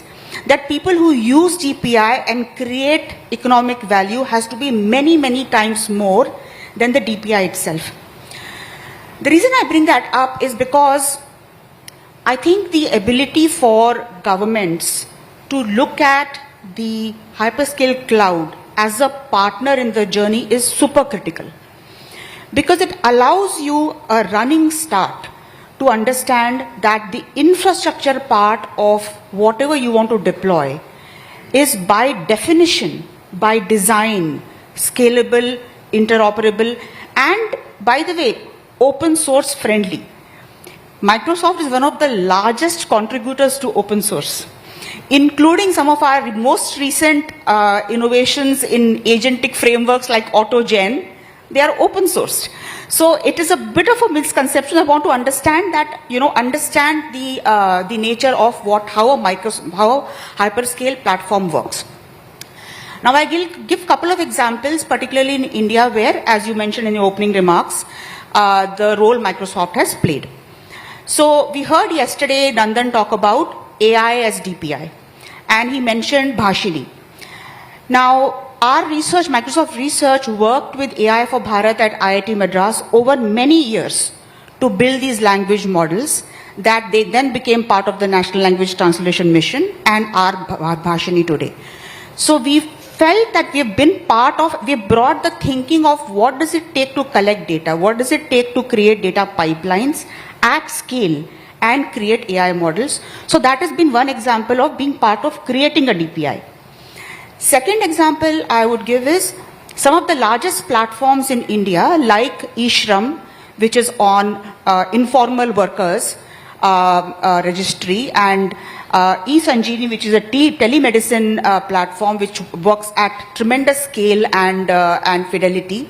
These run on the Microsoft Cloud. So the ability for you to run your solutions on a platform that is by design meant to be scalable, secure, and configurable is by definition that synergy. The last part, which is I cannot overemphasize, is the point I made about what is a platform and what is the value that's created on the platform. We are seeing that the ability for startups to build on the cloud, especially digital native startups that are digital first, cloud first, AI first, is going to change the way in which value is created in the Indian economy using these DPIs. I was at a startup event a couple of weeks back, and we presented a point of view there that today, if in India the software market is about $20 billion, in 2030, it is expected to become $100 billion. That number is based on the fact that many of these startups are able to leverage the digital public infrastructure, not just the identity, data exchange and payments, but some of the upcoming ones like ONDC, like some of the ones we discussed earlier today, to create and solve new problems which would otherwise have required creating plumbing from the grounds up, which would by definition be economically unviable. So I work with startups every day in Bangalore, and to me, that fundamental aspect of economic unlock that startups create using DPI is the most important part of DPI that people have to understand. Thank you, Rohini. I want to turn to Chandramohan. As the TCS is one of the largest global IT services firms, and as a company, you played an important role in India's DPI journey in many ways for the last decade and more. What are your sort of reflections and takeaways from the India journey? But also, I know as a firm, you have much work going on around the world, and what is your experience in learning from what you're doing in many parts of the world on DPI? Yeah, thank you for having me here. Our experience has been, we are being part of building several government programs. The way we transformed the passport in India is a classic example for the last 15-20 years now. If you have seen a passport, taking passport before and now, Indian citizens would have experienced the way we have transformed. What I have seen in the recent past, when we are taking the DPI story across globally, we do individual programs in UK, we do railway programs, we do DigiLockers across the world and all that. What I have seen is after the G20 happened in India, there is a very clear sequence. G20 has said that there are 17 SDGs defined, and everybody agreed that without a DPI kind of a tool set, a technology, achieving those goals is very difficult, right, in the shortest possible time. Once the DPI has been identified as a tool set to achieve those goals, now we see a lot of traction from the government agencies also. See, it is what we observe is that it is not necessary that the government has to do everything. Most of the Indian government has played a very good role in the evangelization of the DPI, in also setting up a policy framework, creating institutions like NPCI, like UID, like ONDC, to create institutions given independent and autonomousity for them to innovate. And they naturally become a tech-savvy organizations. So what we see globally is that I think what important point is conceptualizing DPI required, which is foundational as well as sectorial DPIs. But once the DPI to be built, which is at the end of the day objective of the DPI is to give a citizen stack, a convenient citizen stack on the ground. It is also followed a very good methodology, learning from India, which everybody could take it a general methodology. I was sharing that information is that it actually gone to the manufacturing methodology. If you see the UPI story, I'll take one example of UPI, how it is actually resembled to the manufacturing. The switching and settlement is done by NPCI, infrastructure, right? If anybody wants to send money from A to B who are in different banks or different financial institutions, the central switching and settlement is done by NPCI. That's an easier task to do, to be honest with you. It's a technology component. Technology is always easy to do. Now the biggest part is the distribution of that service onto the ground. The banks have played a very important role in distribution, both in terms of creating an ecosystem of capturing the transactions and also acceptance on the transaction account, like authentication, authorization of the account, making the account credited, debited, secondly reconciliation, customer grievances on the transaction. They are become the distributor or the processor of the transaction. Now there is a dealer down below who is actually the TPAPs, third party application service providers, who played larger role in terms of taking the transactions, creating the merchant ecosystem on the ground. And in fact, the success of UPI is actually laid on the foundation of Prime Minister Jan Dhan Yojana. If there is no account in the bank, you can imagine how UPI would have been today, right? So if I take this example, there is a foundational work that is done on a PMJDY program, that is Banking for All. And there is a distribution network which is created to make sure that it is properly go through the proper regulated entity. And there is a TPAP, which is basically fintechs and startups and who actually innovated the way of redefining the experience.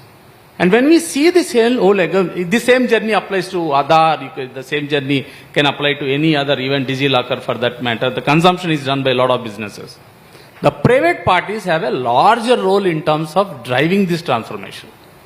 And whenever we take to one of the countries this experience, see, it is not that the India DPA can be just copy-paste into some other. It is not possible because the DPA implementations have a lot of implications on the culture, the geo positioning, and the population there, the education levels, digital literacy, a lot of things influence that, dynamics and all. What is important is this common framework, where you actually create an infrastructure which can be created by the government or a government appointed agencies who are tech savvy, and a private parties who come into it and then actually play the role of distribution and then consumption infrastructure. So if you ask me, the Google Pays or Phone Pays or the world is basically a consumption infrastructure who created an infrastructure for consuming the services.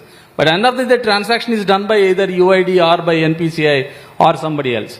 And I think with this learning, what we played a large role in terms of the inclusion of the people. See, second very important factor which I feel is inclusion is not charity.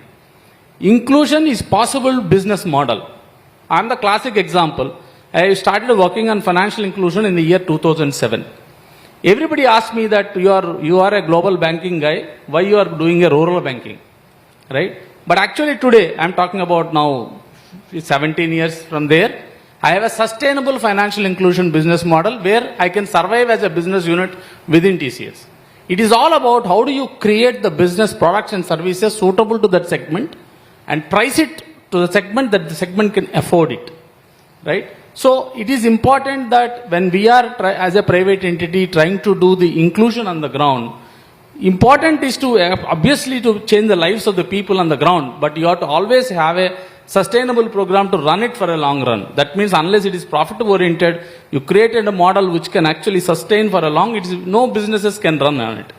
So I think from a private partnership with the government, especially the progressive governments which we have in India, I think we see a lot of synergy between public and private in terms of delivering those citizens stack to the ground. Thank you so much, Chandramohan. I wanted to pick up one of the points you just mentioned. I'll come back to you for this question and would love to expand the discussion. I fully agree that there is no one-size-fits-all solution in DPI, right? But one of the things that technology has done and continues to do is standardization of many things, right? So if you go back to at least my time, back late 80s, early 90s, companies would build their own email, right? Their own word processor and so on and so forth. But what we've seen over the last 35 years is a standardization, and so back in the day, even companies would say, "Look, but I'm unique and I need something different," right? So what we've seen in the last 35 years is a lot of harmonization, standardization that's happened while companies have adapted, right? Countries are still struggling everybody thinks they're unique. Yes, they're unique in many ways, but I think the question I have, and this may be useful for many others to respond as well, what is it that can be standardized, that can scale, and what is it that needs to be customized, right? That's a fine balance. Last year, Carnegie released a paper at last GTS called DPI as a package service. Essentially with the idea of recognizing that, just to give you some statistics, there are 70 countries in the world that have a population of under 1 million people, right? Now, I would find it very hard. We were talking to my friend Pete from New Zealand here. Cook Island in their neighborhood has 15,000 people, and he said it's fewer people than in this building. So how do you expect a Cook Island or any such small country to build ID and payments? And so what's the especially having you've seen the tech sector for many years yourself, what's the degree of standardization that's possible? What needs to be customized? I think you have some reflections on that would be great to get. I think the foundational DPAs which we are talking about, which are standard, like giving identity. So we talk about giving identity to humans, right? Giving identity, India, we never spoke about it, giving identity to cattle, right? We have Pasu Aadhaar, right? Giving identity to institutions who are giving employment called Udyog Aadhaar, right? Identity as a subject is standard. The way in which you communicate, the protocols, or the way in which you transmit data, the technology is standard. The features could be customized based on. See, I tried to do financial inclusion after doing in India with a great story that 70% of India's Prime Minister Jan Dhan Yojana I could contribute. We went to Bangladesh. The complete story is different there, right? Because of the local religious, cultural, various aspects which are there. What I'm trying to say is that what is standard is obviously the technology part, which can be standard provided you build it on open standards and the way in which you make it interoperable, secure, privacy by design. These are the common principles across the globe. There is nothing, no changes in that, except rules of the game might change from country to country, but they are all configurable. But the point is that how do I make it adopted on the ground is the biggest challenge. And that's where the private players plays bigger role. So government will not be able to take it to the ground. Government can say that I want to have a direct benefit transfer scheme. But how do you take it onto the ground is actually is an ecosystem play. It includes the sponsor banks. It includes the destination banks where the guy maintains an account. It includes the interoperable agency, like where we have done Aadhaar payment bid system in NPCI. But it is all about you create the standard technology framework and protocol to reach to the ground. That's very important. But the customizations and parameters are more to do with the how you deliver onto the ground and what makes it successful. Unless you understand the local dynamics, adoption is very difficult. You can build great systems, but essentially unless you have the local nuances, like example, language is an example, religion is an example. Right, some customs which you have to follow. So those are the things which will go on a customization. But I think broadly, if you build a technology with a open architecture and open protocols and frameworks, and I'm sure they are reusable across with a little tweaking here and there. Yeah. I get your point and fully agree. I just want to play devil's advocate and maybe bring in either Heba or Rohini to say, look, there's only one Microsoft Word around the world. There's only one MasterCard around the world. You don't customize, I don't think, a lot for any country. Let's play devil's advocate and spar with Chandramohan for a minute, if you will. Yeah, let me since I work for a company which actually has the whole gamut, which means if I look at our modern work, it's a product. You don't customize it by and large. We've got business applications which you could customize. Of course, every customer rightfully believes they are unique. As soon as you start to customize, you are going down a path of making that product only for you. And therefore, any innovation that happens at scale on the platform, you are away from it. You're going to have to constantly reinvest in making sure that you have caught up with the customization. But it's a very healthy tension. I believe system integrators, I'm sort of really being specific, I think system integrators have a very unique role to play here to create that or manage that healthy tension between what is a product versus what has to be customized. And I will add another point in there called configuration. There are ways to create products or deploy products which only require configuration changes, not code changes. So the ability to ensure that you are delivering to your end customer in a way that is able to benefit from the fact that product innovation will move at a very fast pace, and how can your customer keep up and leverage the platform and product innovations as fast as they happen, rather than having to constantly invest in customizations. There is one middle ground called configuration, and system integrators have a really strong role to play here in creating that healthy tension between the end customer and the platform. I'll go quickly to Heba and then come to Ajayanti and then Sanket last year. No, I mean, contrary to common perception, there is a lot of customization that happens in every deployment, because every ecosystem is different. Who are the main players? Are they banks, fintechs, telcos? Also the economics are different in every context.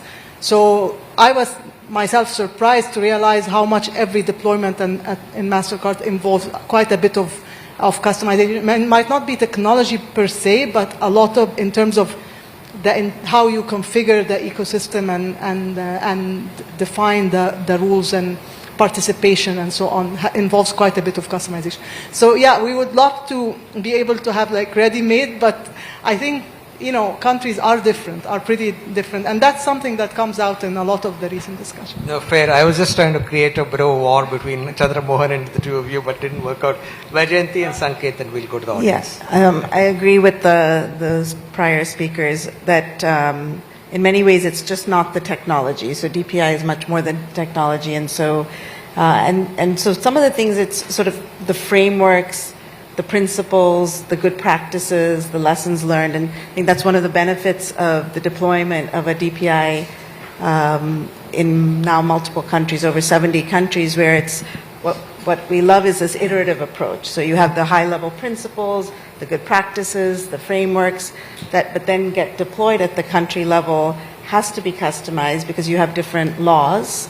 You have different institutions and institutional arrangements and different sort of leaders, as well as the capacity in country. And so what we've seen is that there are some elements, for example, the good practices and approaches for enrollment or issuance of ID, and the lessons across that. But laws will have to be different and things like that. I think it's a very interesting discussion going on here, and on part of the government, Ministry of Electronics and IT. We keep on doing, we are rolling out, we're talking to many foreign countries for, helping them in these digital IDs for national DPIs and all. So basically, again, I think the technology is the answer. And there is now between what the views we are listening, we have to maintain a fine balance. There is a fine balance, how much, where to customize, to adapt, and between the cross-border collaboration, I will say. For me, let me tell you one good thing, what we are doing, because the work of digital ID was mentioned and the standards of TSO, technical standard. So India will be soon coming up with the global technology standards for digital ID. So today I have some 2 billion codes, 1.4 mine, and 60 million are friendly countries where we are rolling it out. So you have listened about MOSIP and all. So almost 25 countries they are working. In 5 countries there is a rollout: Ethiopia, Philippines, Morocco, national rollout. So what I understand is every country is different, every region is different, every place is different. The culture, the local part, the political part, the social part, the economical part, the geostrategic geopolitical equation and all. So it's very different. We have to see that if we are implementing and rolling out something, I don't know if it should be a product or what, but anyway, the fundamental principles to be open source and all are very important, to be interoperable. And that is where India, Ministry of Electronics and IT, we are very successful, and that is why our foundational DPIs like DigiLocker, the Open Data Exchange, the Digital ID, they are sought. I think many things are there, but technology is the answer, and you just can't say that one thing will fit into all. No. That's.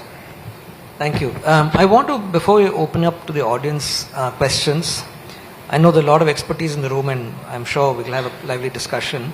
I want to invite Imran, who's a member of parliament from South Africa, to talk a little bit about the G20 work and where DPI is coming up in the G20 work in South Africa. Imran, please. Thank you, Madhukar, and thank you to the External Affairs Ministry of the Government of India and to Carnegie India for this wonderful opportunity of being here. And this is my first visit as an MP. I've been here before, so whenever I come to India, it's like coming home. India and South Africa have a very strong relationship, both culturally. As a matter of interest, 2.74% of our population are people from the Indian diaspora, representing 1.7 million Indians. I think it was the largest Indian population out of India and probably still remains. And I think secondly is also that India and South Africa share a common colonial past, a past of exclusion, and then a post-colonial past, where we need to build inclusive economies and we really need to get back into society. India has been far longer than us in this journey, I think about 77 years, and we are just 31 years into this journey post-democracy. So we got a long road to freedom. Interestingly enough as well, some context into G20 is that South Africa is the fourth of the developing countries that hosted the presidency. And that has been advancing this agenda of global south and development countries. And I think it's crucially important that the audience understands the geopolitical circumstances, that we know what's taking place here. I mean, in 2022, I think it was Indonesia. In 2023, India, and I know the DPI took center stage in amongst the resolutions that took place. In last year, it was Brazil. And 2025, it's South Africa. So we have this huge mantle of responsibility of advancing the agenda and the growth and the re-emergence of developing countries and the global south. And what's also very unique about this G20 is that we are the only African country that's part of the G20, and it is the first time that the G20 is being hosted by an African country. So we also have this additional responsibility of ensuring that Africa is not left behind and that the interest of Africa. And therefore, I think maybe I'd pause and say that I was very deeply humbled and excited when I saw African countries like Morocco, like Uganda, Malawi, and Nigeria share with us their journey through DPI. So finally, just to conclude the context there, is that interestingly enough, what happens is after us, and that is why it was important for us to show this chain that where we're carrying this presidency of the global south and developing. Next year it goes to America. The presidency goes to America. So we can understand the geopolitical circumstances we are in. Whether or not America advances the gains that have been done over the past 4 years remains to be seen. So needless to say, as the last of the developing countries in this four, we want to certainly use it as an opportunity to advance the interest of developing countries. Now, we've identified 4 areas that we really want to focus on under what is called the G20 Digital Economy Working Group, which is a working group that is meeting and will meet until the November summit. I was on a call last night with the Director General of the Department of Communications and Digital Technologies, and she had chaired the DUG, the Digital Economy Working Group, for the last 5 days in South Africa. So we've identified 4 areas that are focus areas for us. The one is digital connectivity. The second is DPI.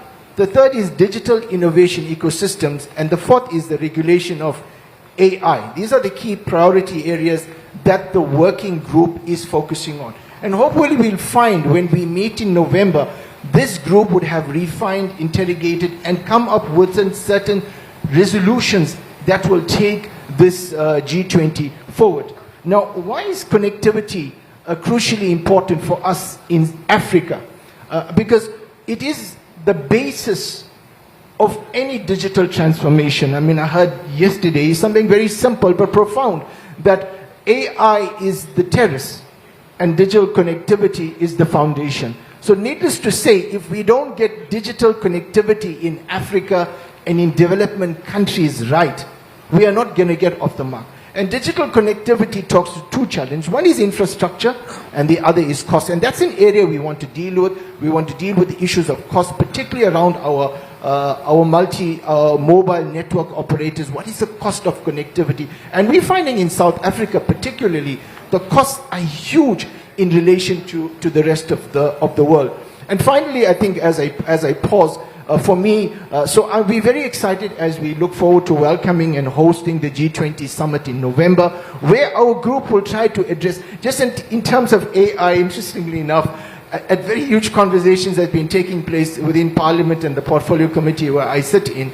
is around AI. And one of the lessons of my learnings from here, amongst the many, and I think one profound learning, I think it was Shankar in the very few first minutes, because I've come here to understand DPI and how can that help my country to really get this entire challenges of interoperability, because we have similar challenges, like we have a huge cash economy, we have a huge rural base, we have a huge influx of foreigners that have come in. How do we get them to be meaningful contributors, taxpayers to the national fiscus so we can have sufficient revenue base to fund infrastructure? So I think DPI and starting with a digital identification is the basis. So I took that, there was a learning I took yesterday, and that was the issue around DPI must talk to an outcome. Understand the meta friction, I think that was the term. So it is something that I've been dreaming about last night.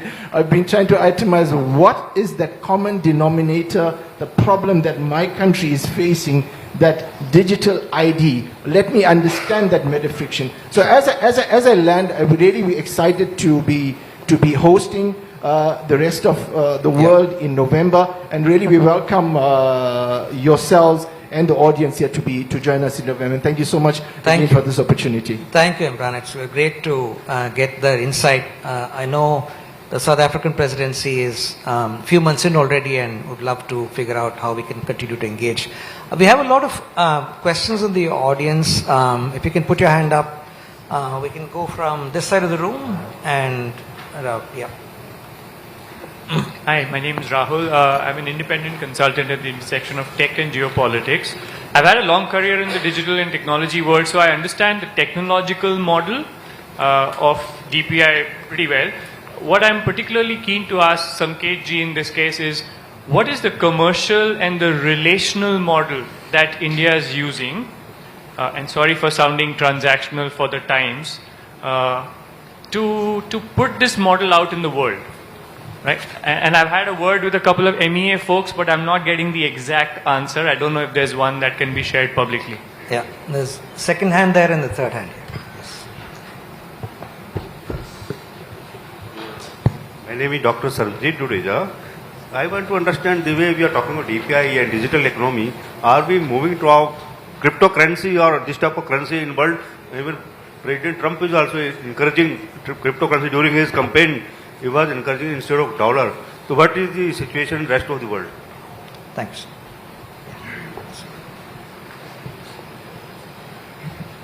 Thank you. One question is, address the panel, but particularly to Ms. Sanket. We're talking about the connectivity, the connectivity, digital connectivity countrywide, as far as India is concerned, a large geography and large population. Now, with the coming in of the AI, with multiple languages coming up, and related derivatives from that in terms of transactions and services, what kind of a challenge is that for the government? Because BharatNet, I'm reading, doesn't cover the entire country. So what kind of challenge does that present both for the country as such and also to the other users of that facility? That's one question. Yeah. The second one is you talked about the small countries like Cook Island with small population. Now, it could even be, I think, it could even be thought in terms of commercially viable kind of an enterprise where you create that and there are a lot of benefit derived from that, because obviously this leads to monetization of their activities. But more than that, because the fact it provides the facility or the infrastructure for mobilization of the community, there are a whole lot of other challenges which actually can be addressed through this kind of community mobilization, and thereby creating the, let's say, the buffer against the shocks, external and internal shocks. Sure. Actually, the economy actually also gets better. Thank you. David Roos at the back.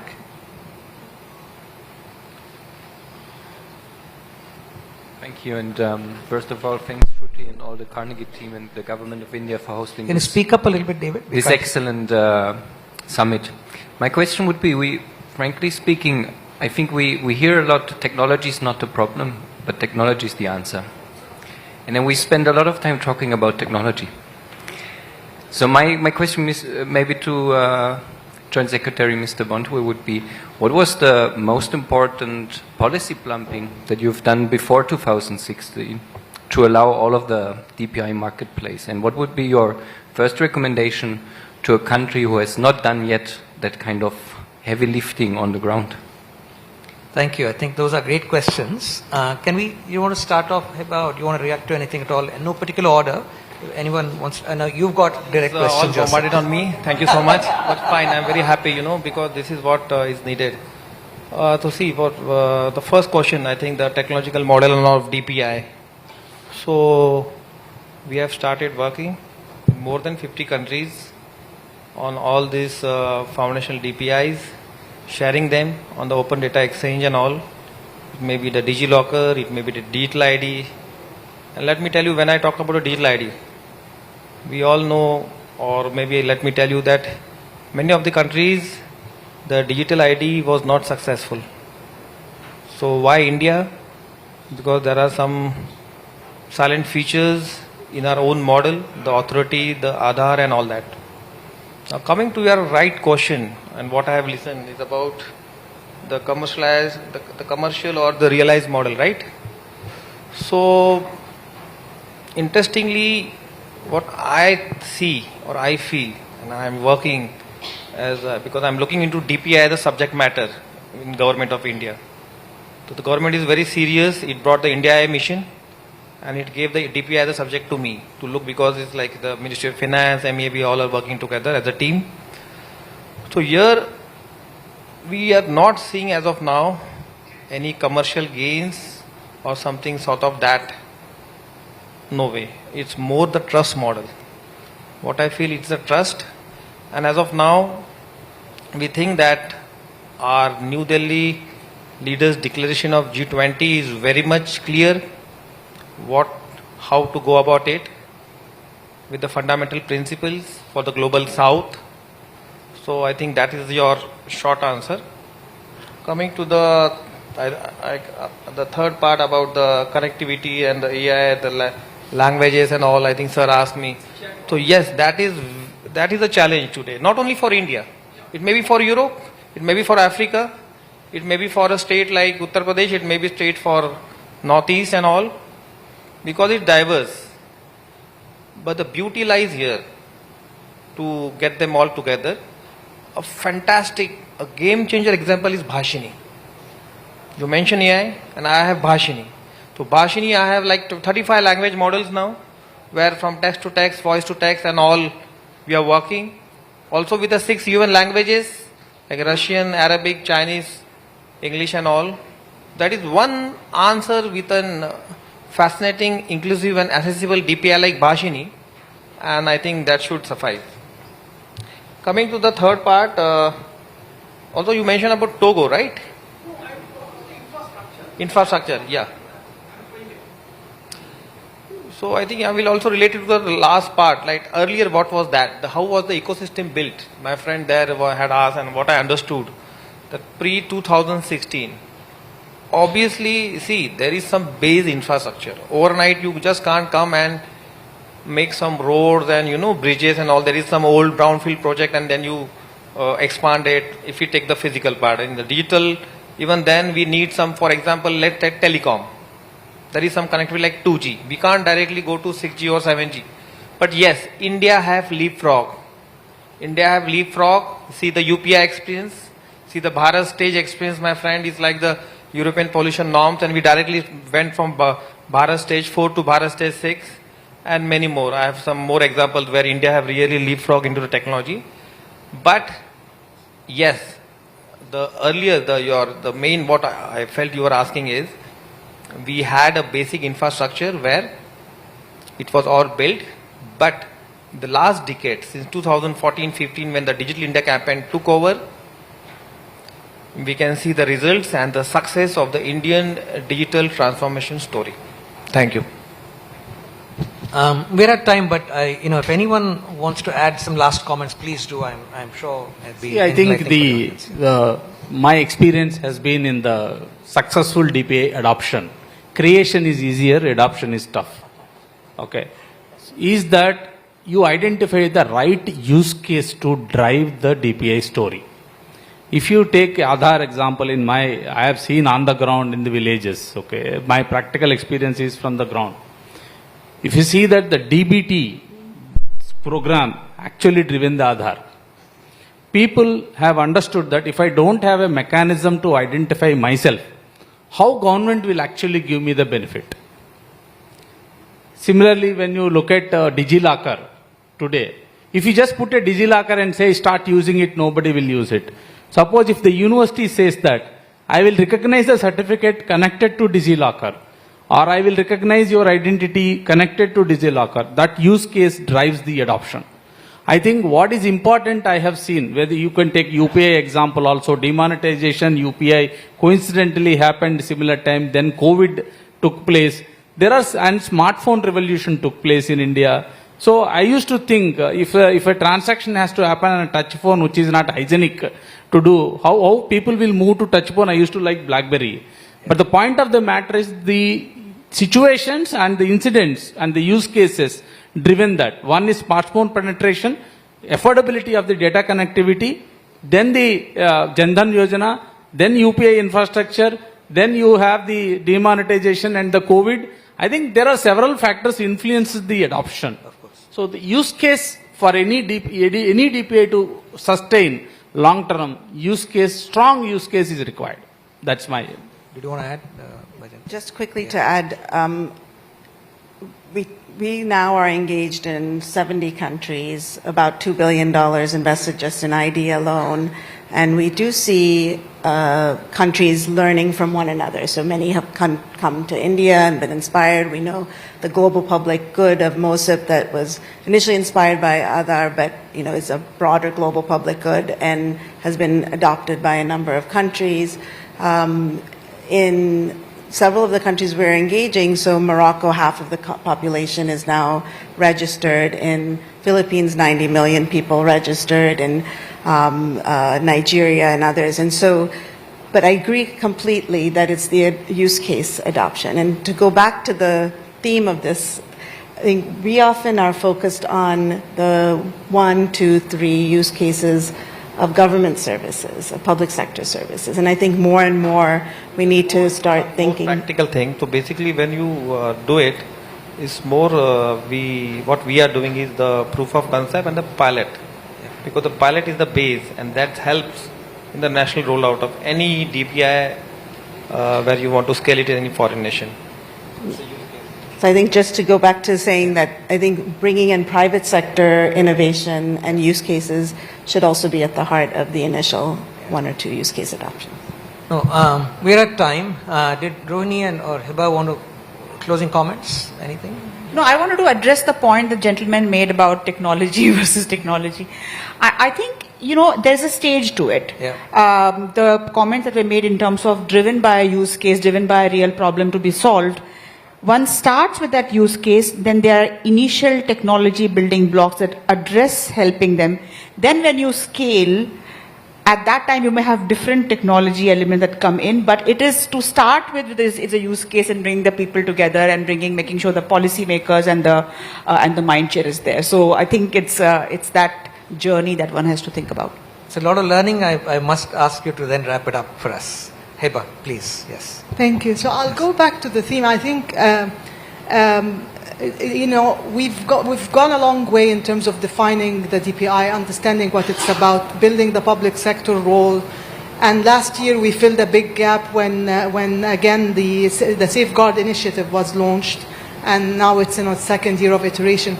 I hope that in the South Africa G20 that it will launch deeper work on the role of the private sector and really better understanding of how to bring the private sector in and what are the business models. And I think this will complete the circle and get us to that.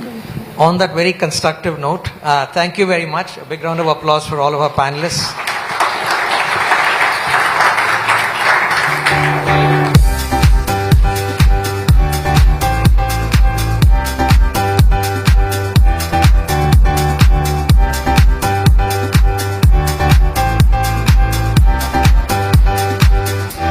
Thank you all for a dynamic and market-focused discussion. Ladies and gentlemen, you may have noticed that Carnegie India is trying to make the Global Technology Summit more sustainable. If you notice this badge that I'm wearing and that all of you are wearing, this part of the badge is made of cork. And in this endeavor to make GTS more sustainable, we're this year proud to partner with the Gen C, a carbon footprint calculator platform tailored for the events industry of India. Together, we're reimagining what truly sustainable events can look like. From material recycling and repurposing systems to real-time sustainability tracking, we're committed to walking the talk. This initiative isn't just about minimizing our footprint. It's about setting a new benchmark for environmentally responsible events in India. To that end, we now have a coffee break. Outside the ballroom in the pre-function area, you will notice there are certain kiosks that are put up that will help you calculate your carbon footprint. I would encourage you over the time that you have in the coffee break to engage with these kiosks and actually, interestingly, calculate your carbon footprint. Thank you.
Here in a few minutes, and I would request you all to please take your seats.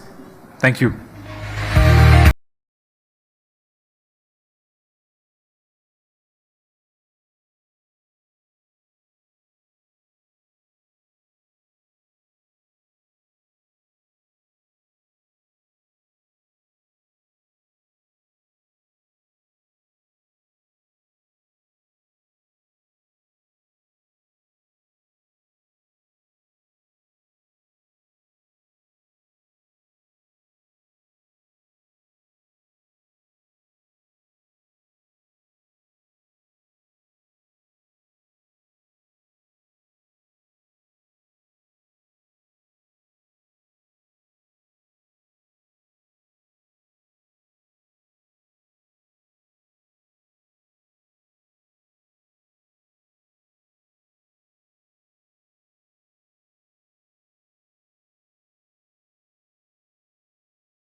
Request everyone in the pre-function area to come inside.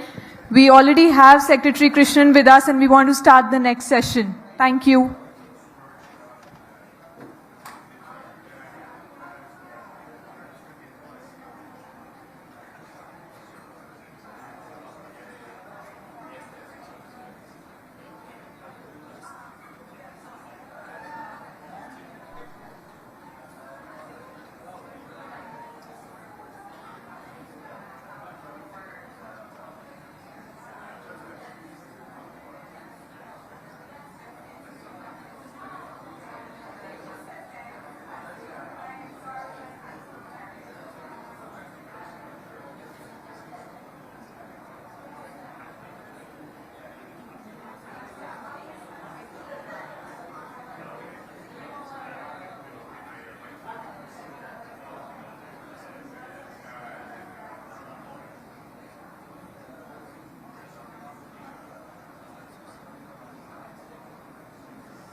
The Honorable Secretary is here and we'll be starting any minute. I'd request you all to please settle down and take your seats. Thank you.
and we're starting.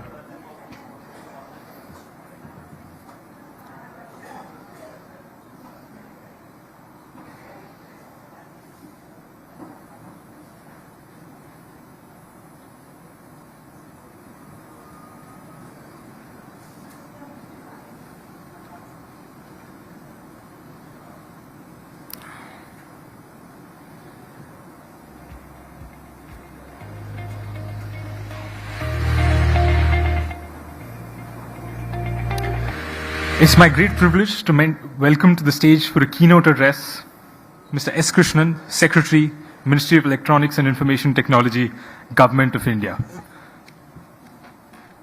So the floor is all yours.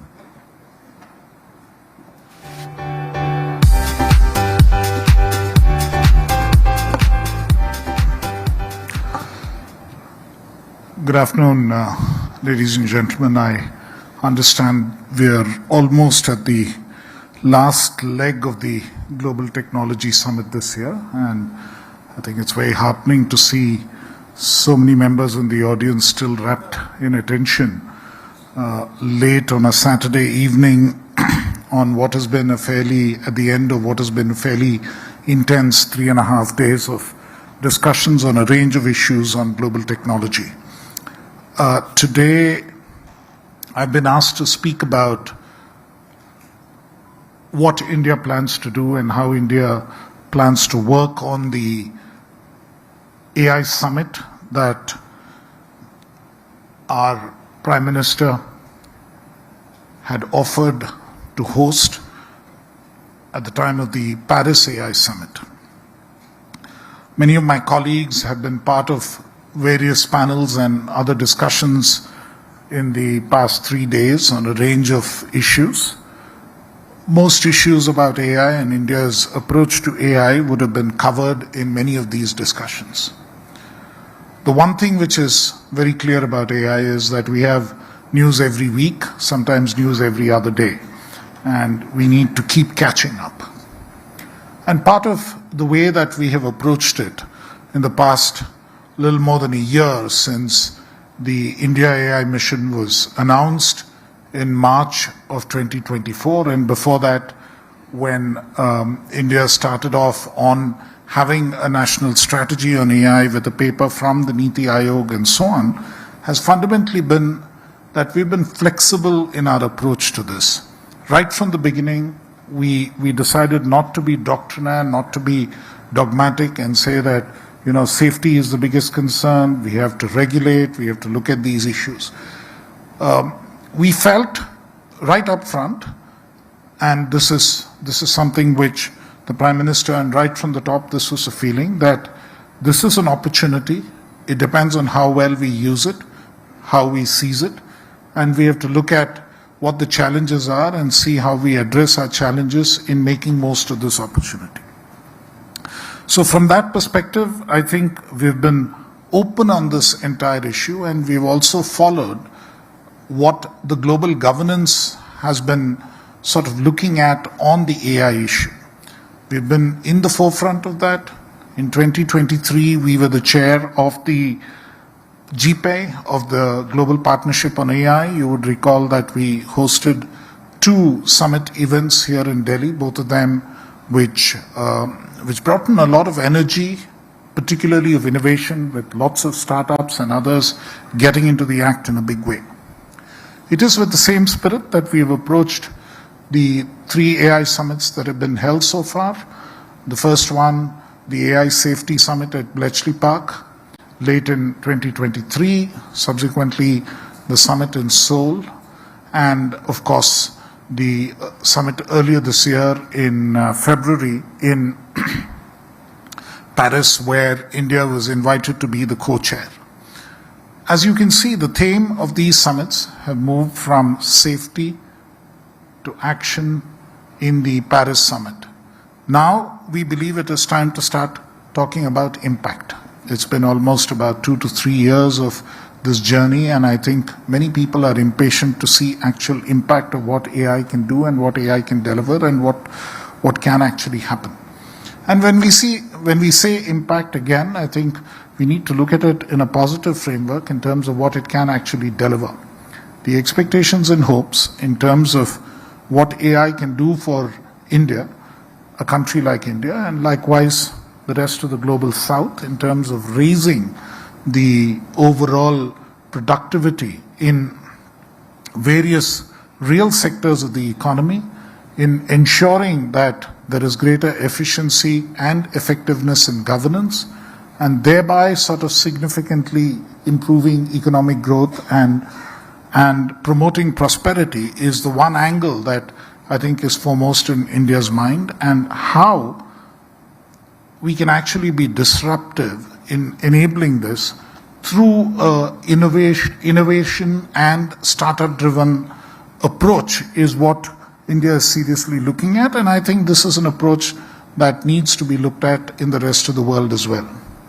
Initially, of course, there were a number of fears about the overall costs, whether it's affordable for a country like India, whether we can actually get the compute capacity together, whether we can get the human resources together to actually build models, whether we can create applications which can be sort of deployed in the field and so on.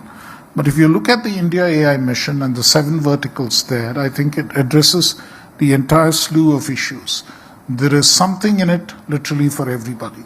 In terms of enterprises, researchers, and others wanting access to AI compute, which is a primary requirement, clearly there is a vertical which addresses that, and already we have about 15,000 GPU worth of compute already available, plus more to be added in due course.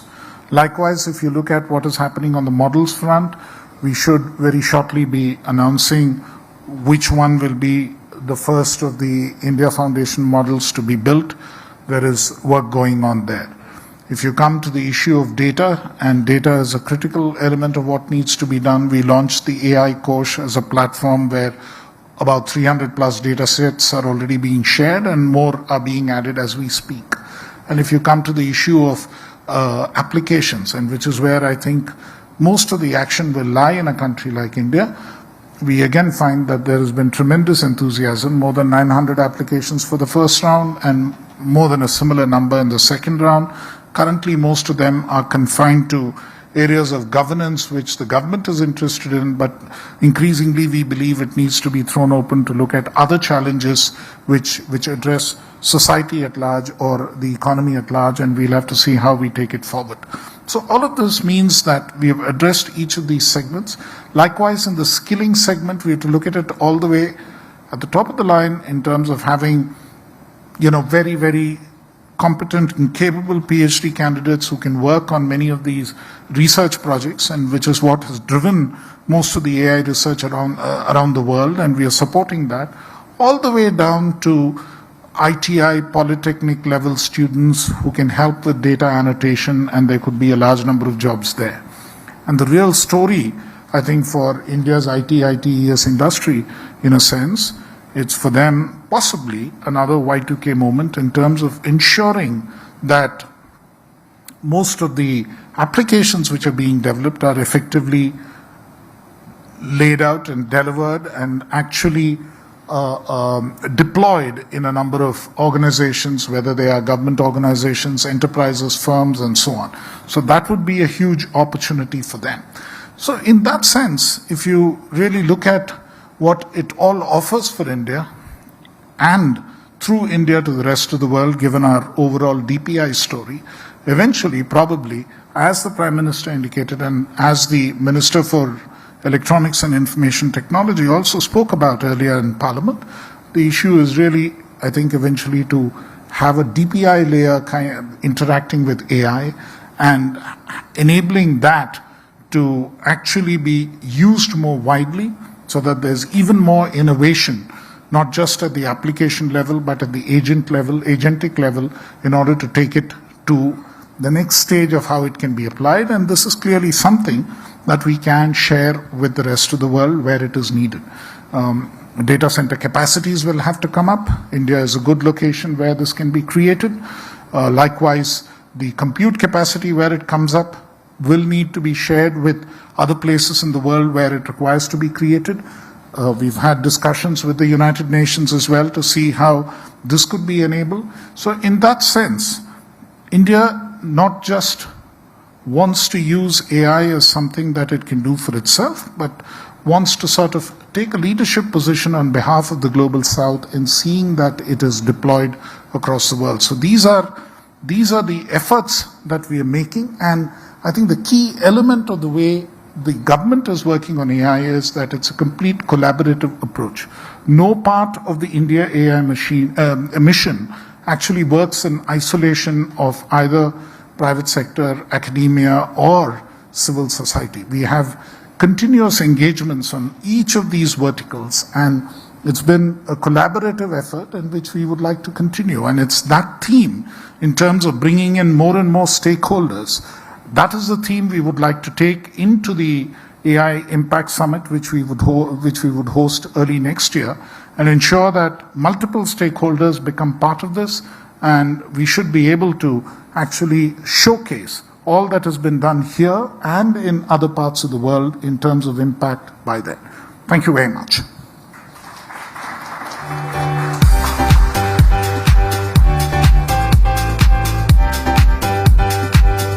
Thank you, sir, for that powerful keynote which sets the stage for the panel titled India's AI Summit, The Road Ahead. Please welcome to the stage for this panel Sunil Abraham, Public Policy Director, Data Economy and Emerging Tech, Meta India, Henri Verdier, French Ambassador for Digital Affairs, Nitarshan Rajkumar, Vice Chair, EU's General Purpose AI Code of Practice. This session will be moderated by Shalini Kapoor, volunteer, Ekstep Foundation, and author, AI for You. Can we have the video, please?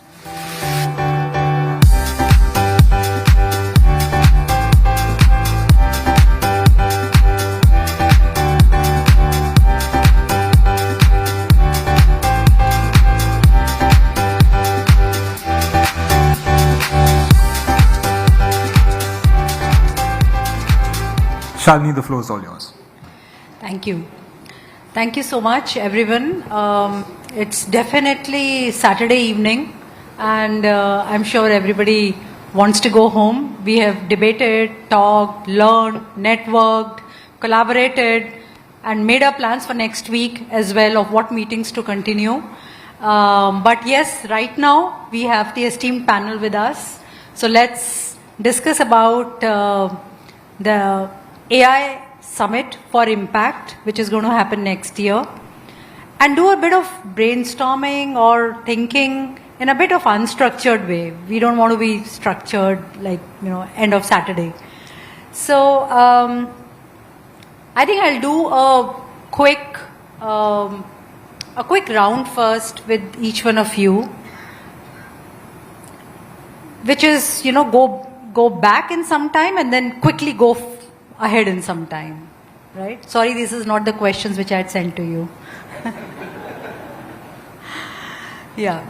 So you go back, you are sitting in, and almost all of you, I think at least 3 of you were also in the Paris Summit. So you have to go back and you have to think in the Paris Summit, and definitely the first question is to you, Krishnan sir. You were sitting there and you were thinking about India. This is what I will not do, and this is what I will do.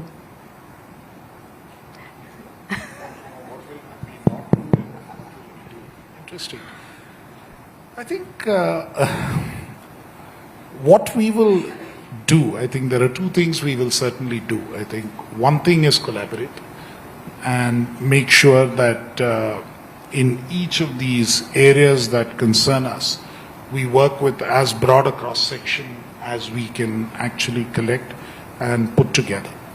I think this is something which is fairly apparent from across the world. I attended a G7 plus a few other countries, a meeting in Rome last year, and I think the emphasis there was very clear that unless all of these like-minded countries, democratic countries, collaborate and put together enough capacities in every sense of the word, whether it is compute, whether it is model creation, applications, skilling, all of that needs to come together in order to enable the delivery to across the world and to make sure that it is democratic and inclusive. And that's clearly India's position on that. It needs to be democratic, it needs to be inclusive, it needs to get everyone in, and whatever we can do on this bit, we'll certainly do.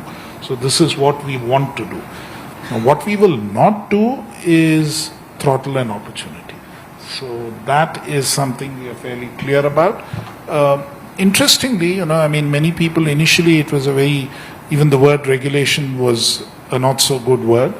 Fundamentally, people assume that regulation means that you'll promptly throttle innovation. But I think as we are thinking about it, we had put out a consultation paper which had been prepared, a report which had been prepared by a subcommittee headed by the principal scientific advisor on AI governance and what approach we take. And we got some very interesting inputs on that paper. And some of it actually showed us that the regulation that we are thinking about shouldn't be just about regulating and putting guardrails on AI and don't do this and don't do this, but actually find ways to enable it. And there could be certain regulatory measures we need to take to make the path for application of AI or development of AI, deployment of AI much easier. So I think there were some very interesting suggestions around that. So that way we are fairly clear that we don't want to throttle the opportunity. Great. Not throttling the opportunity, and also I think what you're talking about is that for AI adoption to happen, you need to have the right framework so that people know, when road safety was created, pedestrian did not know, the car driver did not know what to do, but a certain bit of rules kind of enabled more highways to happen, more pedestrians to come over safely.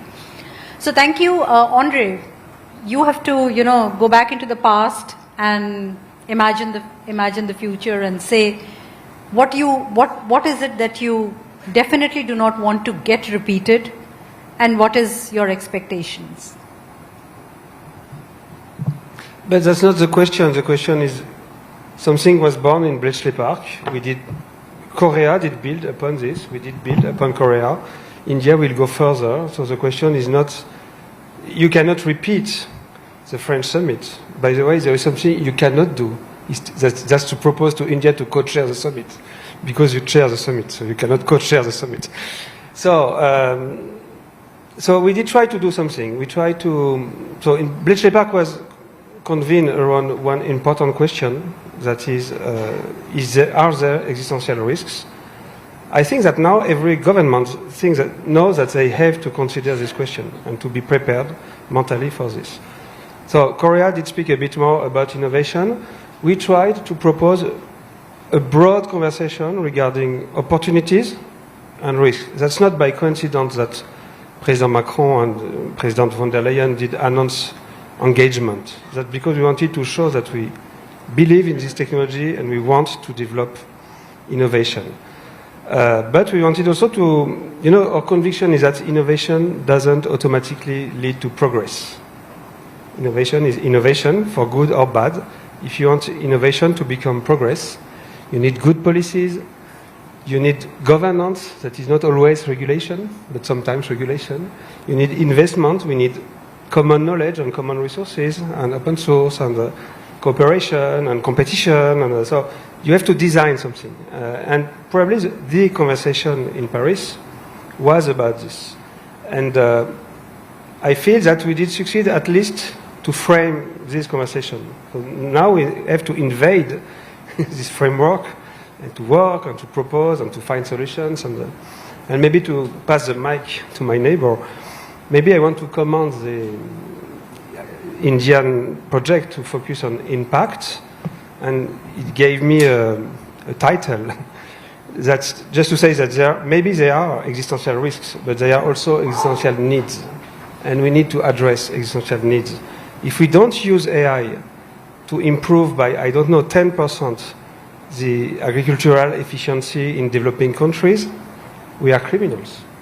If we don't use AI to build better education systems, we are criminals. But for this we needed to start from existential risks because they do exist, and then to propose a broader conversation, and then to focus on... so that like in rugby, in France we play rugby, so we pass the ball to the, to the other one. Yeah, so design and how we do it well is important. So I'll come to you, Nitarshan. To look into the future, we always have to look at history. And you had really good feedback from what happened, what did not happen. We would like to hear your insights.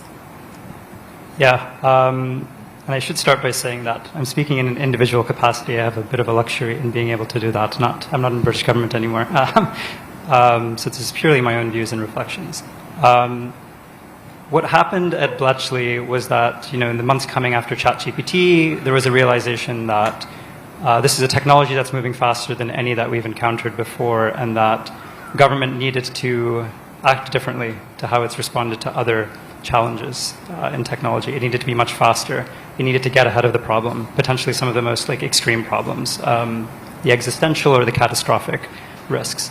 And so, in the short span of about 4 months, Rishi Sunak and the team that we had pulled together this global summit where we invited leading countries, leading companies working at the frontier of AI to sort of acknowledge that the risks were serious. We'd never seen this before, where the countries had acknowledged collectively that the risks were real and that we needed to take action on them together, that it was a shared problem for all of humanity. And so you saw that in terms of the US and China being on the same stage and signing the same documents, making these sorts of acknowledgements. That was an explicit aim for us to set the groundwork, set the norms that this is something that all of humanity had to face together, rather than independently parcel off and try to, or just not make any progress on it all. So getting global agreement on the risks being real was important for us. And we were also really focused on building state capacity. So at the summit, we announced the creation of our AI Safety Institute. And we saw that many other countries as well have followed in that path. The United States has one, or a dozen other countries have one as well. There's an international network of AI Safety Institutes as well. Yeah, everyone on the stage, I suppose, has an AI Safety Institute in some form or another, which is really focused on the technical evaluation of the risks, right? If we don't understand what the risks are in a quantitative level, decision makers, senior political leaders are not going to be able to take the right actions. So we were really focused on just understand what the risks are. One, acknowledge that the risks are real. Two, do the technical work of measurement, of science to understand what the risks were, and then get the rest of the global community to take that forward. And sort of the third thing that we wanted is a forward process, right? You can have a one-off event to talk about safety, but we also wanted a forward process at the political level for talking about AI, and that's continued in this form in the summit series. And it's also continued in terms of an international scientific report. So not just building political consensus around what the risks are, but building the scientific understanding of the risks, again, with a much broader set of countries, including involvement from the UN, to mirroring what we've done in climate change. So across all of these things, it was about kickstarting a conversation that was not happening before at an international level, and that we were very worried would just never happen if there wasn't sort of a strong political impetus or a shock to the system to make people start talking about this. Right. Thanks. Interesting. So I'll come to you, Sunil. I know you weren't there at the summit, but your organization was. So, do let us know that, if it is impact and it is for public good, how does open systems work? And how do you think we can expect the private players for AI for social good and contributing in this summit for all the citizens? Thank you so much, Shalini, for the question, and thanks to Carnegie for having me again. On the question of impact, and especially in the Indian context, I think we've already seen several examples. I won't go into what Nandan Nilekani talks about, which is the use cases. I'll stick to some of the scientific advancements that have been made. So what the team at Sarvam did is they looked at all the available proprietary and open models and realized that for Indic languages, we as Indians were paying a token tax. The tokenizer wasn't efficient enough. And in Llama, it was 6 times the efficient tokenizer that they developed was 6 times faster than our tokenizer and 4 times faster than the OpenAI tokenizer. So in OpenHati, you can see core engineering contributions being made by the Sarvam team.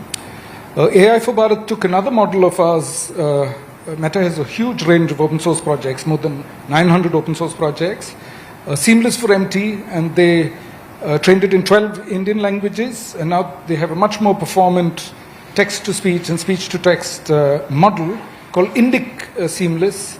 Unfortunately, Meta did not provide that model under a commercially compatible license, so it still can be used mostly by government and not by others. And most recently, we've been watching the expression of interest for indigenous models.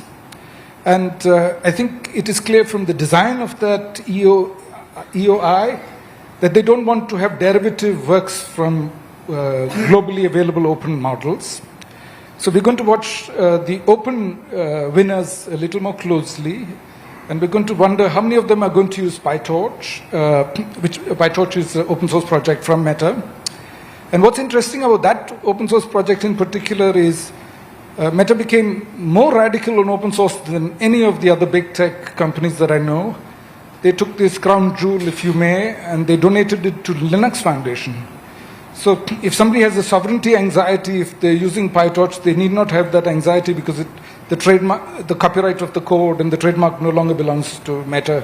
It is handled by Linux Foundation. So I think there's a lot of impact happening. It's all invisible. I'll give one last example of Indian government policy.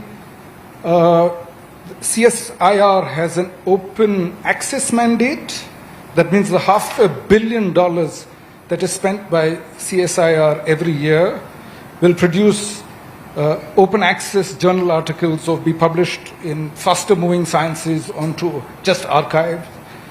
And that is $500 million worth of training data for all models. So open source lifts all boats, just like our projects helps everybody.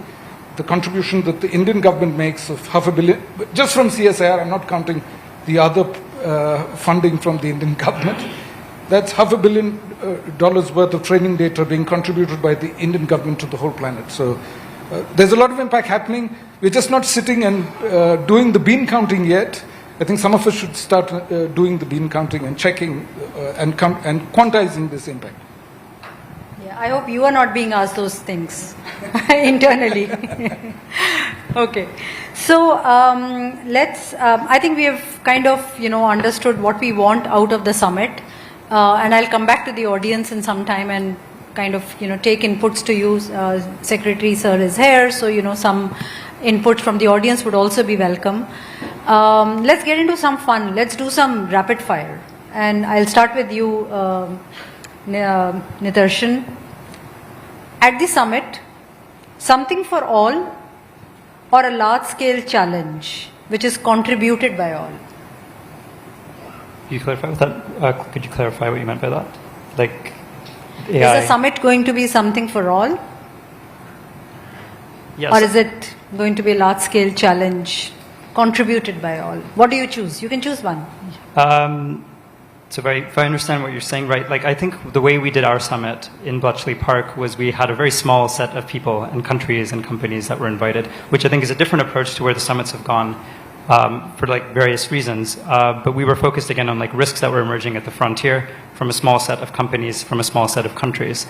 And in some ways that maybe mirrors other areas of historical technological challenges like nuclear weapons or climate change to some extent, where the responsibility maybe, or like the risk that's emerging comes from a small set of actors.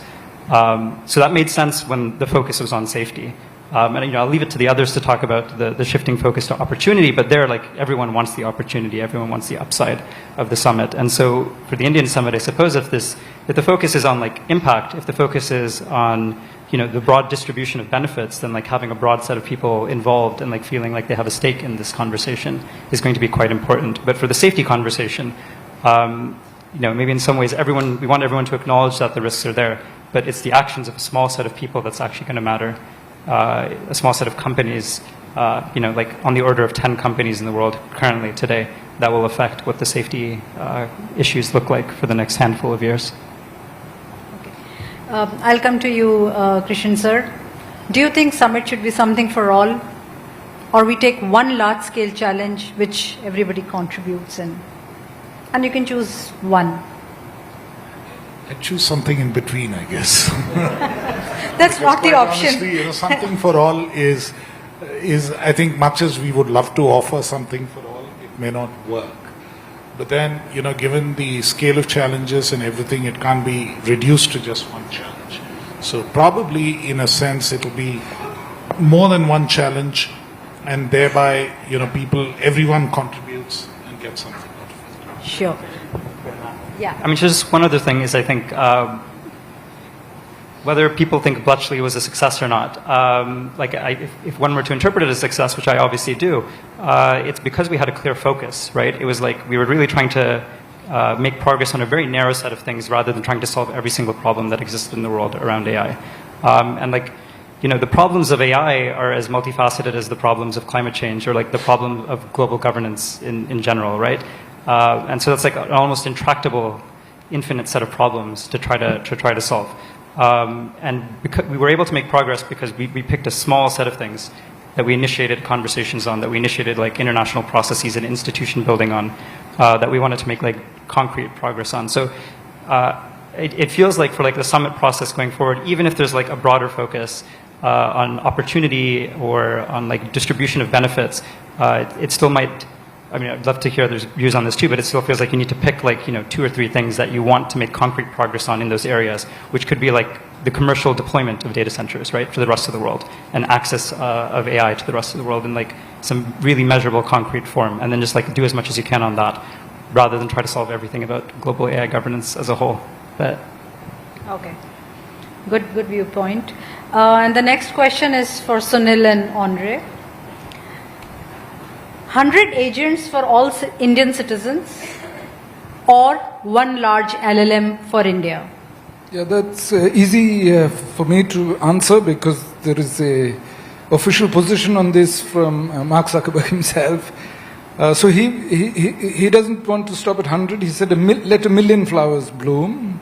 So that's the vision that he has for the world. He wants a million models. He doesn't want one ring to rule them all. He thinks that's some kind of dystopia to have that kind of centralized control. So I wanted to go back into history and sort of go into the future that is already technically there, but perhaps not there because we haven't solved market incentives and some last sort of policy stumbling blocks. I go all the way back to 1440, the year 1440, and the city of Florence. The richest man, Cosimo Medici, was a lover of books, and he's 30 years old, and his book collection is just 8 books, and he grew up with 3 books. Today, we have a world where all the knowledge of the world could be offline in a 3 GB weight file or 1 GB weight file on a mobile phone of a villager in North Karnataka who does not have proper internet connectivity, and he can choose the novel of his choice, Munshi Premchand, and have it read to him in Kannada and in the voice of his favorite film actor, Dr. Rajkumar. So that's every single Indian with a mobile phone is potentially richer than Cosimo Medici in the 15th century. So that's the future that ideally we should build for, and that future won't happen if we put a limit of just 100 AI models and so on. That's why going closer to Mark's vision of million is a much more effective route than sticking to 100. Sorry. Yeah. So there's a lot of information, and that's why I think the AI models are also moving towards reasoning, because the reasoning part is something which is the dearth of knowledge and the plethora of, like, there's so much information available that's not the bottleneck anymore. Andre, do you think and this is a question to you, do you think the summit should focus on economic impact of AI or citizens and their benefits with AI? So, briefly, first, why do we need such summits, by the way?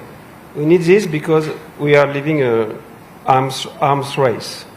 That's a race. Companies are racing, governments are racing. And in this context, if we don't have a common consensus on some principles, it becomes a race to the bottom. Because, for example, in Europe, we will be, you know this, we'll be very attached to human dignity, privacy, safety, maybe a bit more than the Valley, but if we adopt alone those principles, we destroy our industry. So we need the planet to be on the same line. And the unique, universal body is the UN. So whatever we do in our summits, we need to try to feed the UN processes, to strengthen the UN processes. That's why I feel that that's great if every year there is a meeting of head of states with a lot of researchers, civil society, companies, with a focus on some important point, because we have this global conversation and we put the light on an important point. And at the end, we join the UN process and we negotiate, even with people that don't think like us, and we negotiate. So that's important. So it does answer to your first question. It does answer a bit. By the way, it depends on the priority of the hosting government. Doesn't matter, because at the end of the day, there is a global digital compact, there are negotiations, there will be the political body within the UN system, and we still have the GPIs that we did create together, etc.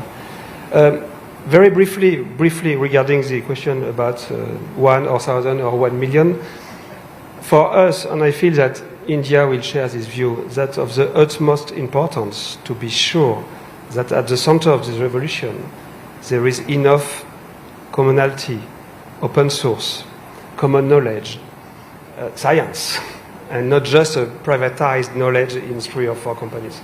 We cannot afford a world with a domination of few models. It will ruin every value chain, because they would take control of every value chain. They will force a revenue sharing.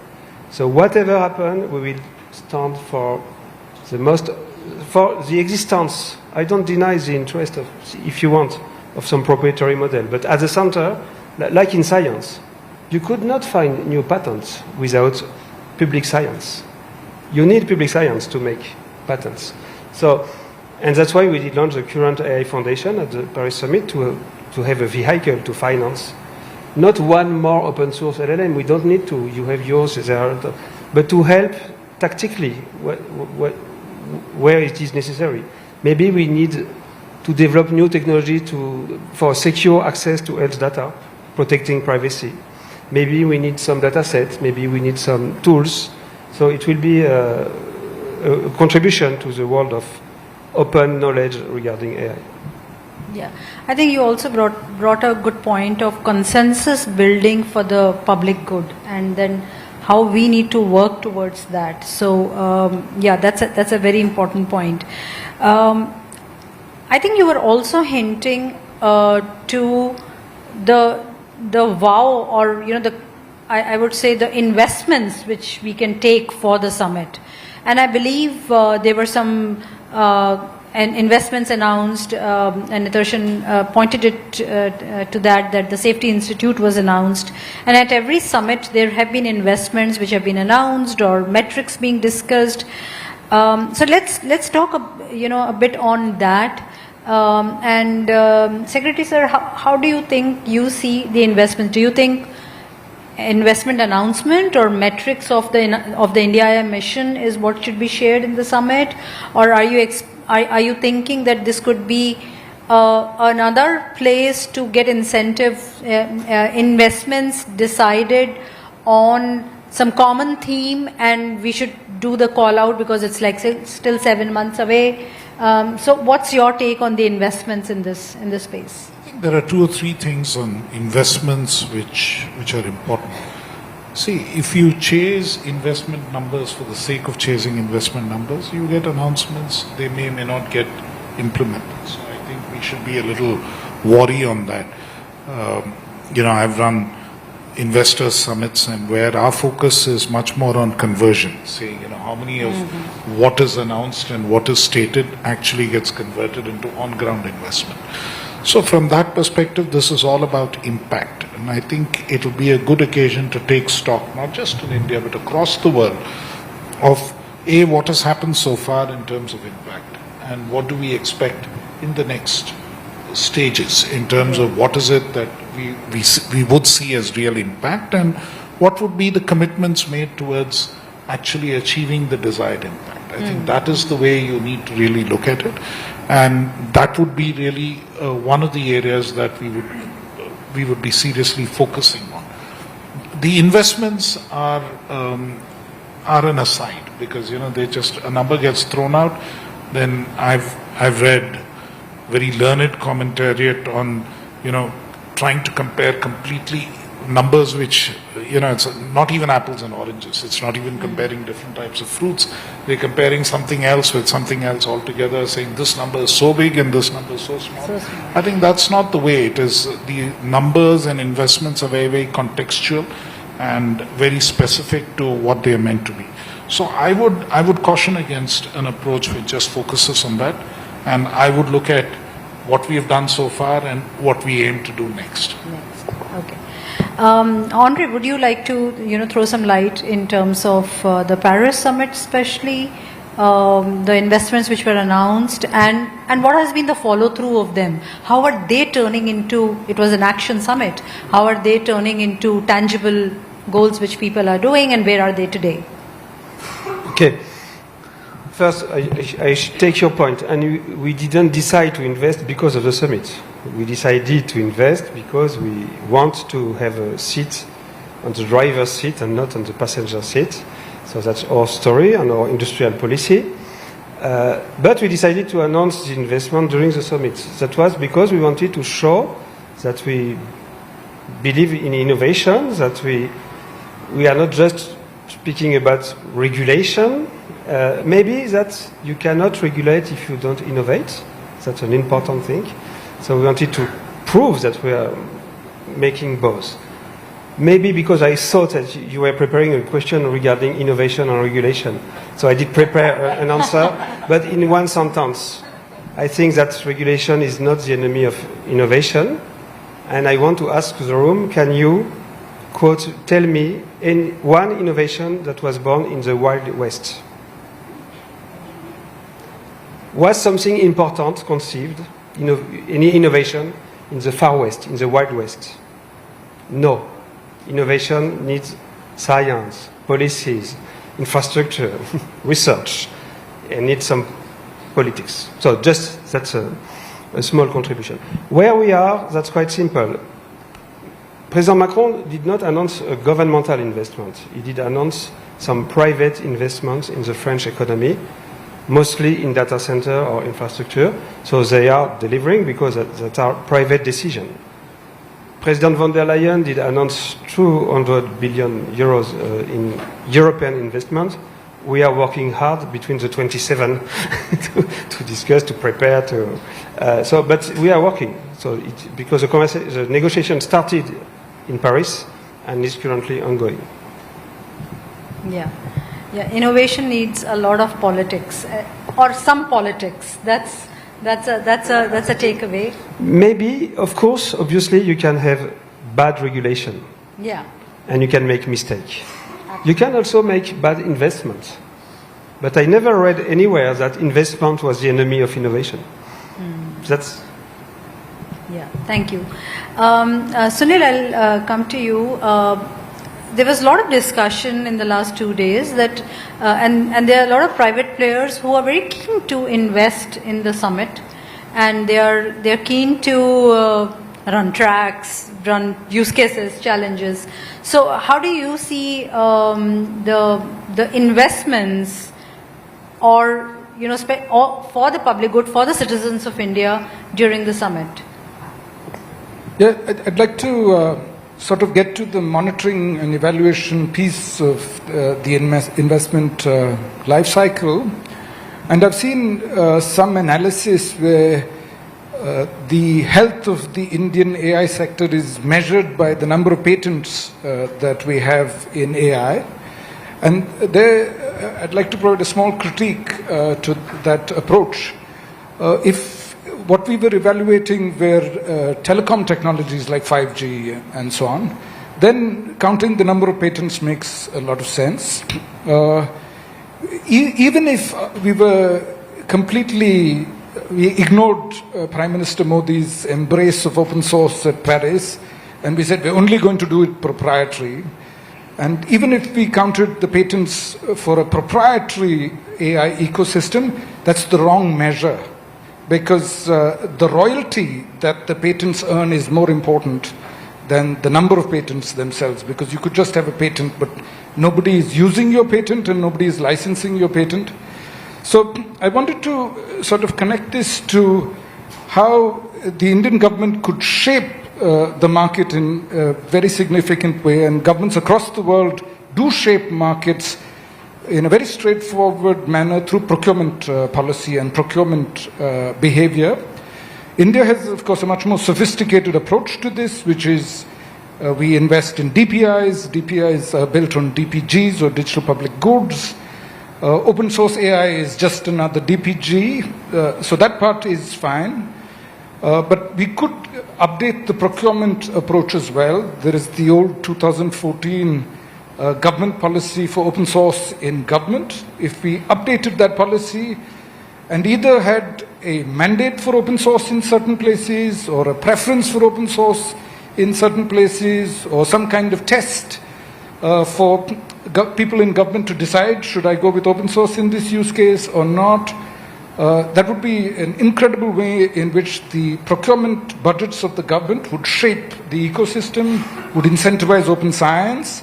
So Meta giving a small grant to IIT Jodhpur and funding a set of PhD students to produce research, that's always going to be outshined 1,000 times by what the government does. And that's why I'm hoping that the Indian government can continue on that path of DPIs and sort of look at its procurement of technology a little more closely and perhaps update the 2014 policy.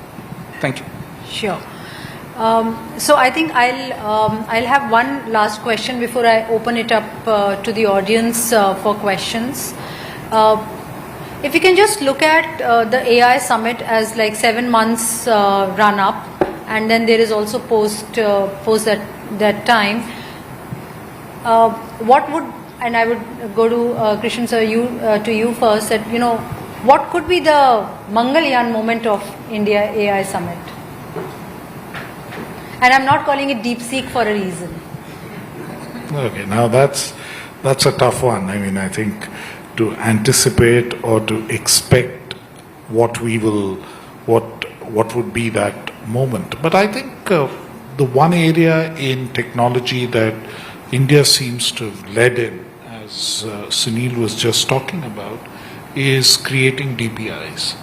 And if we are able to sort of intertwine AI with what happens in a DPI, and either create a DPI which has AI also as one of the resources which is available and can be used more widely, that in a sense is a potential Mangalyaan moment. But if you ask me honestly, I wouldn't like to wait seven months for it. Yes, the time is now. Absolutely. So, what we can predict is that probably something unattended will appear before your summit. Probably something we don't prepare. Yeah, great. So I'll open it up to the audience now. Please feel free to raise your hands, and there will be mics reaching you. And you can choose the question whom you have, or you can make it general. I think the first hand was raised at the center, yeah. And then we'll come to you, sir. Yeah, Mr. Krishnan, we are talking of future AI ahead, and our manpower is in agriculture, railway and defense. How we are going to deal these three main manpower with AI inputs, whether we will have a like drone, or in agriculture tractor are being AI driven, same is in defense services. Do we are really prepared to input our AI in full swing, or just it will be slow type?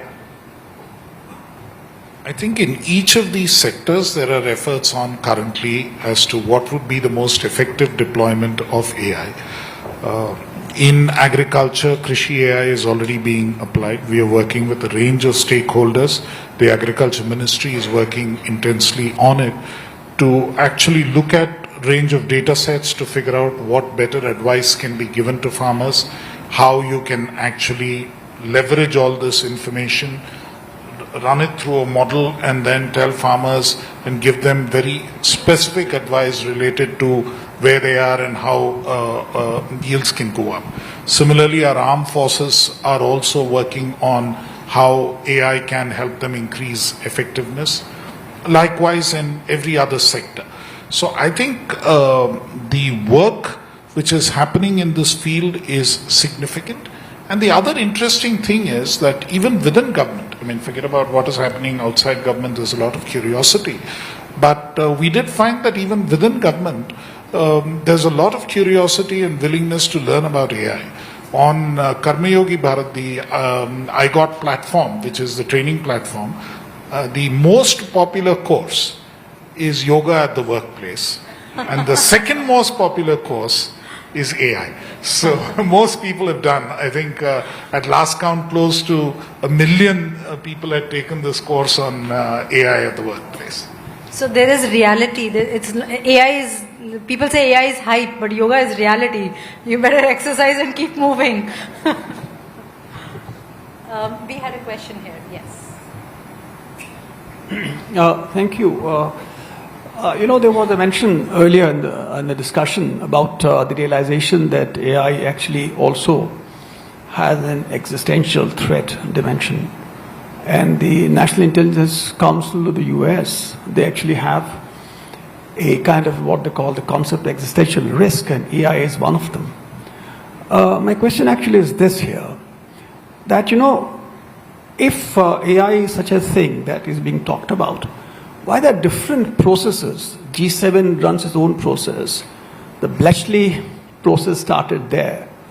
The UN Secretary General also has a panel on AI, and there was a global compact on AI. Is there a contradiction as to why different processes are necessary if the aim actually is to recognize or realize that AI, if it goes haywire, actually poses existential risk? That's my one question. The second one is that, I think Secretary talked about data center in India. Now, as one sees, it's coming out in the papers. One, of course, is because of global warming and India being impacted by that. So already there are predictions about the shortage of power supply. And data centers, wherever they're being set up, they are huge consumers of energy. And even the US, they're actually finding that it's not enough. So are we in a position today, or it becomes a vicious cycle, are we in a position today to actually meet that demand which the data centers will actually have? At the same time, the challenge of global warming, and considering the coal actually still our main source of energy generation, whether we are getting into a kind of a vicious cycle. Thank you. Yeah. So let's take the first question first, and maybe Nitarshan, you can take it, because it was an evolution. The summit was an evolution, and maybe you can talk about that. Yeah. In some senses there is a contradiction, but that's because people have different worldviews. And our worldview was one of extremely rapid AI progress being quite possible.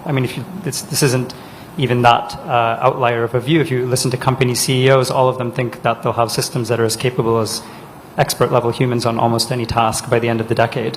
And so there's profound consequences to that. And it's not just about existential or catastrophic risk. Even if we manage those, society is going to transform in enormous ways. And it's a lot easier to coordinate and take action when you have a small set of actors, especially the ones that are maybe closest to the frontier, right? That are able to shape the direction of the technology. And maybe many others have different perspectives on how the technology will progress, and so they think that the existing processes, which can happen in parallel through the UN or other fora, slower moving processes that are consensus amongst a much broader set of actors, is an appropriate way to go. So there's a contradiction in worldviews, but it's fine that both of these things are happening simultaneously, right? They inform each other. At Bletchley, we launched a scientific report as well, chaired by Yoshua Bengio, and that included a much wider set of countries than the ones that were invited to Bletchley as well. And again, including the UN. So there's a sense of finding ways to get convergence between the rapid, opinionated processes and things that are more traditional, broad consensus-based processes as well.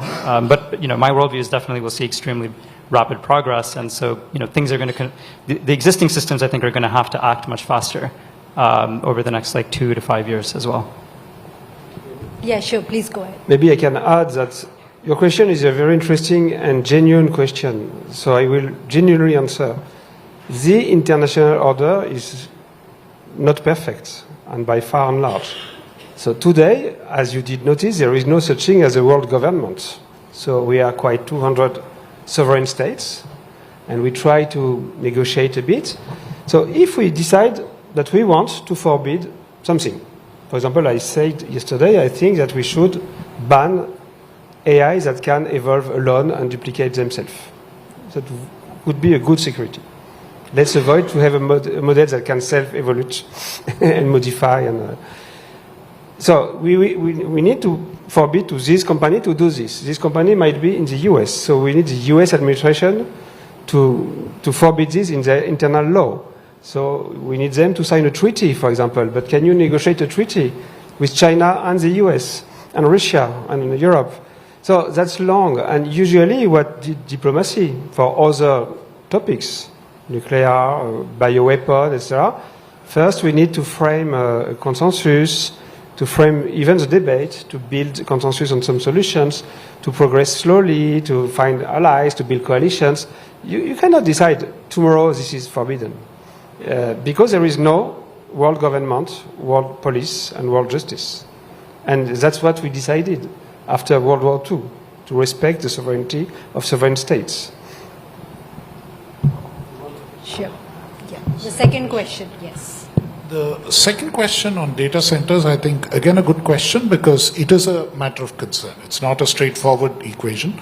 And data centers, honestly, even before the AI thing came up, with cloud computing and everything else, there was a lot of pressure to add data centers. And initially, I am aware that there was a lot of resistance to setting up more because they guzzle a lot of power and they don't provide much employment at all. So there was always this feeling saying, why should we put up a data center where we are? But I think if you have to take advantage of this technology, it is something which needs to be done now. So which means we have to figure out ways of doing it. And India has an advantage in terms of having a lot of green power, but green power necessarily is not very firm power. So I think from where we had more data centers at locations along the coast where you have the submarine cables ending, you really need to move data centers to locations where power is available, particularly green power is available. And two, we have to figure out ways of storage of green power. I mean, that becomes very important. And three, I think, it can't be a 0 or 1 binary. That is, you're very green or you're not green at all. I think somewhere in between, because you see one advantage with data center and the use of power for this purpose is that I think they can afford to pay premium rates. So if there are slightly more expensive solutions, including possibly using to some extent, say in certain cases, gas, because then gas is probably 60% cleaner than coal. So before you completely transition to other forms of storage, then at least, nighttime power or off-season power can come from gas and they can pay. So there are solutions, technological solutions which can be worked out, and my ministry is in consultation with the Ministry of Power and other ministries to try and address this issue. And an even bigger issue than this is also the infrastructure of substations where it's available to connect up data centers and so on. So a number of issues need to get resolved. Yeah. Thank you. We have a lady at the back. Yes. Hi, everyone. Okay, great. Good evening. Thank you for an excellent panel. Lots to sort of take away and think about, especially in terms of public-private partnerships. Mr. Krishnan, my question is to you, sir. It was very encouraging, very affirming to hear you talk about collaboration and cooperation at the summit. And my question is just, we see a role for government, and I think we, to a large extent, see a role for the private sector. How can the civil society and, think tanks especially, contribute to that conversation in the lead up to the summit, at the summit, in a way that is meaningful and can, form part of the solutions and the framework that comes out of the summit? Thank you. I think, as I pointed out, we wanted it to be multi-stakeholder, so it's not just government and companies, but also civil society and academia. So we will clearly sort of make that space, and we will sort of set up mechanisms by which that consultation takes place. To be very honest, my ministry already does a lot of that. I mean, we are pretty open to. Sometimes I feel that we're probably spending more time consulting than doing. But no, I mean, on a more serious note, I think we love to hear, and it's good to get the feedback on a range of issues. And since you mentioned civil society, let me make an appeal to you that AI governance is something which has come up now, but very related and linked to that is internet governance, for instance, which is in a multi-stakeholder format. And the participation from the Indian side, and in a multi-stakeholder format, the only way that you have more people in the room is by having multiple stakeholders representing a country like India. With 1 billion internet users, we hardly ever seem to find enough organizations in civil society, academia to represent. So probably there is a lot of space that you can actually take up, and presumably that will happen in AI governance as well. Thank you. Very encouraging. So we have one lady here. First, yes. Yeah. And then we have one at the back. We'll take that and then we'll come again. Yeah. Good afternoon. Can you hear me? Oh, it works. Good afternoon. My name is Shiko Gitao. I'm from Kenya. And my question should be quite obvious, right? This is the Global South AI Summit. Yeah? And I'm quite excited about it. In fact, I was in Paris when they announced that it's coming to India, and I was quite excited about it. And I'm feeling like all the questions are going to you. What are the actions you're going to take to have a more collaborative, inclusive summit that especially will touch on the Global South challenges? And I mean, not hating on the other summits. I mean, we talked about safety and action. But when you speak to Africans, what safety are we talking about when you don't have the fundamentals of AI? What action is being taken when some of the announcements actually left out the reality of our continent? 2 days ago we were saying, and even this morning we were talking, somebody saying the realities of India and Africa are pretty much similar. I always tell people, I was in India when I made up my mind about going back home. I was working for Google, excited about my life, but India convinced me to go back home and solve Africa's problems.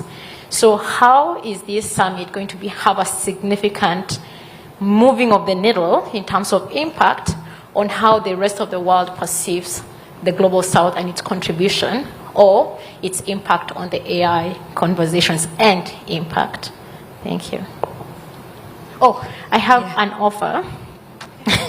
I had noted in my head. So part of that offer, I always say when I go to somebody with a challenge, I always say, what's the offer?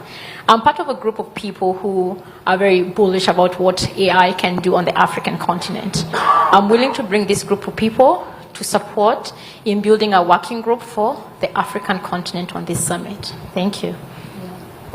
Thank you very much for that offer, honestly, and I think we would love to have you and the group at the AI Impact Summit in early next year. I think that will make a significant difference. I think from India's side, I think our commitment to the Global South in terms of making sure that this happens for the Global South is very strong. Our Prime Minister made sure that the G20 was expanded to include the African Union. That's a key element which happened. The second aspect which I think is very important is that this year the G20 is being chaired by South Africa, and we are in close contact with them to push forward both the DPI agenda and now the AI plus DPI agenda. That's important from India's perspective, and we believe that it can make a significant difference for the Global South. And the Social Impact Fund was also announced, and we are working on it. And incidentally, I had an excellent interaction with senior civil servants from the Kenyan government a couple of months ago when they were here, and we were figuring out ways in which we could collaborate on the DPI story. But clearly in the Impact Summit, the intention is to demonstrate impact wherever it is, and in particular, and the impact needs to be in two ways: one in governance and what impact it can make, and the other in terms of the broader economy, in terms of economic impact on the real sectors, including things like agriculture. So we would love to engage further on this to make sure how we can bring a broader constituency of stakeholders into this, and each summit grows bigger, and our target, and no summit can grow bigger without participation from Africa in particular, and we would reach out and make sure through the Ministry of External Affairs and make sure that there's adequate, in fact, considerably more participation from the African continent. Thank you. I'll take one last question because, the time limit. Just before I conclude, I may not have another chance to say this, but I just want to invite all present in this room to the summit next year, because we might run out of time before. And thanks for being inclusive. And I think I have to be inclusive to the back side of the room. So just one last question from the gentleman in white shirt. Thanks so much for the opportunity. And I really want to thank all the esteemed members of the panel for sort of charting out a very inspiring vision for impact. And just to I wonder if this is best posed to Secretary Krishnan or to Nitarshan, but the question goes something like this. And to extend Sunil's example of the villager that can use AI to listen to their favorite author in their language, there is also a flip side to that, where a scammer could use the same model to clone the villager's daughter's voice and scam them out of money. And I wonder if impact defined thus can be approached from both a human flourishing point of view and also a human security point of view. The question for Secretary Krishnan would be something like, how can we make technical professionals in India who want to work on these problems, how can they get involved with India's AI mission? And to the Nitarshan, it would be something like, what's the best way to research on these problems outside of frontier labs, which are, generally more well-resourced? Nitarshan, why don't you go ahead? I'll almost steal the first question a bit, actually. So, the way that we, and for that specific thing around like scamming or like crime, that's the sort of thing that the UK AI Security Institute also looks at, in addition to catastrophic and existential risks. But the way that we set this up in the UK is that we created something that was, treated as a crisis situation or an emergency situation. So we modeled the creation of the AI Safety Institute on the vaccines task force from COVID. And then we had this body, we brought in outsiders, including myself and people from venture capital, people from industry, and we had this body report directly to the Prime Minister. So it instantly became like a highly prestigious thing. The Prime Minister, like Rishi, spent time recruiting people, right? He spent minutes of his time like just, talking to people and being like, you need to come join this thing. And we were able to convince people to leave DeepMind, to leave OpenAI. We had people who were going to go to Anthropic but chose to go to the AI Security Institute as well. So it was very prestigious. It wasn't competing on pay. It was competing on mission and public service, in a sense that like you would actually have impact because you were at the center of the power structure of the British government, and you knew you'd be taken seriously, and you were being given like exceptional civil servants to work alongside in like really like cohesive blended teams. So that was like really critical for the success of getting the right talent, people who could be making like tens of millions of dollars elsewhere to go into government, right? Extremely unusual in and of itself. And then giving them like the flexibility and the latitude to find the right problems and be empowered in pursuing them. And because the starting conditions were so good, that's why the AI Security Institute in the UK is like continuing to be a success. And I think those starting conditions are essential. Like if you don't have those, you're not going to be able to have the impact that you want. Now, clearly, impact involves both positive and negative elements of impact, and therefore we have to address both.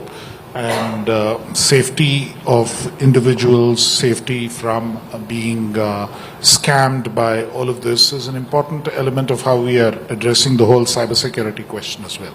Within the AI mission, there is a vertical which deals with safety, and we do call for proposals on an ongoing basis, and we receive many proposals, and clearly it's a very popular effort. So I think the next time that this is called for, and the AI Kosh, the portal has all of the details, and you should participate, or the institute that you're looking at should participate. In addition, there are also details of research and other projects on the safety aspect which have already been awarded. There are about 5 or 6 projects which have been awarded, and if you would like to contribute to one of those, it should be possible, because those details are also up there. So, I mean, we are not in any way underplaying the risk, and we believe that awareness and knowledge about the technology is probably the greatest defense that you can have, and that's something which we work on as part of not just the AI mission, but part of the overall capacity building program that the ministry runs. Sure, thanks. Responsible AI, governance in AI, they are definitely my favorite topics. But again, I'm reminded Saturday evening, so maybe we'll talk it again later. Let me summarize.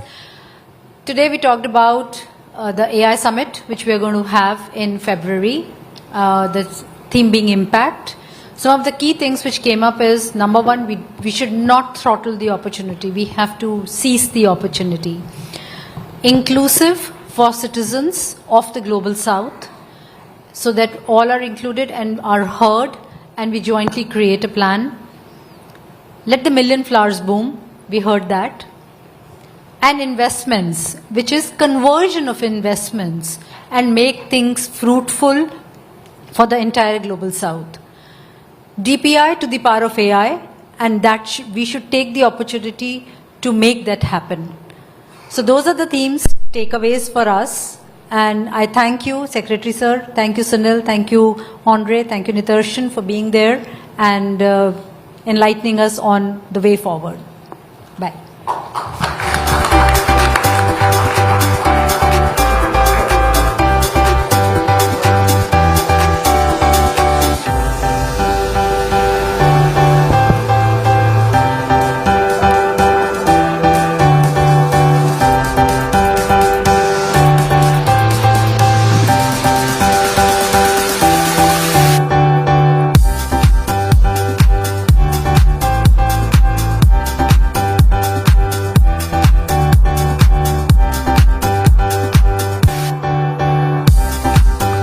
Thank you, dear panelists, for an inspiring and relevant session on the road ahead for India's AI Summit. No.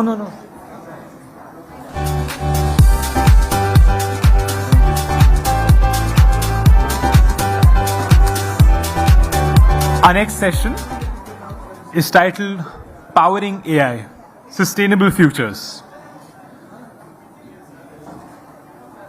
Could the audience please settle down for the next session?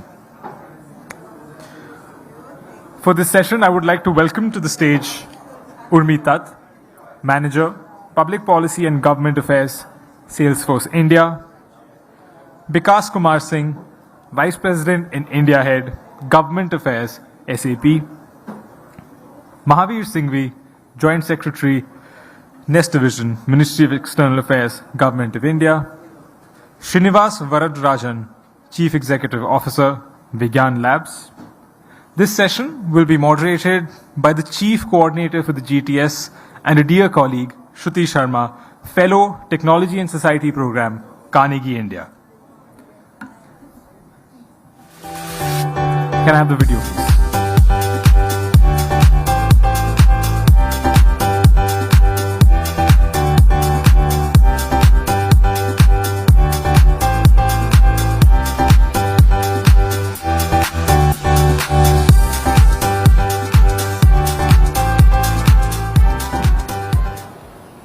Thank you, Sahib, and thank you so much, everyone, for joining this discussion today, and thank you for the great audience who's still patiently sitting here on a Saturday evening. We will make it real quick, and we promise that this discussion will be very exciting and informative. We have spent the last 2 days talking a lot about artificial intelligence, including AI infrastructure, compute, funding, India's AI mission, talk about AI and cybersecurity, and India's role in leading this space. But I think one thread of conversation that's still missing from the various conversations we have had over the last 2 days is about AI and sustainability, which is why we have this panel towards the end of our Global Technology Summit, just tying all the things together. So we just heard our previous panel talk about priorities for India's upcoming AI Summit. I think it would be good to discuss how sustainability features into that. But why is this discussion important at this point in time? It's because as artificial intelligence rapidly transforms industries, economies, and societies, it also brings with it a less critical dimension, its environmental footprint. From the energy consumed in training large language models to the carbon-intensive infrastructure powering AI systems, sustainability must become a core principle in the way we innovate, govern, and scale AI.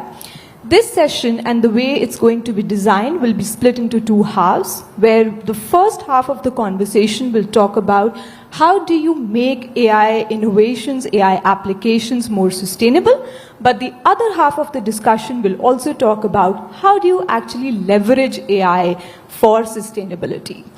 With that, we are joined here today by Mr. Mahavir Singhvi, who will offer a more global policy perspective on how India can lead the sustainability conversations on AI.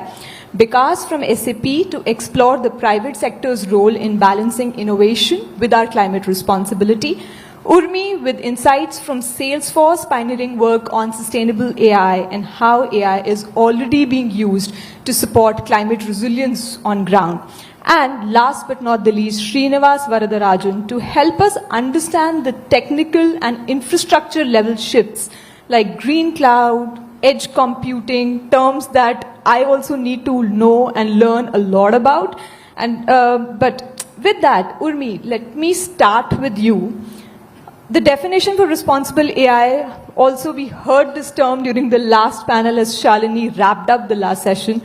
The definition for responsible AI is now evolving to also include sustainability, emphasizing not just ethical and fair use, but also energy efficient and environmentally conscious development.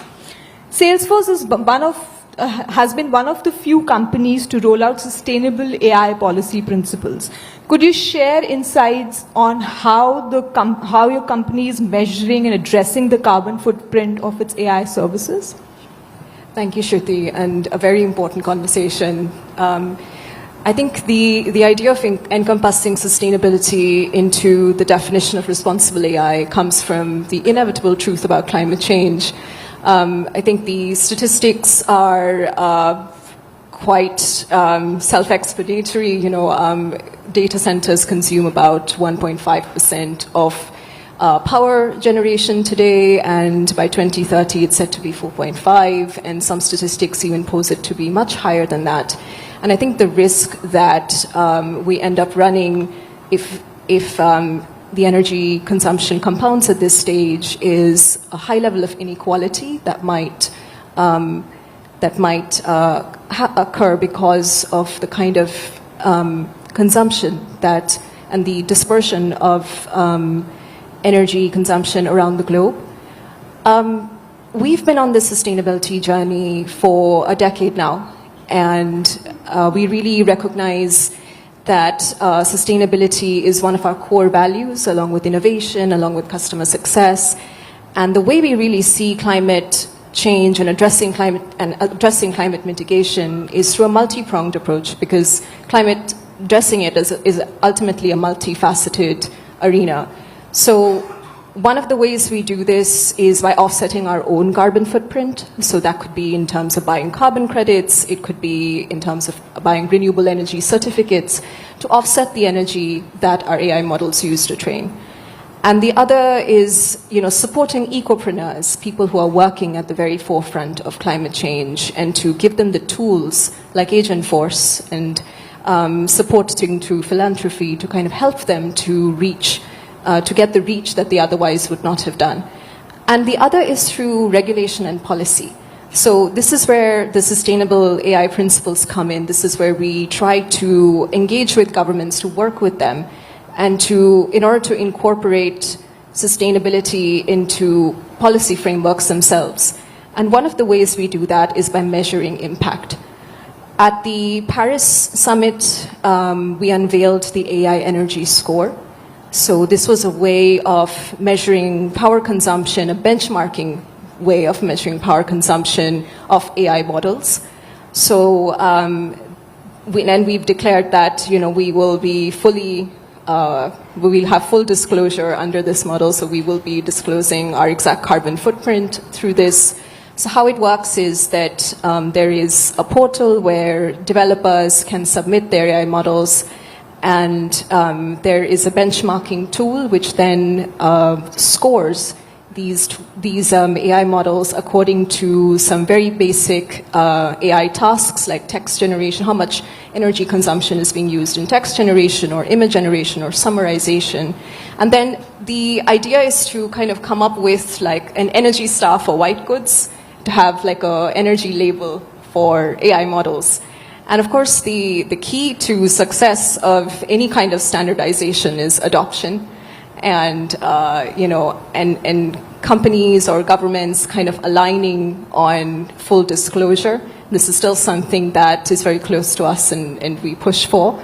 And the idea behind all of this is that, if we're not thoughtful about our actions at this stage in terms of incorporating sustainability into the very design of AI models, it might be too late in the future to remedy this. If I can push you a little bit more on this, where do you see the sustainability conversation going in the next 5 years?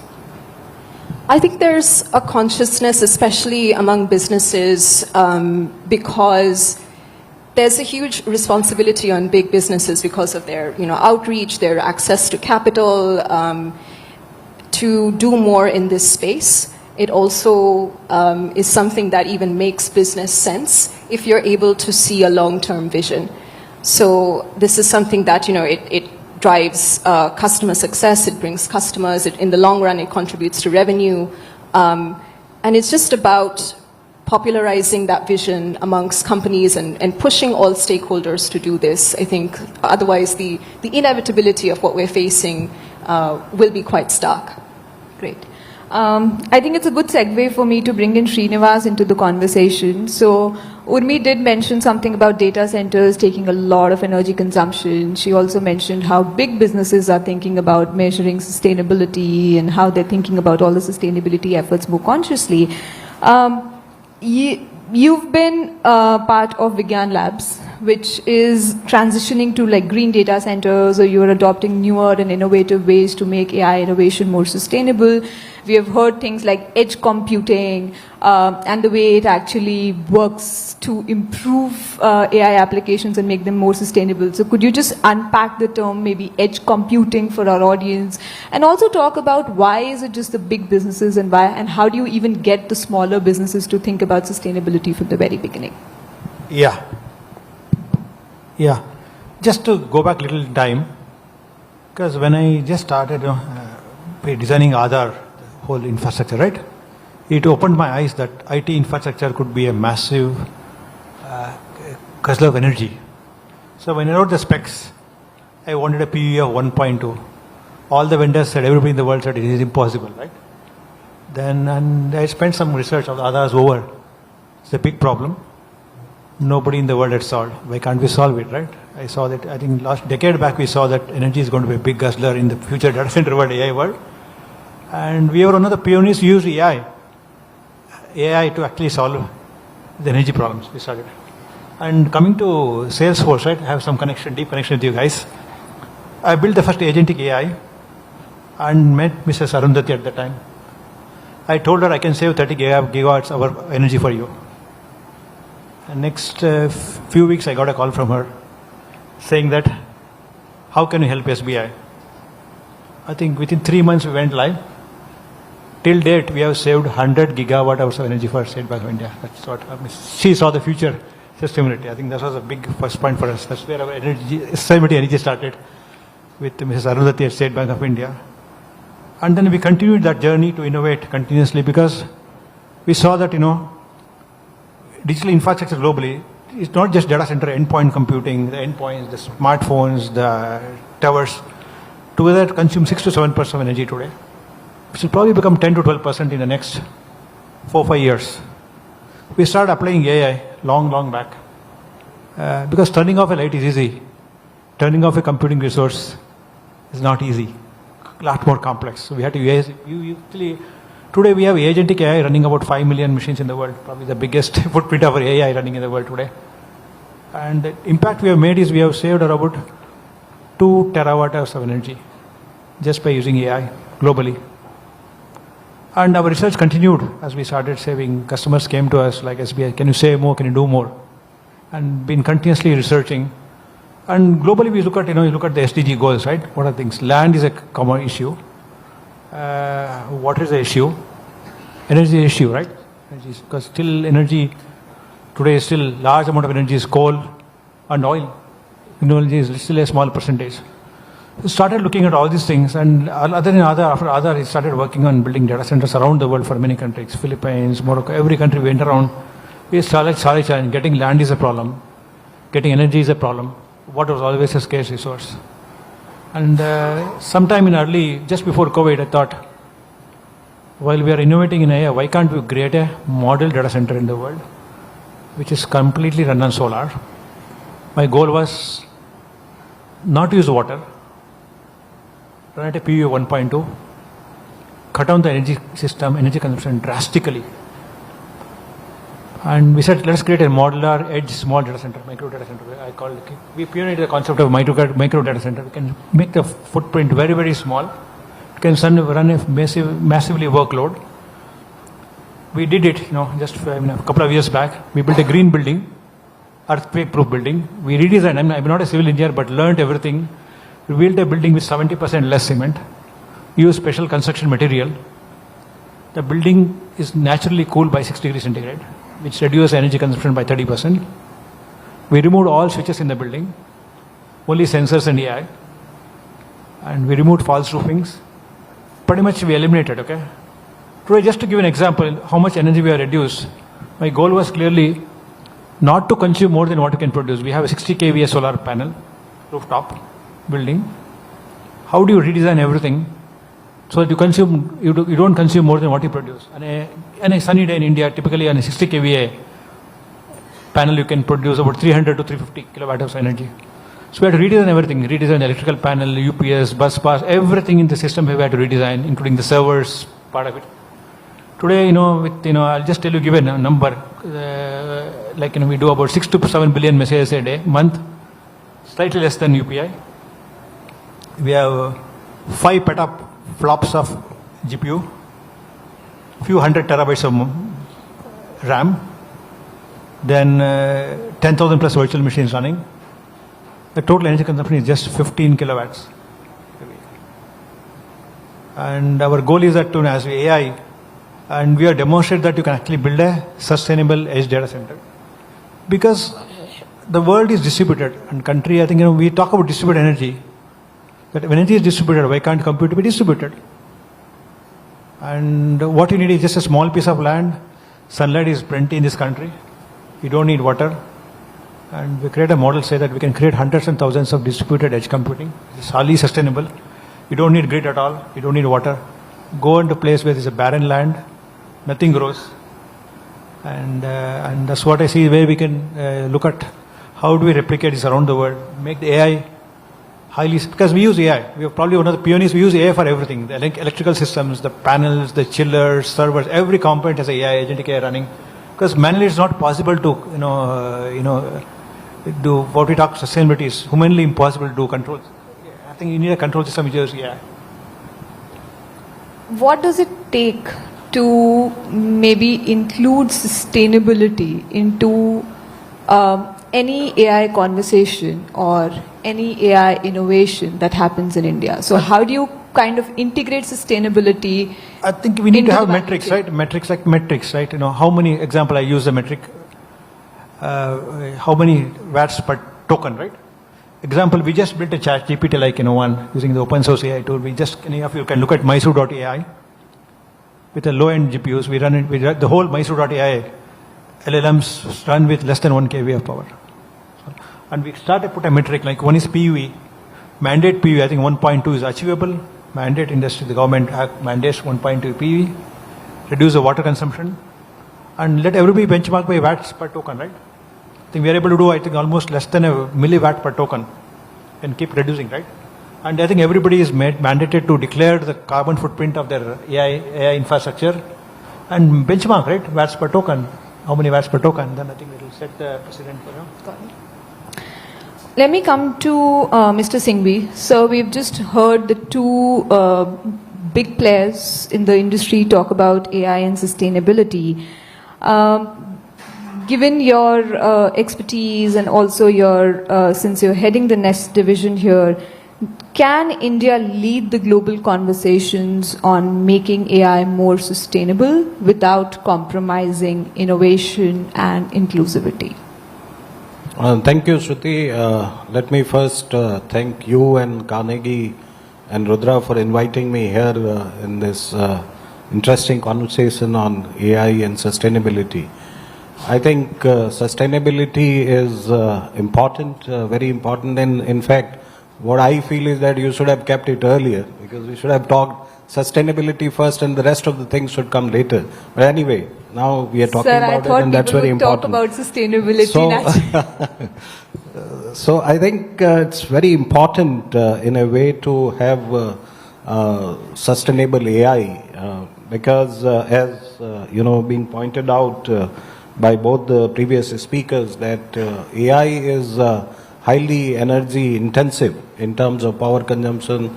There are other resources like water, land, all these things are required. How do you make the optimal utilization of these resources so that we can make it really sustainable is the question. Now, before I go to how India can do it, whether India can do it, can India lead the conversation on sustainability in AI, I would like to give some facts. Perhaps most of you are aware of that, but just for your information, I was just going through a report by Goldman Sachs, and he said that a chat GPT query needs nearly 10 times more as much electricity to process as a Google search. So you can imagine the kind of power consumption which goes into just having a search on or creating some sort of an answer on using your artificial intelligence platform. Similarly, I think there is another data which says that training ChatGPT took 14 weeks and around 42 gigawatt hours of electric power. And that's the equivalent to a Delhi electricity consumption of around 28,500 households in the developed world, or about 70,000 households in the poorer countries. And there is another statistics which says that to generate a 6-second video clip on an AI model, it requires 8 times more electricity than it takes to charge a mobile phone, or nearly twice that needed to charge a laptop. So all these facts, it points out the kind of intensity of energy which is required to run AI models, and therefore it's very important to talk about sustainability in AI. AI, as you know, can solve a lot of problems pertaining to climate change or the energy efficiency and so on, but at the same time, it itself is an energy guzzler. So we need to strike a balance. Now, coming to your question, can India lead the conversation on AI? I think there are some distinct strengths which we have, and I think we have already shown that to the world, and we have been talking about it for quite a long time. And these, I would say there are 3 strengths particularly. One is the scale, the second is innovation, and third I would say that moral choice or the moral compass which we have. So Let me explain all these things. When we talk about scale, we have 1.4 billion people. That is one of the largest, and digitally trained population which we have in our country. And we just don't consume the technology. We also test it. And we have shown it while, having technologies, platforms as DPI or Aadhaar or UPI or CoWIN. And all these, case studies have shown that how digital infrastructure can be inclusive, efficient, and at the same time sustainable. I think we can apply the same principles to AI. We can have a modular, low resource, open access platforms. That's where I think the sustainability would come in. So I think these are something we need to look at. So India has already shown the way forward, and we can certainly, lead the conversation on these aspects to have AI more, sustainable. These are the models which we can look at to provide guidance to us how we can go forward on this. Second is the innovation. I think you just spoke about how India is very apt and I think has provided a lot of frugal innovations, using low resources, using less power and less energy. All these things are very important when we talk about this innovation, and these are, I think, very important because we need to have, the kind of deep seeking movement. Yesterday there was a lot of conversation on this. So I think these are certain things which perhaps give us some kind of a strength. We have a lot of startups which are working in this direction, and therefore I think we can provide, sustainable model to develop AI as we go forward. Third is what I call is the India's moral compass and the moral choice which we have, and the principles of Vasudhaiva Kutumbakam, or even the life, the mission, lifestyle, the Prime Minister's vision of the life mission. I think that's also again provide a kind of guidance to us as we go forward on this. We can push for ethical frameworks, emphasizing transparency, accountability, and at the same time environmental responsibility. So responsibility, when we talk about responsible AI, I think environmental sustainability is inbuilt in that. So those are the things I think we can certainly talk about when we look at leading conversations on AI. And if you look at the Paris AI Summit, the Prime Minister in his speech talked about making AI sustainable as we go forward. So I think we are already taking a lead on this. We have been talking about this at the various forums. We have been taking leads in the various kind of platforms globally, even G20, or in the Global Partnership on AI, the AI Action Summit. And I'm sure that in the going forward, when we host the summit, sustainability would be an important issue, particularly on AI. So that's, I think we are well positioned to lead conversation on sustainable AI in future. Thank you so much, sir. And I think this is a good segue for me to get Vikas into the conversation to address some of the business AI applications. So I think Mr. Singhvi did point out, how AI applications are consuming a lot of energy. We have heard about data centers, how they are consuming a lot of energy. So because addressing this energy consumption challenges of AI, especially for business applications, it requires innovation. Something which we also heard Srinivas talk about, but also adaptation and collaboration across government, academia, researchers, policymakers, industry, and the customers, right? My question to you would be how, because you're representing SAP, first question would be, how do you think the private sector can actually balance AI innovation and sustainability? And how do you interact with different stakeholders across the value chain to kind of enhance awareness around sustainability? And the reason I ask this question is India has put out a call to develop their own LLMs, right? So if we are actually in the beginning of that innovation curve, how do we make sure that we start building sustainable solutions from the very beginning? Thank you. So thank you, Shruti, once again. Thank you, Carnegie, for this opportunity. You can just put your mic. Yeah. So thank you, Shruti. Thank you, Carnegie, for this opportunity. So I'll take a cue from what Urmi started off, what Mr. Srivathsa said, and what Joint Secretary Mr. Singhvi talked about. So for now, actually, sustainability is no longer a fad or a trend word, basically. I mean, it's a global force that all of us are. It's a reality that all of us are living it day in, day out. Businesses can't be, siloed or kind of be separate from this particular thought process. I mean, if you take the case of SAP, I mean, what Urmi just talked about, Salesforce, anybody else also, at least with the larger companies, I mean, let me assure you that for SAP, it's sustainability by design. It's an inbuilt process. I mean, there can't be anything that we do which is not sustainable, because as large companies, we do understand that whatever impact we create today is going to impact our business tomorrow, and we can't be ignorant of that particular fact. So it's a sustainable. And second is that what Mr. Singhvi said, what Srinivas said, is that, the same AI that we are today debating about its footprint is also the same AI which is helping you reduce those footprints. So that balance also will have to be there. So if I take you back a little bit into the technological history, I mean, it's almost, if you look at the history of chips for that matter. I mean, how from large it came down, and today we are at, where we are now talking about GPUs and NVIDIA and everybody. I foresee something similar happening in this particular area also.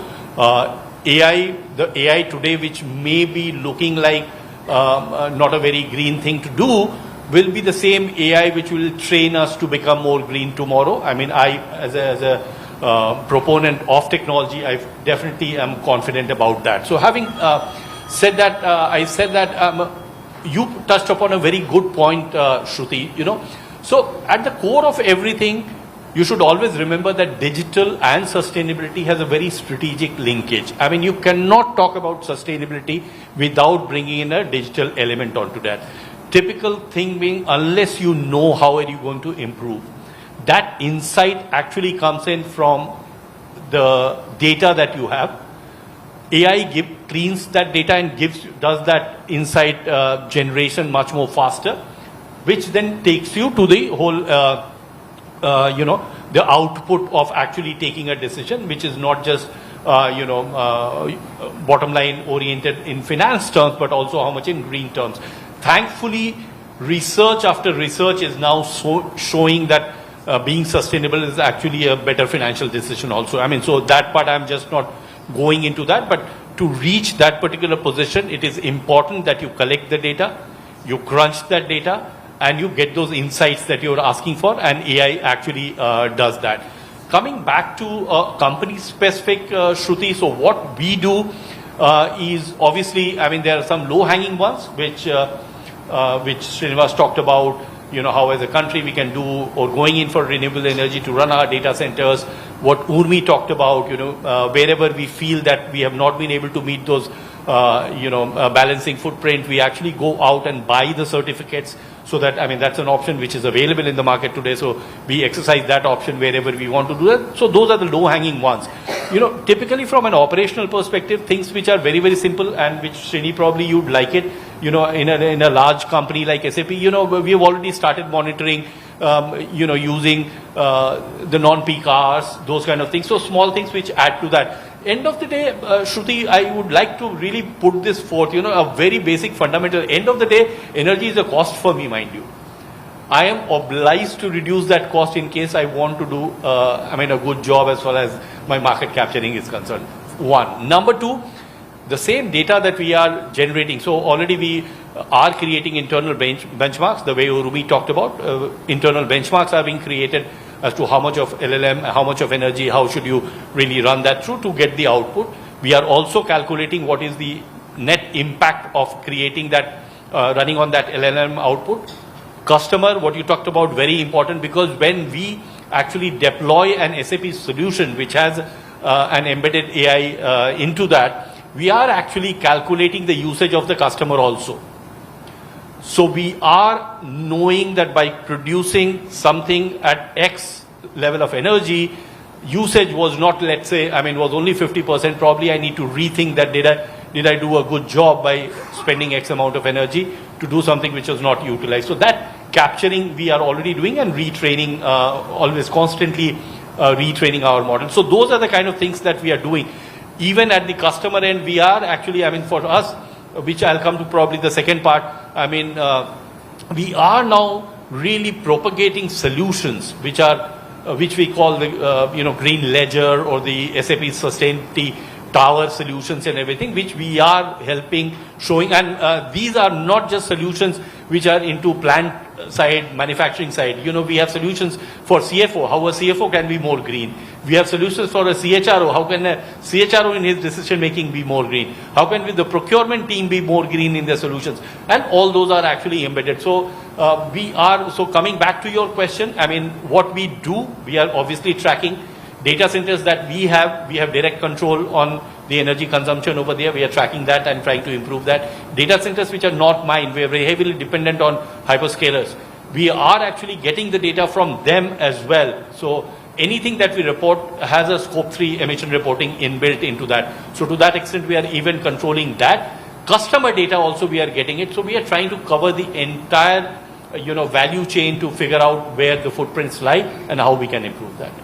This is really helpful, and I think just going back to what Urmi said and just what you said now, the key takeaway that I'm taking from this conversation, that it is easier, and I think the bigger companies have kind of, they are more aware of these sustainability issues. But as India is growing its AI innovation landscape, there will be some small and medium enterprises which will develop some foundational models, which will be developing more AI applications. How do you make sure that you involve those small and medium enterprises into this? And do you foresee any challenges for them? Because the way big businesses or big companies are, they're very structured, they have bigger teams, but not as many for the startups. So do you have any advice or anything for startups that are in this space? So one is that benchmarks are getting constantly created. Anybody who's doing that, obviously, thankfully, most of the compute is with Government of India, for those kind of people who are not really in a position to afford. So we are in a very healthy situation where the government being conscious of the sustainability and the climate goals and the climate, obligations, I'm sure that part will be taken care of at the government level itself. So we really are not leaving it free for all kind of a thing. But second thing is, I would probably go back to Urmi. I would probably, while the SAP benchmarks are pretty internal at the moment, I'm not saying or putting words in Mr. Singhvi's mouth where we should try and come out with benchmarks and everything over there. But some standards definitely would help over here for people to evaluate themselves. Again, an evolution which I'll go back to is the evolution of the BE star rating the way it happened. It was not very well accepted in the beginning. It has its own, people were not going for it. People were still going for cheaper options. But over a period of time when people realize the return on investment and the cost benefit analysis of going in for a 5-star at a slightly higher cost vis-a-vis a 3-star or a 2-star, probably that kind of maturity would definitely come in. Hand-holding, definitely yes, you should do it. Because there is a huge involvement of academia, a huge involvement of researchers who, are struggling with their language models. Obviously, for them, it's more important to really come out with that big bang, something wow kind of a moment, not look at sustainability as the first focus. We have to make that into an inbuilt practice. For that, probably a collated approach where the government, benchmarks being created by us, so we can help sit together, create those benchmarks, get the institutions to come down onto that. The data center players themselves have a lot of role to play in ensuring that they have to do. I know for sure, because prior to SAP, I also had a long stint with Lenovo, and we were constantly trying to move away from what Srinivas said, move away from lesser water consumption, move away into more energy efficient, stacks and everything. So those kind of things. So it will have to be a coalition of sorts, really, and not just an India coalition, but a global coalition of sorts, to really create those benchmarks and hope that people are working within those guardrails or parameters where we are doing. So that's my, foresight on this. No, that's super helpful. Urmi, do you want to comment on it? No, I completely concur. I mean, as you said, there's this, there's the big businesses which definitely make, they know that this makes revenue sense for them in the long term. They know that this is something that attracts customers for them. As maturity on this issue develops, you're kind of judging your own benefit in terms of energy consumption and what you're saving and cost savings in order to select the model that works for you. And I think with small and medium businesses, they do require a level of support to also, come to the same level as bigger companies. In one of our sustainable AI principles, we have advocated also for financial support. This could be maybe in the form of tax breaks or incentives that actually allow companies to come to the same level. When it comes to using sustainability. Perhaps this is something that they want to do, but it doesn't, long-termism isn't something that is ingrained when you start a business, and it does need a bit of hand-holding there in order to achieve the goals that, that bigger players can do. So I think this is one of the things that perhaps we can discuss further. Sure. So just add to that, there are a couple of researchers here, but I would like to use this platform. What will happen is the market will also, determine this. In our case, my customer, it's not just giving an AI-based embedded solution.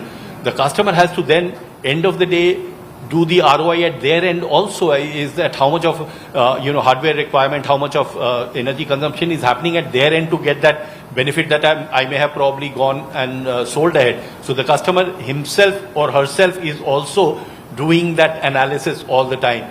The market will also do that analysis, but yes, whether the startups and the young researchers, when they reach that stage, probably that's a question I don't have an answer at the moment, but probably we can look at it. No, I'm totally agreed to that, and I think it would also need a lot of awareness among customers to kind of calculate that energy consumption in their end. But Srinivas, let me bring you in back into this conversation. So the general consensus around the panel seems to be that it is not a one-person job. We need to have different stakeholders together to kind of, the government, policy, industry, academia. What is your opinion and how do you envision AI sustainability to be embedded across the AI value chain? We have heard from both Urmi and Vikas, but do you have any other additions? Yeah, I think sort of concur with them. It's a general consensus among the team here.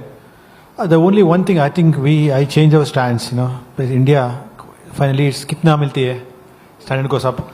So we have converted AI to actually in terms of reduction in the cost, operational costs.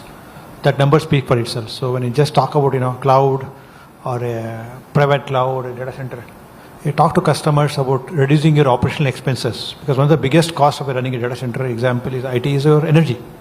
People don't have metrics. Today, people traditionally in India run at 1.5, 1.6 PUE. When you just show them you can run to 1.2 PUE, you're going to save a huge amount of money. Just to give a thumb rule, right? A capex cost of a data center versus OPEX. In 5 years, your OPEX is equal to capex. So we have been able to cut by capex by almost OPEX by more than 50%. And capex also significantly less because we use a different technique.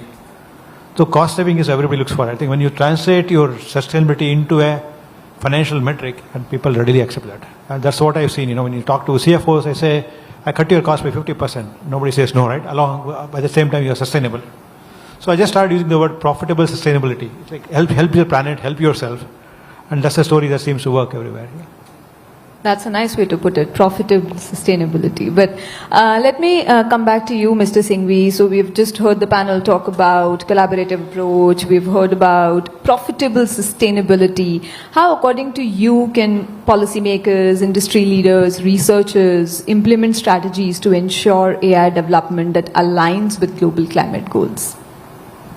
This is a very, I think, good term which he has used, profitable sustainability. I don't know, but I think that makes sense actually, because at the end of it, everybody has to, win. There should be a win-win situation for everyone, and that's very important, particularly in terms of sustainability.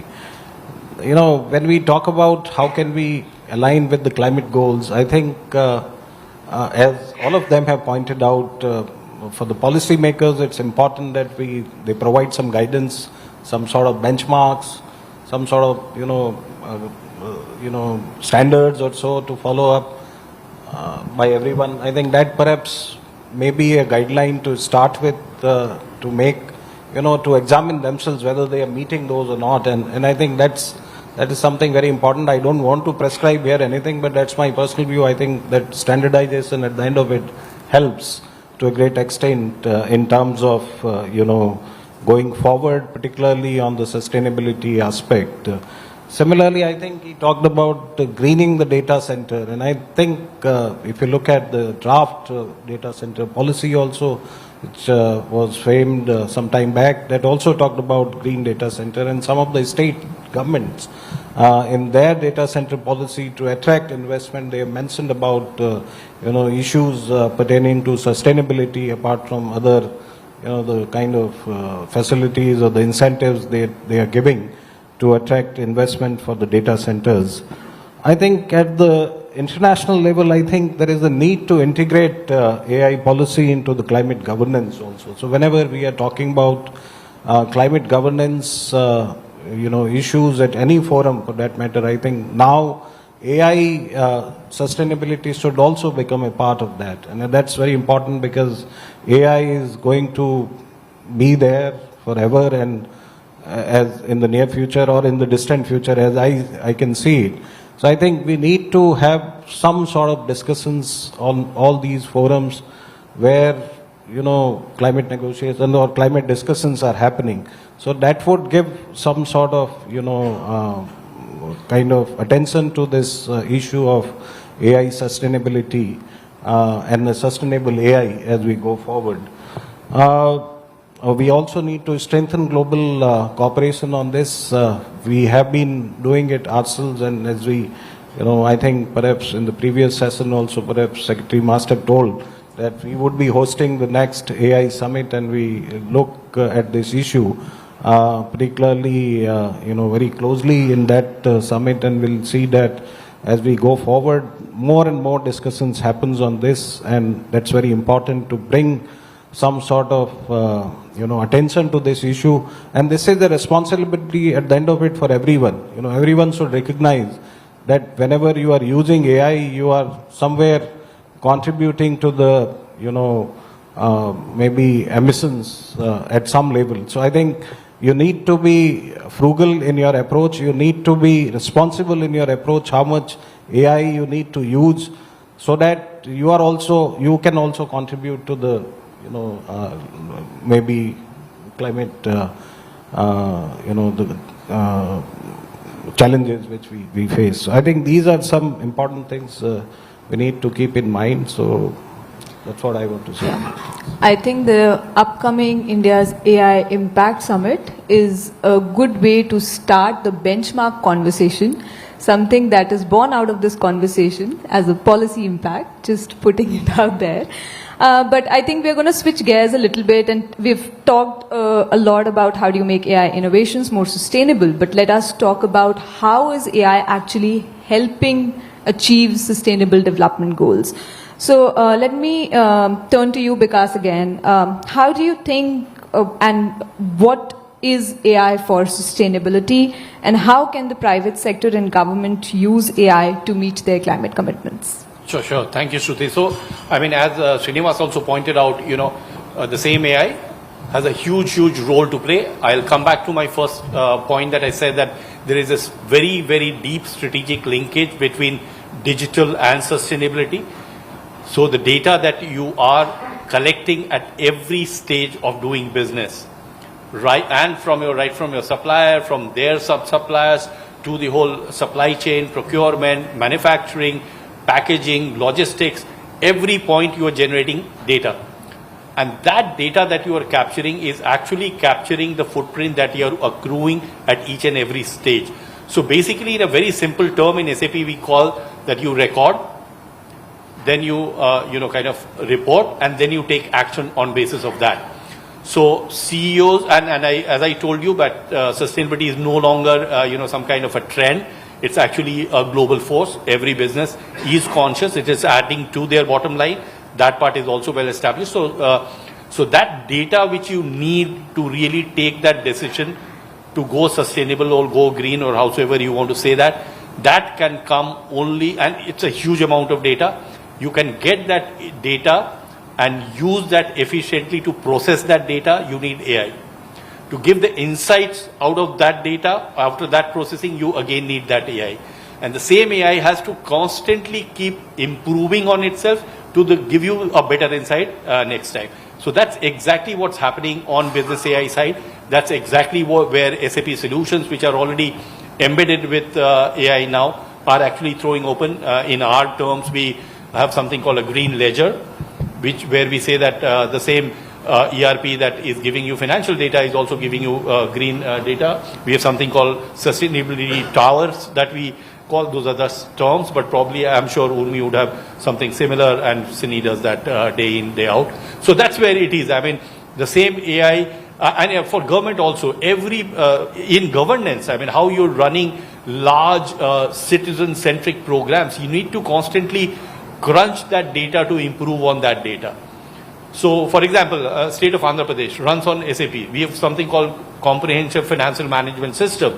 Now, that large data which was lying in silos, guzzling energy, everything has now been coordinated by the state government. And now, at a drop of a hat, if I may compare the Chief Minister as a CEO, every morning he has insights on where his revenue is going to come from, where does his projects lying, and everything. So, and that is actually, so project delays where they are happening, what's happening in the health sector. So there are multiple use cases, as I may say, once you get the data right, clean that data right, apply AI on that data and start getting insight. So it is not just for businesses. I mean, we have e-commerce who are using that for their logistics. We have, groceries who are using it to reduce their wastage. It can be multiple. I mean, use cases can be multiple. So definitely has a huge play. It's one of the largest, best doing business arms of SAP also, by the way, in case that is an indication how important businesses are taking this. Great. I think, Urmi, if you would also like to give us a sense of, some use cases of how AI is actually being used for sustainability and to improve sustainability. Sure. So as Vikas said, using, greening AI and using AI for green are sort of two sides of the same coin. There are, lots of interesting use cases where we're trying to use agentic AI in order to deliver real-world solutions. So one is, there's this startup called Good 360, which is using agentics to sort of optimize disaster relief delivery.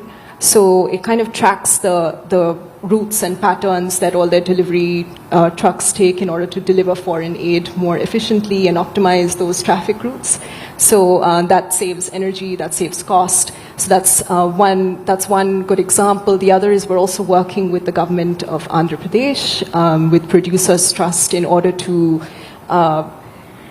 use predictive farming, use agentics for predictive farming. So farming can sometimes be a very unsustainable exercise, lots of data, 70% of water consumption comes from a farming sector. I think 40% of the produce also goes to waste at times. And what we're trying to do is to use agentics to connect buyers to sellers in a more appropriate manner, so there's a greater efficiency. We're trying to deliver instructions in vernacular, and also to align cropping patterns according to the weather, according to local conditions. And how agentics works here is that instead of using one LLM across the board, the data is sort of broken up into these smaller packets and then assigned to specific models to accomplish specific tasks. And that's a very energy efficient way of delivering these kind of services instead of using a larger language model to do so and having its energy wastage. And there's also several startups in the space who are really using AI for good. There's I think it's Pano AI, which is this startup that uses deep learning to predict patterns for wildfires even before they occur. So it's very, so in terms of disaster relief delivery as well as disaster prediction, I think these are some of the areas where we can see widespread usage, and these are scalable as well. So something that can be used, that's something that we see, in the US can also be modified to local conditions and local context, and the solution can also be applied to India as well, and maybe from India to different countries as well. So it's a way of kind of connecting the world through AI for good. That's quite optimistic, and we're left with about 7 to 8 minutes. I would like to bring my audience into this conversation. So if any of you have questions, please raise your hand. Can we have the mic, please? Please introduce yourself and keep your questions brief. We'll take a set of 3 questions maybe at a time.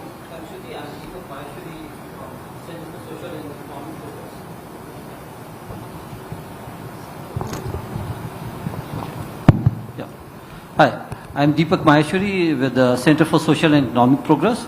So number one point is that sustainability is way beyond just energy. Energy is important, but energy is not the only thing. So we should look at materials and other stuff also. That's one aspect, which somehow was not discussed today.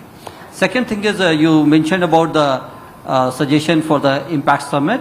So I think there we should talk about impact of and on sustainability, both ways. And the third thing I just wanted to suggest was that while we are talking more from a technology ecosystem perspective right now, it would be nice, perhaps in future or even now, to engage with Ministry of Power or Ministry of Environment, MOEF, CC, etc. So what are their policies talking? Are they talking about using of AI in their respective policies? Because it takes two to tango. Thank you. Great. Can we just have the mic?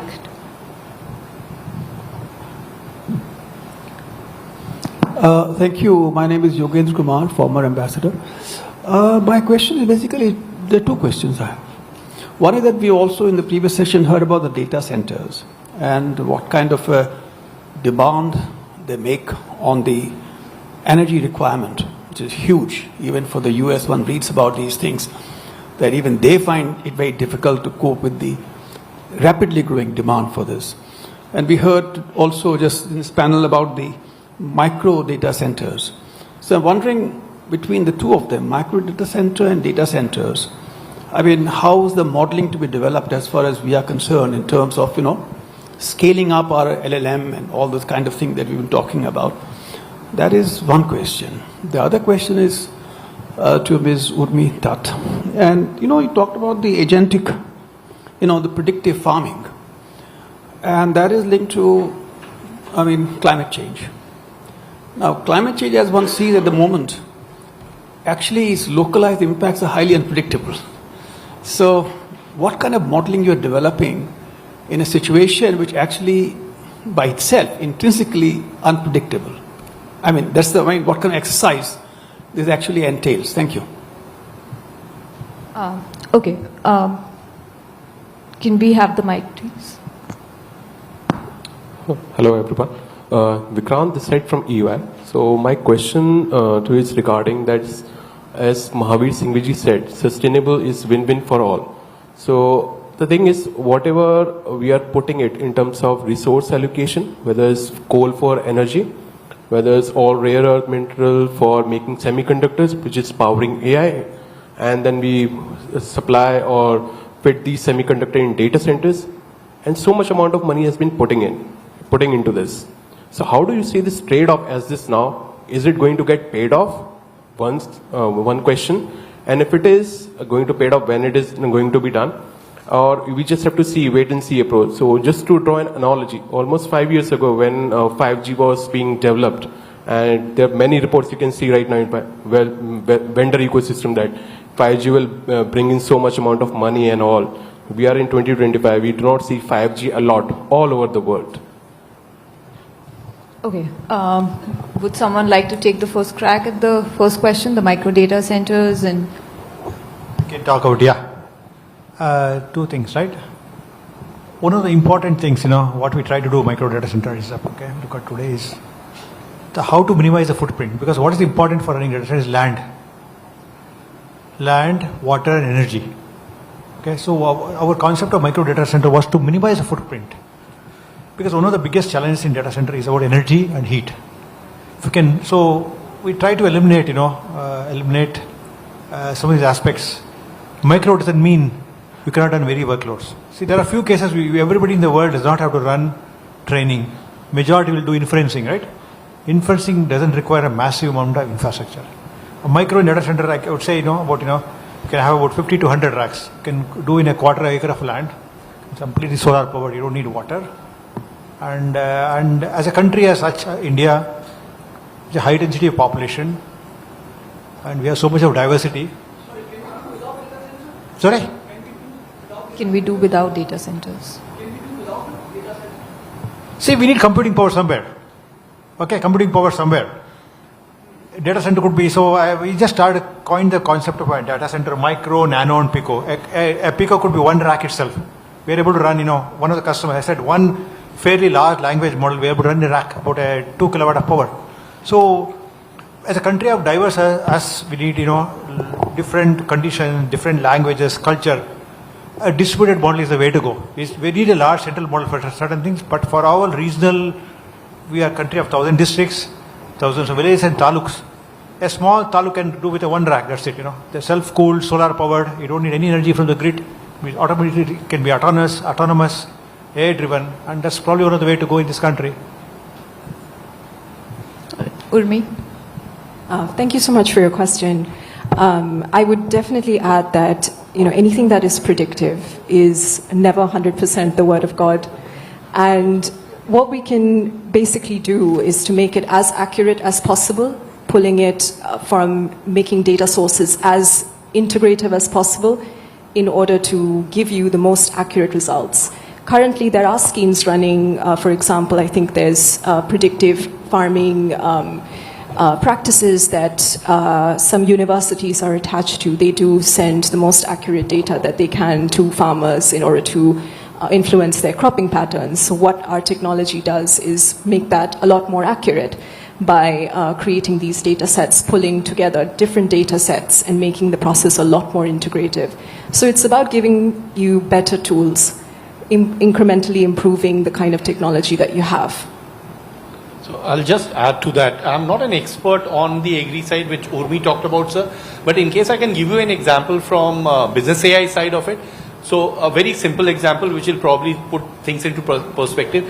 These local data sets are also important and getting inbuilt into that. So if an AI solution that SAP may have for let's say the steel sector would not be the same that we would have, say, for confectionery sector.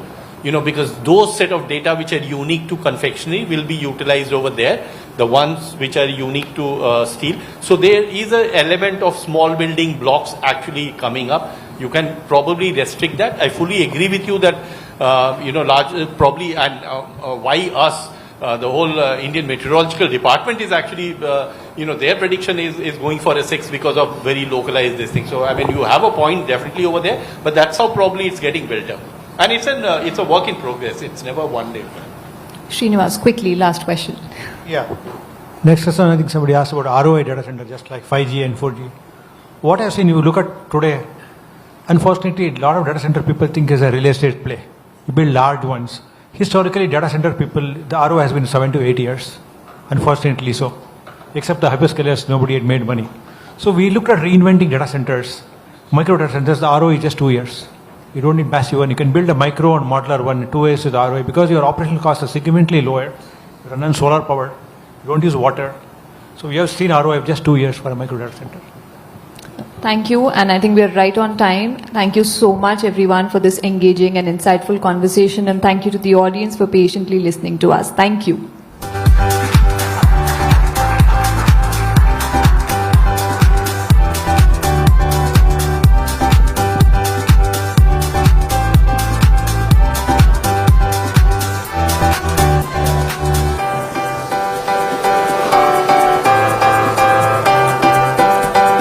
Could I ask the audience to please settle down?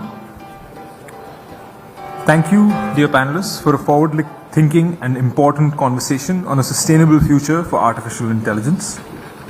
Now, for the final panel of this year's Global Technology Summit, we present a marquee session, Sambhavna. Next is what? For this session, we have an eminent set of panelists. I would like to welcome to the stage Ambassador Philip Ackermann, Ambassador of Germany to India and Bhutan, Ambassador Philip Green, Australia's High Commissioner in India, Eben Feigenbaum, Vice President for Studies, Carnegie Endowment for International Peace, Ashok Malik, Partner, the Asia Group, Rosa Balfour, Director, Carnegie Europe, Tanvi Madan, Senior Fellow, Center for Asia Policy Studies, the Brookings Institution. This panel will be moderated by James Crabtree, Distinguished Visiting Fellow, European Council on Foreign Relations. Can we have the video, please?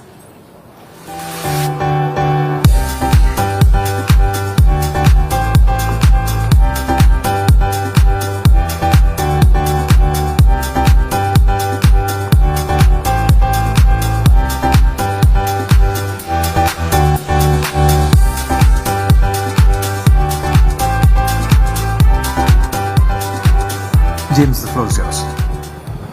Good evening, everyone. My name is James Crabtree. This is the last panel of an excellent two-day summit, so I'd invite you all to give my panelists a round of applause to make sure that you're very good. We appreciate you coming with full energy to the final panel, which will bring this event to a rousing conclusion. We're thinking about the future. We're going to focus mostly on geopolitics. The essay question that I've given my panelists is to think about the next year, all of the topics that we've talked about in the summit, where exactly are we going to go, and we're going to dive straight into it. And I'm going to start with Evan. Evan, you've just flown in from the United States. To be honest, most of the mood music around this conference has involved your government as opposed to the Indian government and what it's been up to. Tell us, how much worse can this get? Does it involve my government or involves my president? Your government. The president. Okay, so the first thing to say, the president of the United States tends to suck the oxygen out of almost every conversation. And that's no different in Washington. He sucks the oxygen out of a lot of things because the administration and the political landscape is very much driven by his personality, but also by his inclinations. I mean, I was a Republican political appointee. I worked for George W. Bush, and the party on some of its positions is broadly unrecognizable, right? I was on a panel this morning. We talked about tariffs. We talked about trade. Went from globally and geopolitically in any case, because the major conditions that underpin primacy, which we like to flatter ourselves that we still have some kind of primacy, much less hegemony, are either eroding or have eroded. One is being a safe haven financially, economically, commercially.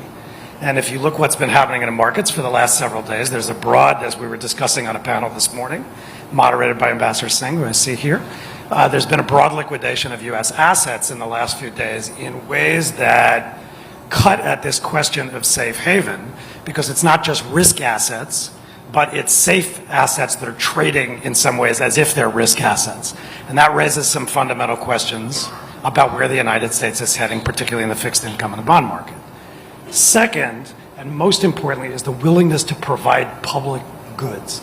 And to see public goods is something that you provide internationally, partly because it's self-interested to do so, but partly because that's the price you pay for primacy. And what I've seen happening structurally, but particularly in this administration, is that economic public goods being the demand, keeping the market open, sharing technology, thinking in terms of techno-globalism, not just techno-nationalism, the things that made the United States both attractive and a power are eroding in the policy landscape, but also in the public. And in this region where the United States was the demand that export-led economies relied on to power their way to prosperity, the whole landscape is different. And then the last thing is that powers like that don't conflate power and influence. They know that they're different. Just because you have power doesn't mean you have influence. And that's underpinned by credibility. And the United States, over the last few years, even in the last administration, is increasingly having to coerce compliance from its allies on things like tech controls on China, transfer of certain things. Why? Because not everybody's on the same page. And the challenge with this administration is it's using power in a way that sees every problem as a nail, U.S. policy as a hammer, and the U.S. is losing credibility as a result. And so as that plays out over 4 years, I think it's really an inflection point in, as you implied, the way others think about the United States, but also, frankly, the way the United States sees itself internationally. Because if you're not willing to provide public goods, then you're not willing to pay the price of primacy, and that's essentially where the U.S. is heading. Okay, so Ashok, you heard from Evan that, in a sense, the U.S. in a sense is the U.S. order is crumbling. We began this summit 2 days ago with an introduction from External Affairs Minister Jaishankar. He seemed, I wouldn't want to say relaxed, but sanguine about the challenges that this presented. And out there in the rest of the world, there are a lot of people who don't seem to be as relaxed as people are here in India. So tell us about that. Why, I mean, India seems reasonably sanguine about these epochal changes. What opportunities does India see, and how is it being responded to? I don't know whether India is sanguine, it's just being realistic. You know, Washington is a very seductive city. If you're in the establishment in Washington, you think it's the capital of global power. If you're in the non-establishment, you think Washington is the capital of global dissent. In India, we just think Washington is the capital of the United States. And we deal with the government and the president of the day. Now, this president has made trade, tariffs, and reshaping the contours of economic engagement a very important part of his agenda. To be sure, there are different views on how that reshaping will take place even within his administration. Between the MAGA group, which sees tariffs as more long-term, it's almost theological about tariffs, and the Wall Street and tech crowd, which is more transactional and short-termist on tariffs. We don't know which side will eventually prevail, or if either side will prevail. Frankly, it might just suit the president to play one side off against the other and ask his interlocutors, including India, to give him the best deal. And he'll pick the best deal when it suits him, and he won't when it doesn't. In all of this, spaces are being opened up in the international system, in the global order, in the trading order, and in broader geopolitics. Some of those spaces which are being opened up are a challenge and a concern. Some of those spaces are opportunistic, and some, frankly, are areas we can use, which is why India is approaching the Trump moment, and the coming year at least, with great realism and hopefully agility. Tanvi, same question to you. India's response to this Trump moment is appropriately chilled or sanguine? I agree with Ashok in the sense that, you know, it might seem that it's chill. Some of this is relative, that maybe there's a lot of other panic elsewhere, or, you know, a different reaction at least. I think there are a few reasons why I think India is taking the approach it is. For one, I think there was perhaps a greater degree of expectation, perhaps, or preparation that there would be another Trump term. There wasn't necessarily kind of this view that there wasn't going to be he was going to be a one-term president. So I think there was preparation for that, including in terms of what potentially a second Trump term would bring. I think the second reality is that, all said and done, the US is crucial to several Indian objectives. And Prime Minister Modi said it's an indispensable partner to every one of India's objectives: security, economic transformation, technological acquisition. And so the reality is that whoever is the president, as Ashok said, the reality of the US being important for India hasn't gone away.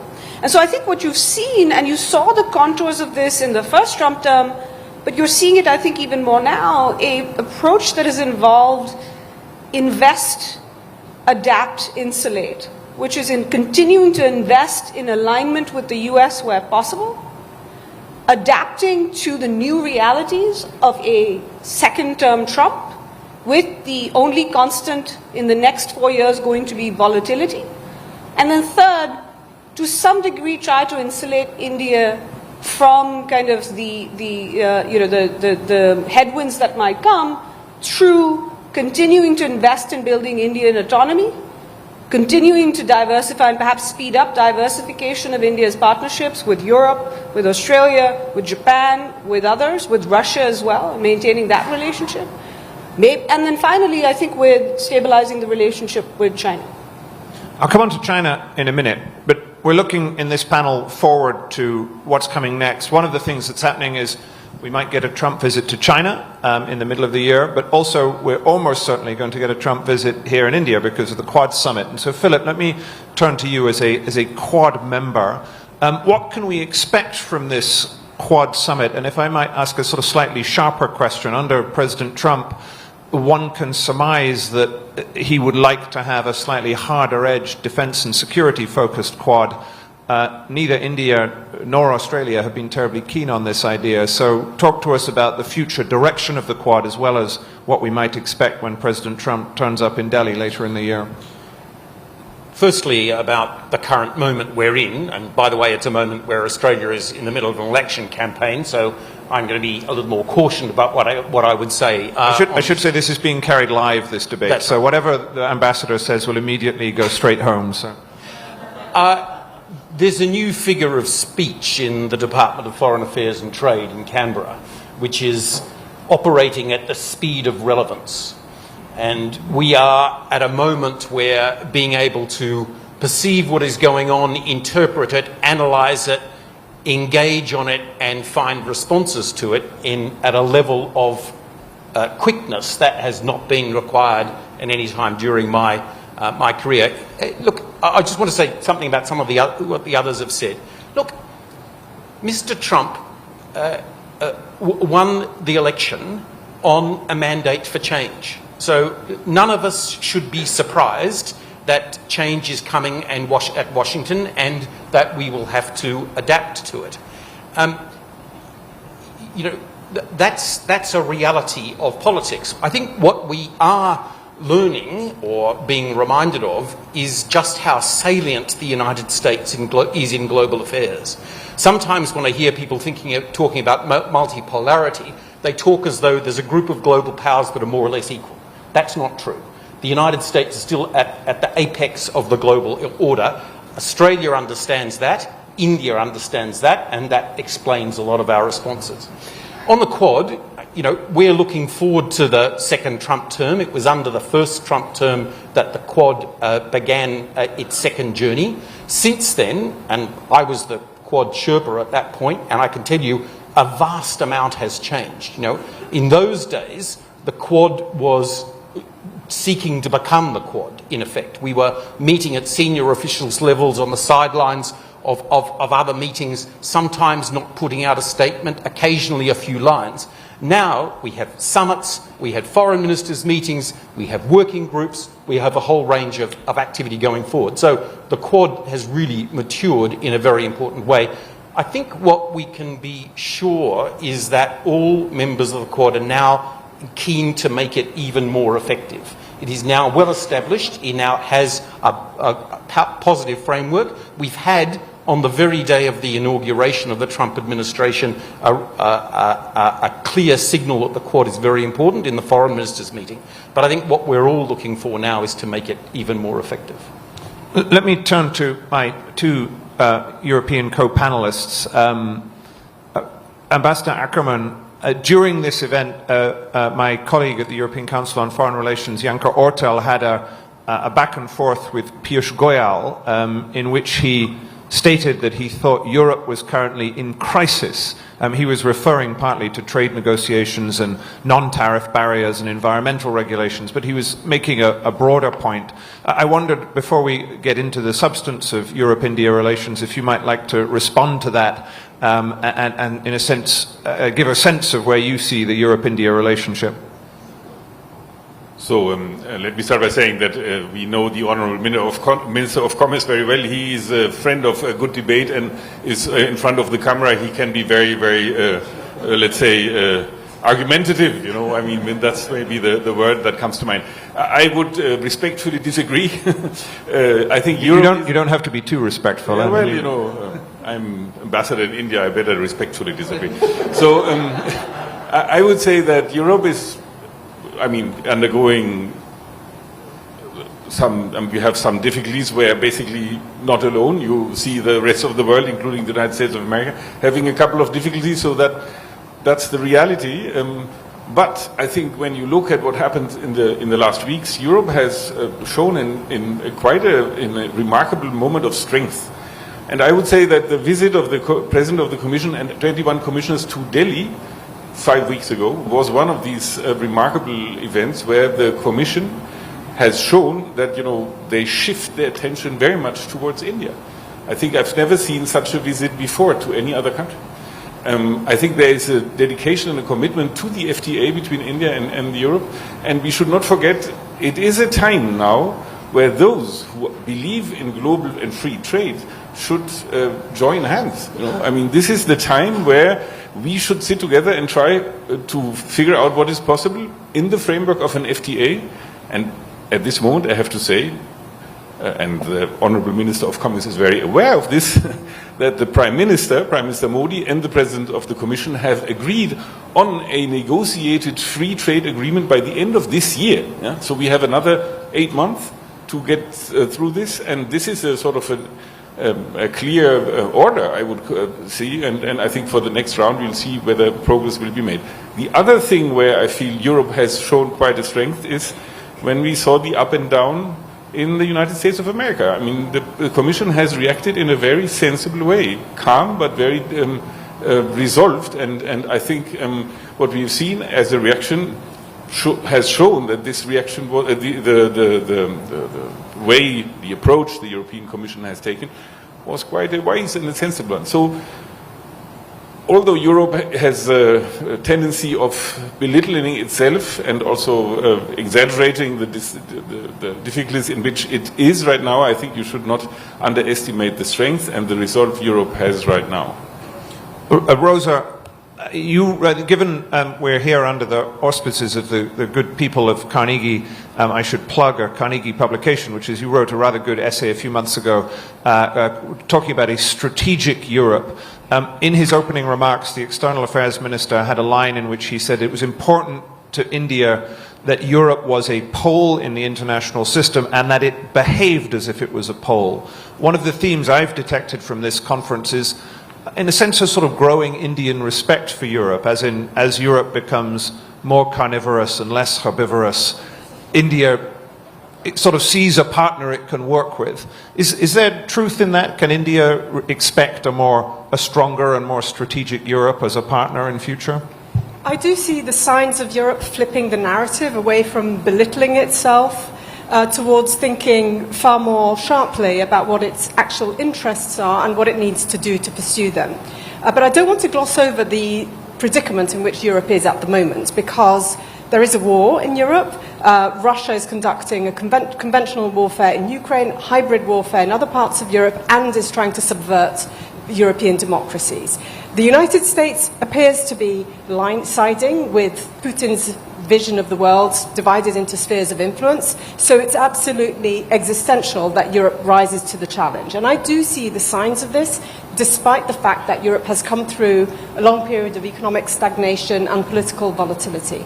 So what are those signs? The first is taking its security seriously at long last. This is something the Americans have been demanding for a very long time, well before Donald Trump got elected the first time. So that is happening. There are plans to support Ukraine, and there are plans to think about European security, territorial defense, and deterrence. And this is unprecedented. So it's quite an extraordinary step. And we hear here in India that India and the European Union are also talking about defence in defence cooperation in the context of the FTA negotiations. So this is something that is clearly relevant for the rest of the world. Secondly, it's courting other countries and being courted by other countries to develop a web of trade relationships so that it can diversify its economic interdependence with the rest of the world. So I think we can see a Europe that is trying to rise to the challenge. But I do want to underscore that the context is a dangerous one, and it is a context in which, if revisionist powers have the upper hand, it's a context which is going to be harmful for other countries that believe in, in multilateralism, multipolarity, etc.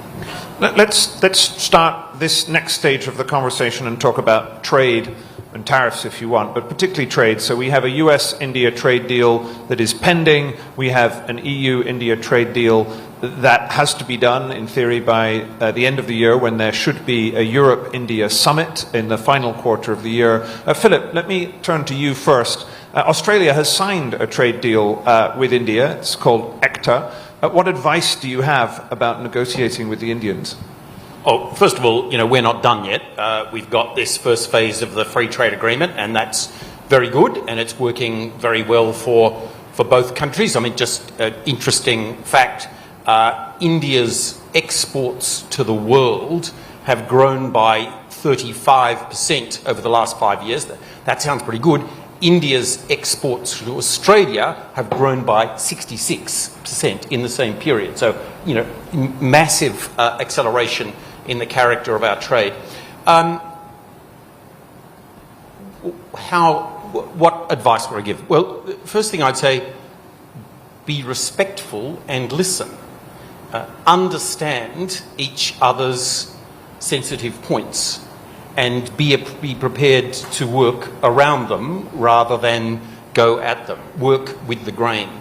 Secondly, ECTA had some elements that were really quite innovative in terms of trade policy activity, and our trade negotiators found new points of contact with India which had been difficult for us to find for a very long time.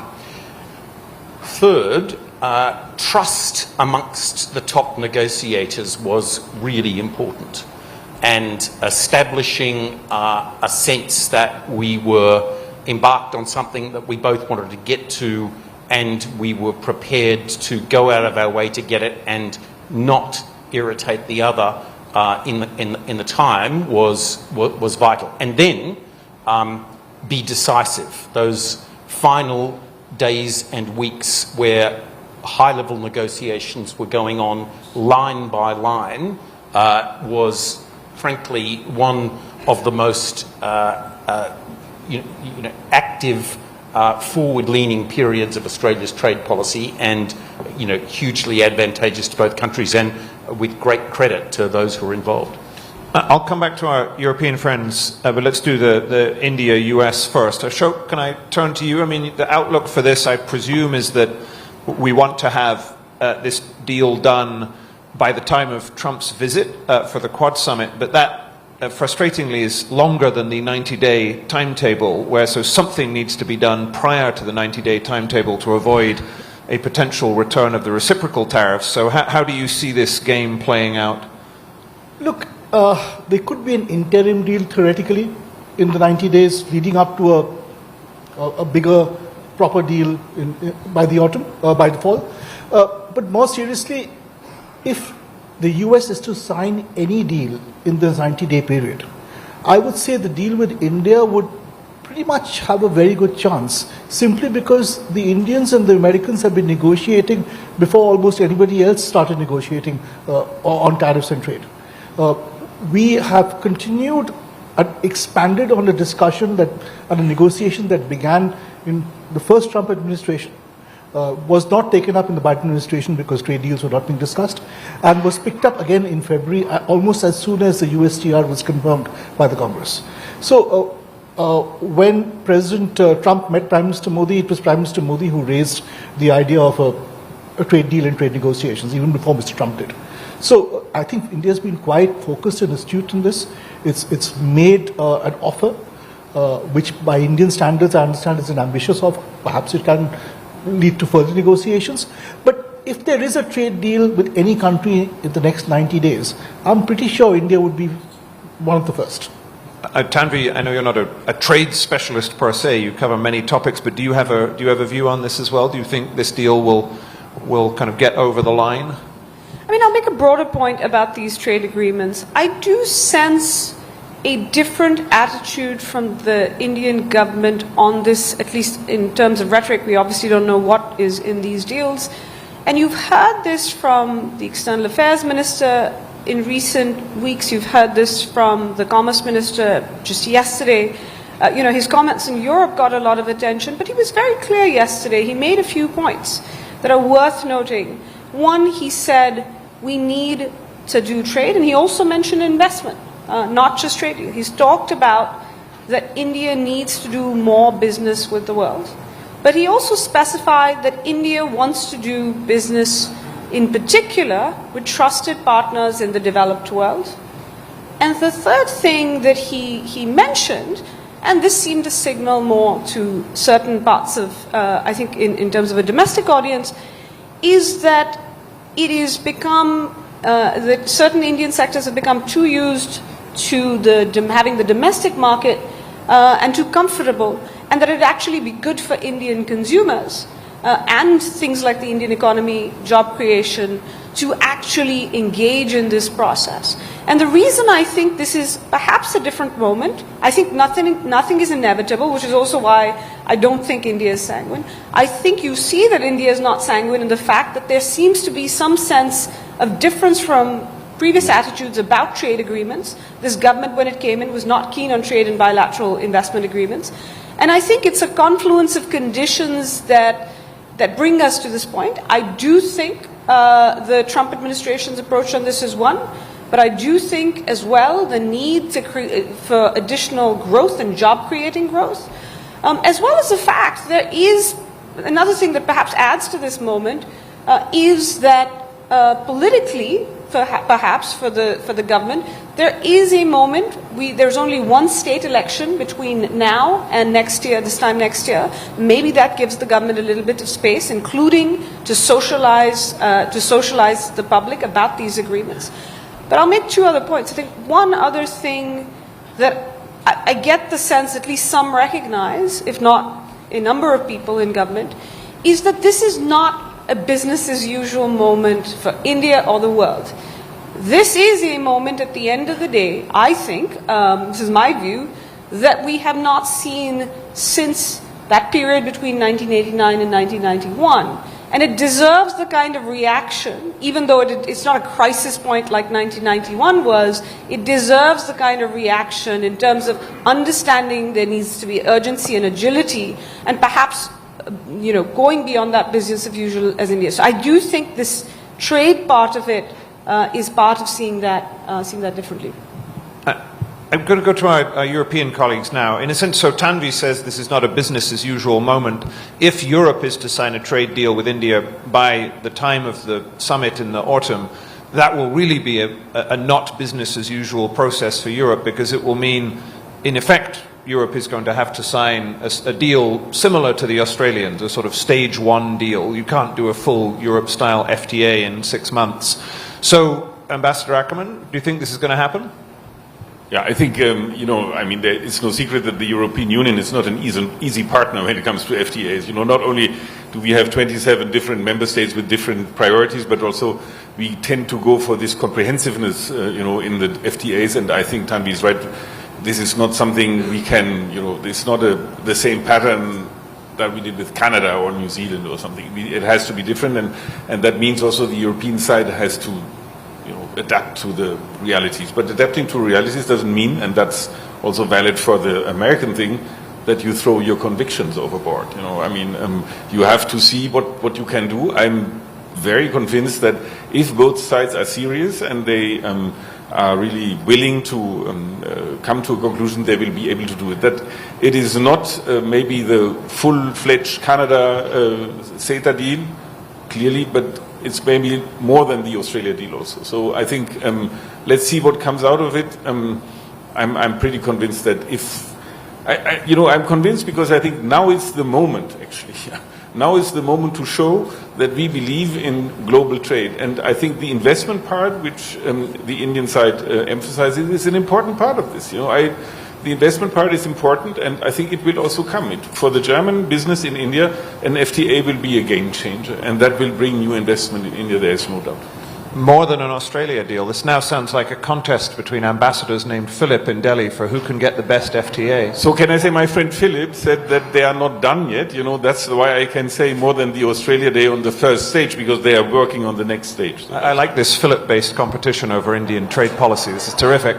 Rosa, may I ask the same question? Do you share the ambassador's optimism? I mean, in a sense, I'm interested in this because were Europe in a sense, to compromise on its traditional FTA model in order to do a trade deal with India at an accelerated timescale, it would be a real indicator of the kind of geopolitical impetus and a change in approach from Europe. And so, do you think it'll happen? Well, I mean, let's be honest, the shift away from comprehensive trade deals that included everything on climate, on labour standards, on health and safety was already happening. Europe wasn't getting its way and was receiving a lot of pushback from countries around the world, but also from Europeans who were, protesting against, for instance, the Transatlantic Trade and Investment Partnership and against the agreement with CETA. So I think we were in that space anyway.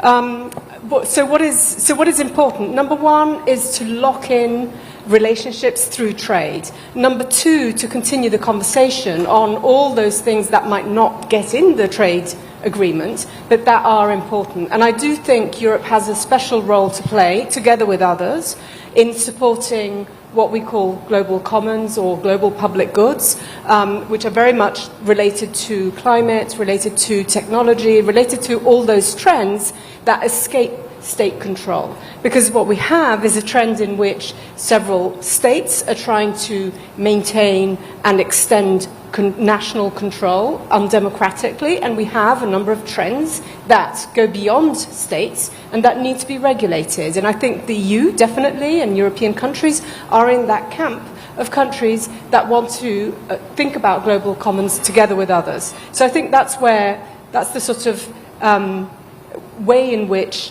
a thinner FTA can be compensated through different types of conversation. Excellent. You may not see this, but I can see it. There's a clock ticking down at the front. We're now halfway through our time, and I've been given very strict instructions by Rudra Chaudhary that we're to end precisely on time.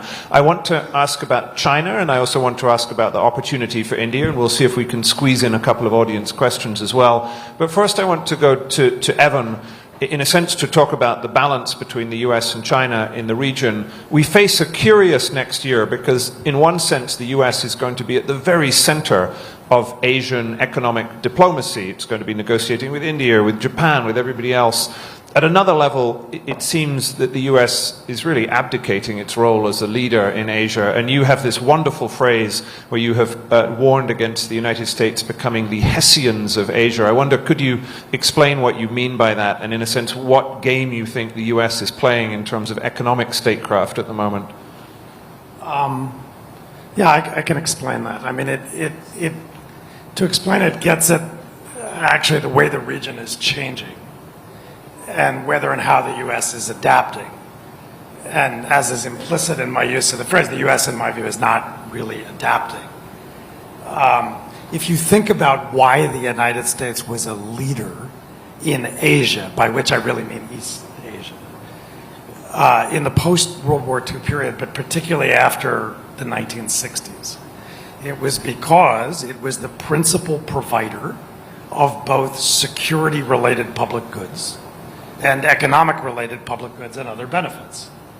And in the security realm, because everybody's largely afraid of you-know-who. We'll get to them in a minute. Okay. I mean, just to be blunt about it, most countries in the region are scared of China. And because they're scared of China, the United States is, and for much of the region will continue, as far as my eyes can see, to either be a direct security provider or an indirect security provider through the security-related public goods that it provides through things like alliances, forward-deployed military presence, carrier battle groups. In other words, we sail boats and fly planes around, and we're good at it. And that's both instrumentally and strategically useful in the region. But that was never the end of the story for the United States in the region. The United States was also a leader here because it was an economic public goods provider, not least by, as I said earlier in answer to your first question to me, by being, for example, the demand that kept its market open to Asia's export-led economies that powered their way to prosperity on the back of American demand. And the United States was a standard setter. So there's no basis for collective security in East Asia until China and Japan have a moment analogous to France and Germany in Europe. And that being the case, as I said, the United States will be the principal provider of security directly or indirectly for most countries not called China. But on the economic side, the U.S. demand profile, I'm sorry, it's shrinking in the region. U.S. trade with every country in Asia is going up in absolute terms. It's declining everywhere in relative terms. And there's much more intra-Asian trade, and the region is becoming more Asian and less Pacific. And if that's happening for structural reasons, then if you want to continue to play that economic role, you need to fall back on the other pillar, which was to be a standard setter, rule writer, and norm giver. But what we've seen over the last decade or so is the United States progressively withdrawing from that role. The U.S. pulled out, there are 3 trade agreements, for example, since we were talking about trade agreements, in that part of the world that set standards, the CPTPP, the RCEP, the DIPA. The United States is on the outside of not 1, not 2, but all 3 of them. Now, to go to your direct question, and then I'll stop, does that mean the region is bipolar between the U.S. and China? No, because everybody's still afraid of China, but also because there are a lot of large, capable, self-interested countries in Asia, including but not limited to India, also Japan, South Korea, Australia, that have something to say about the way the region is going to shape up and have power and capacity that they can bring to problems. And so you see that on things like trade rules, but also on functions that really matter. Online authentication and data access control, project finance, cross-border investment. There's lots of Japanese money flowing around the region. And so that being the case, the region is not really bipolar. It's heading for something that's more like fragmentation, where on different functions, different coalitions of countries are going to drive the rules. And CPTPP is the best example of that, right? President Obama said the U.S. has to be in CPTPP. Why? Because if we don't write the rules, China's going to write the rules. He literally said it. It's a verbatim quote. So that's bipolarity.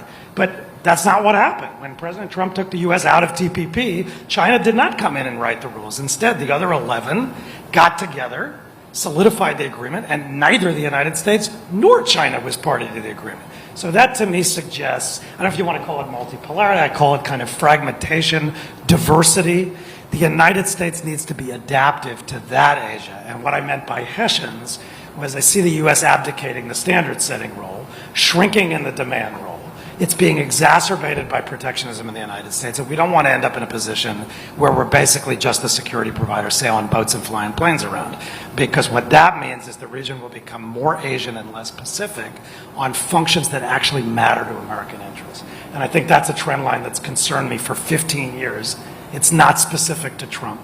And it really goes back, if I'm going to be blunt about it, to the Asian financial crisis in the 90s. So that's what. So we'll come to you-know-who in a minute, but Philip, you wanted to come in on this. Yeah, I did. I'm very glad that Evan believes that the United States will continue to be a key security provider in the Indo-Pacific, and I totally agree with that. And I'm glad, but it is true, of course, that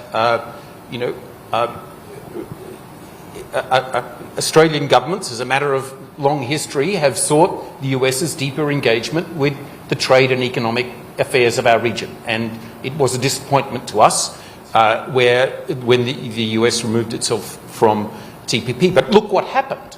At that moment, everyone thought it was dead. Everyone thought it was over. And it was Japanese and Australian diplomacy that resuscitated it. I know, but Australian... And this moment is a moment where we will need more of that diplomacy by those parts of the region. But I want to make another point. So we are here at the Global Technology Summit. And if the United States isn't operating in terms of regional trade in the way in which we would be best pleased, we are seeing the United States step forward in relation to regional technology issues. And first with ISET and now with Trust, we are seeing sequential US governments focused on this core area for strategic balance in the region. And that is to be applauded. Let me ask about China. In a sense, there are three relationships here, and my sense is everyone is nervous about everybody else. So the Europeans are worried that India and China are going to get closer. The Indians are worried that Europe and China are going to get closer. And everyone's worried that the Americans may do a deal with the Chinese, even in unexpected scenarios. So in a sense, who's right? Let's start with India. Tanvi, do you see, we see a sort of moderation, I think it's fair to say, and normalization at a low level of India-China ties. Is something more than that possible over the coming year? You know, I don't think we've seen, and I think you've heard a number of folks say this, is you have seen an effort to stabilize ties, seeing what's possible. Have developments in the US contributed to it? Yes, but there are also contributions in terms of the broader strategic and economic pressure that Beijing was facing, perhaps. Some calls for kind of some selective re-engagement here, economic re-engagement here. So you did see this process, which, by the way, was not a post-US election process. You have seen China and India. I saw signs from almost a year ago that an agreement was possible and to disengage. So I think you have seen the beginnings of a process, and the way that it was put is getting the path to normalization has opened up, and now the two sides have to walk it. And it seems to be the countries seem to be taking that on a step-by-step basis, or at least that seems to be India's preference. You still hear sometimes from Beijing that we've sorted that out, now let's just focus on the relationship. And you are seeing a Beijing that every day, and you see this on the a couple of the Chinese embassy accounts here, you've seen it repeatedly, this sense of actually trying to say that one of the reasons India and China should do more together, including in Asia, is because look at what the US is doing. India is not taking that bait, and I think one of the reasons you're seeing India not taking that bait is it is structurally still a rivalry. There is you have not seen any changes in the kind of structural problems that the two countries have. For every sign or meeting that you have, you are seeing those competitive instincts between the two countries. So are we going to see more?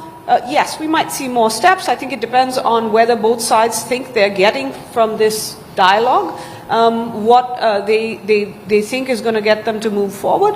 But I think, and you could even see the topic of economic ties have come up. I've said before, I think there will be certain areas, there will be selective economic re-engagement. I think the minister was clear yesterday. He does not see India joining RCEP, for example, or having that deep trade or at least investment relationship with China that some would like.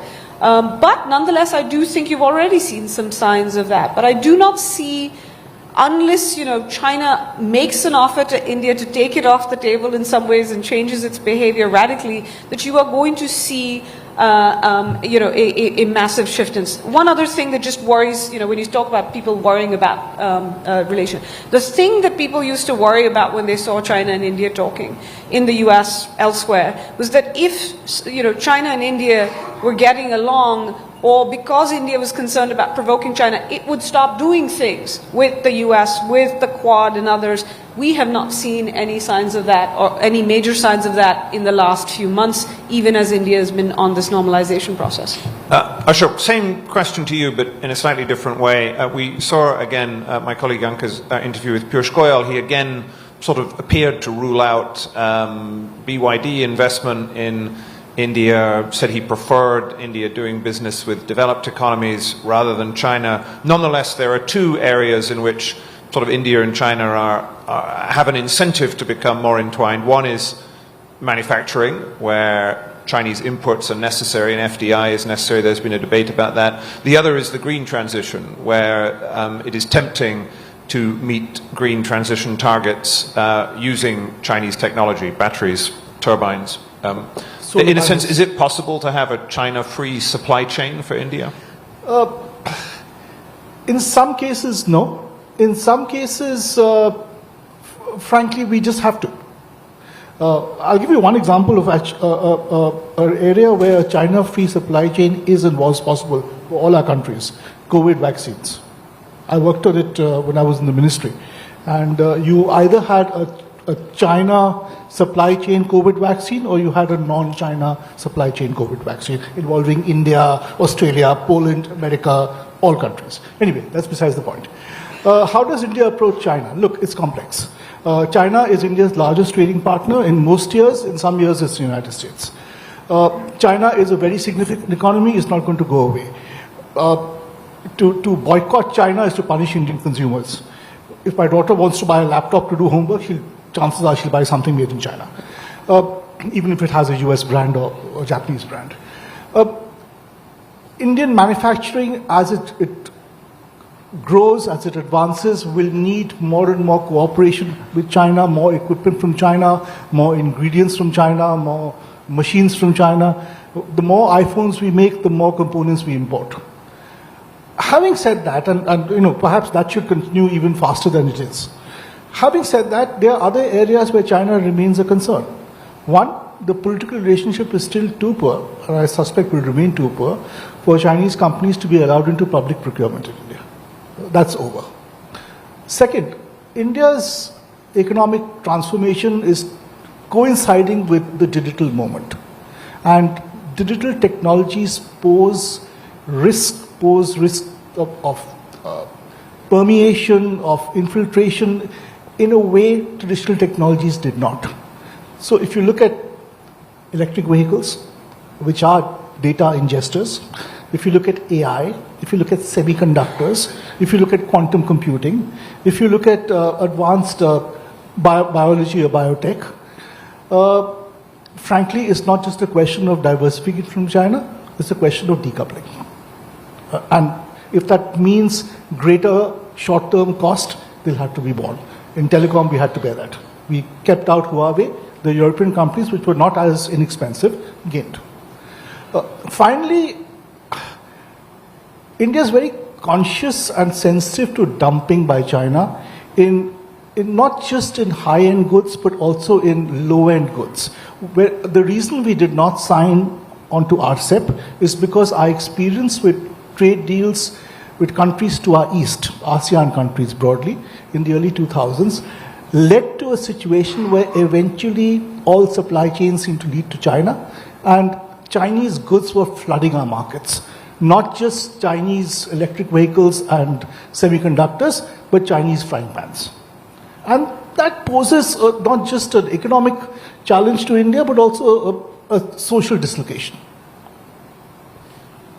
Let me ask the same question to our European guests. First to Rosa at the European level, and then second to Philip at the German level, given you have a new government. Again, everyone is worried about relations between their own country and China. I mean, in a sense, is Europe also going to go through a moment of normalization with China, do you think? I think Europe has shifted considerably on China, and it's not just because the Biden administration pushed it in that direction. It's because of China's behavior. I mean, Europe really has an issue with the lack of reciprocity and has been developing a whole set of tools to protect its economic security, while at the same time differentiating itself even from the Biden administration, which is a friendly administration in the sense that it has always argued that on certain issues it does want to talk with China.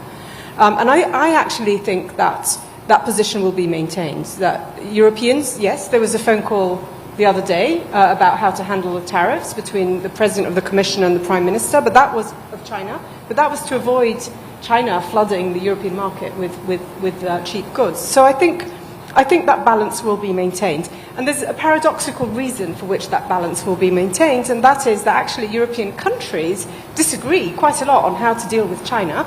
They have quite different types of dependencies with China. Some are dependent on China for exports, others for imports or FDIs, etc. But precisely because there is that diversity, it's actually very hard to have a single hawkish position.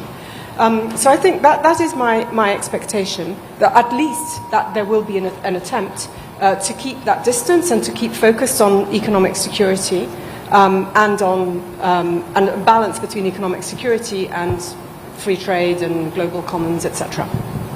Philip, you have a new government, you have a new Chancellor. The Chancellor is from a centre-right party that traditionally has had a strong relationship with business. German business is generally very keen on doing business with China. On the other hand, your new Chancellor has been quite outspoken. The new coalition agreement signed recently seems to be reasonably robust on Germany's position with China. Can you give us a sense of Germany's position on this?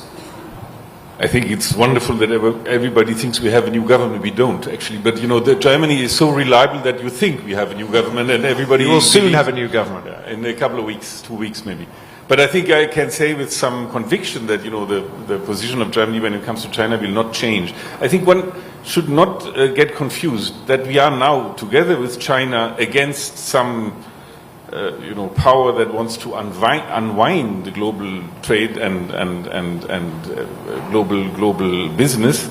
Doesn't mean that we think that China is a better partner through this. I think we have the same problems with China like we had before, and I think Rosa is completely right when she says there is a growing discomfort in Europe, and when it comes to my government, we have always seen, these 3 steps: China as an economic partner, a competitor, and a systemic rival. And when you read this coalition contract paper, you'll find that the systemic rival is very, very strongly emphasized in this. So basically, I think for us, we will continue this, what we call the de-risking strategy. Yeah? We will try to encourage German business to go elsewhere, not to put all their eggs in one basket. And India is an important country in this encouragement, and I'm coming back to what I said before, is a good reason to have a very solid free trade agreement. Very good. So we've heard from our panel that we, in a sense, have a moment of profound geopolitical change. We also have only 10 minutes to go in our own panel, and I would like to I want to close by asking each of my panelists what the opportunity is for India. So you can all think about at least one thing that it should be an opportunity for India, but I would like to just take a couple of audience questions. Let me see, whose hand did I see go up first? So, sir, I'm only going to take a couple because we don't have a huge amount of time, and then I'll go over to this, the gentleman in the front here. If you'd introduce yourself, and I humbly request very brief questions with a question mark at the end, not a long-winded contribution. Sir. My name is Akash. I am a researcher in science and technology policy, and I am student of geopolitics also. My question is to Evan. How do you see the future of alliance politics with the recent happenings that have been there with the unilateral measures? And what role does the non-state actors like private companies or say tech giants play in those alliances? And how do you see the future of alliance politics? Okay, well that's a very narrow question, Evan. You're only going to have a minute to answer that. Sir. Thank you. My name is Yogendra Kumar, former ambassador. The question actually I have for the panel really is this, that in the entire discussion here, but I find it generally discourse in geopolitics and power equations and all that, the issue of climate change, global warming, is completely missing. And the fact that nowadays the reports are coming that by the end of the century, I think the temperature will cross about 3 degrees centigrade. And the stress being caused by this phenomenon, growing phenomenon, on the internal situation in all countries is actually aggravating internal situations, causing stress on the systems. So, in fact, now the report about that, in terms of insurance policies for housing and so on and so forth is going to already starting to cause problems. The question really is this, that aware of this kind of menacing threat, which actually is already started, everybody's feeling it, in our neighborhood, India, everywhere. Are we going to revisit the entire outlook towards power equations? Are we going to think about international relations a little differently? Okay, that's a great question. I'm going to take one more. You, sir, at the back. I was looking for, anyway, there we go. One, and that's it. Sorry, I did see other hands, but I can't take all of them. Again, identify yourself. Thanks, James. This is Rahul. I work at the intersection of tech and geopolitics. You mentioned the profoundness from the panel. Blessed to have a panel like this at the end of the day, but, maybe it's a sign of the times that everyone's been talking about economic interests and transactional relations, and no one's really touched upon the 3 major conflicts from my perspective anyway, because I spend a lot of time in Myanmar, so I count that as a 3rd conflict. There's tens of thousands of people dying in Ukraine, in Gaza, and in Myanmar. But no one on the panel has touched that at all. Okay. I'm not saying, but I guess the question then is, where does that feature in the geopolitics of the next year? Where does that feature in the alliances of the world? Is there a binary solution to it, considering we are in a tech conference where things can get binary? Okay. All right. Now, panelists, you have about a minute each before we run out of time, so this is going to be difficult. Evan, you had a specific question about alliance politics, and I'd also like an opportunity for India thought from you as from everyone else. So why don't you go first? Okay. Yeah, I can't address all aspects of the alliance question because you threw in business and civic groups. Why don't I just focus at the strategic level? First point, it's just a fact. The United States is currently introducing a lot of stress into its alliance relationships. It's a fact. And it's intellectually unserious to pretend otherwise. I think it's a little less salient in Asia, and it's manifesting itself in Asia differently than in Europe. But the problem is that the United States is increasingly China-centric in its approach to the region, and that's going to stress these alliances in a different set of ways. I'll be quick, I promise. I work for a guy named Rich Armitage. He was Deputy Secretary of State. Rich had a famous saying. He said, if you want to get China right, you got to get Asia right. But the U.S. has kind of flipped that. Increasingly, we're making every relationship policy initiative in Asia derivative of the focus on China. And the fact is, American allies have not securitized their approaches to China, particularly on the economic side, to the degree the U.S. has. And that's going to stress these because it means the U.S. is going to have to coerce compliance by extraterritorializing things like export controls, investment restrictions, and so on. And so that's going to be layered on top of the fact that the five treaty allies for the U.S. in the region are not entirely on the same page, either on China or on regional order. Thailand's not Japan. Japan, not even Australia. So that's a short answer. On India, my thing would be to say, when I first started coming to India, everybody in the United States used to say India was this place that needed to be reformed. So it was like India was this object that needed to be reformed. But if you've sat through this conference, as I have for a lot of years, all sorts of interesting stuff is happening in India, like all the stuff that Rudra's doing on DPIs, where India's developing models and innovating things that actually can be exported and scaled and that can be a model for other parts of the world. So to me, that's the opportunity, right? Like if I'm sitting in Africa or the Middle East, or I'm thinking about bringing people into the organized financial system, the United States doesn't really have much to offer compared to India in terms of ideas that have been pioneered here. So you go from object to subject, and India exporting its reform story and its own innovation story is, to me, that's really opportunity. Philip, I don't know if you want very briefly to pick up the excellent climate change point and also give us an opportunity for India as well. So, super briefly on both the questions about regional conflicts and about climate change. The reality is we live in a time of great power contestation, and that makes it harder for the global community and us diplomats to eke out enough time and space to deal with the regional problems and this huge generational problem of climate change.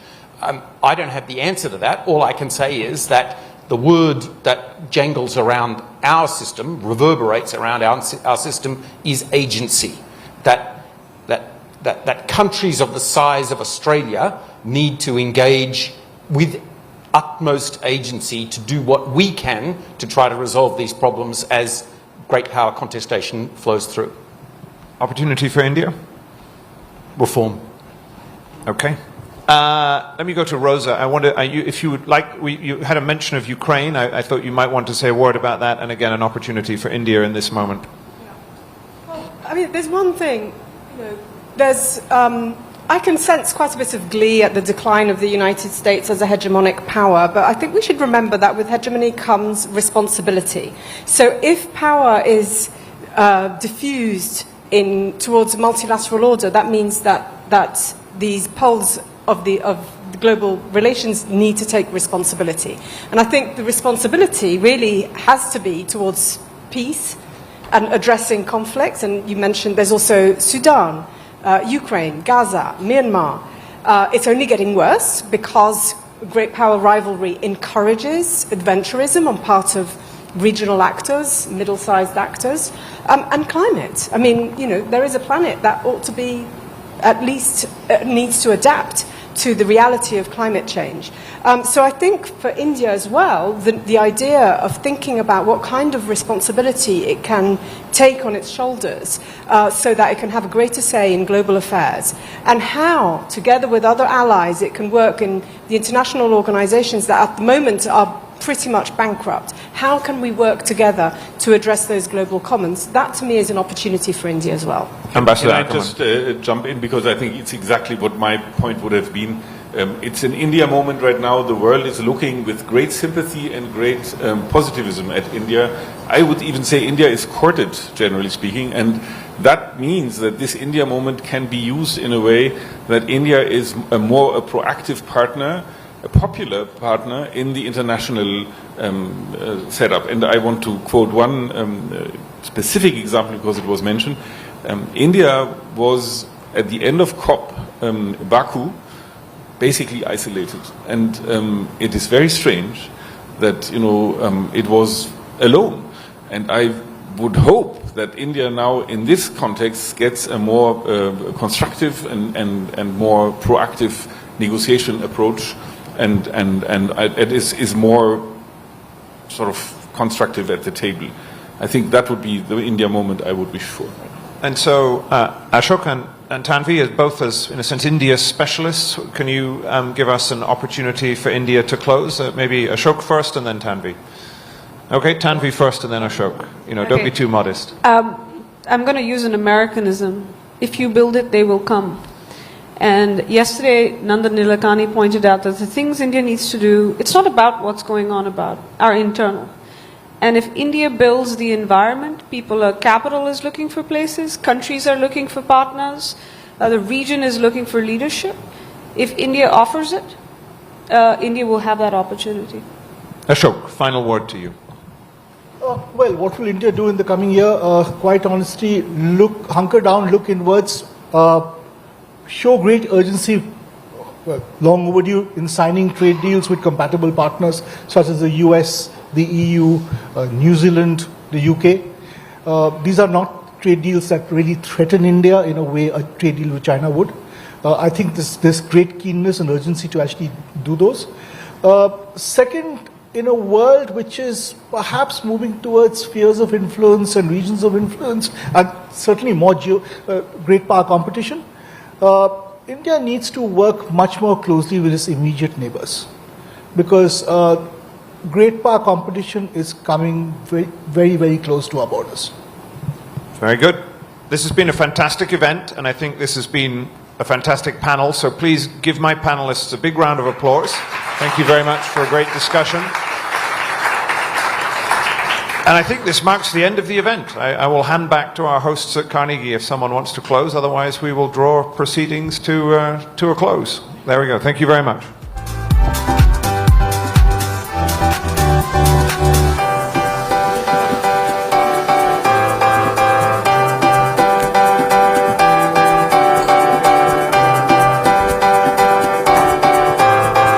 May I request the audience to please remain seated. Thank you, dear panelists, for a riveting conversation on the possibilities of this geopolitical and geoeconomic moment.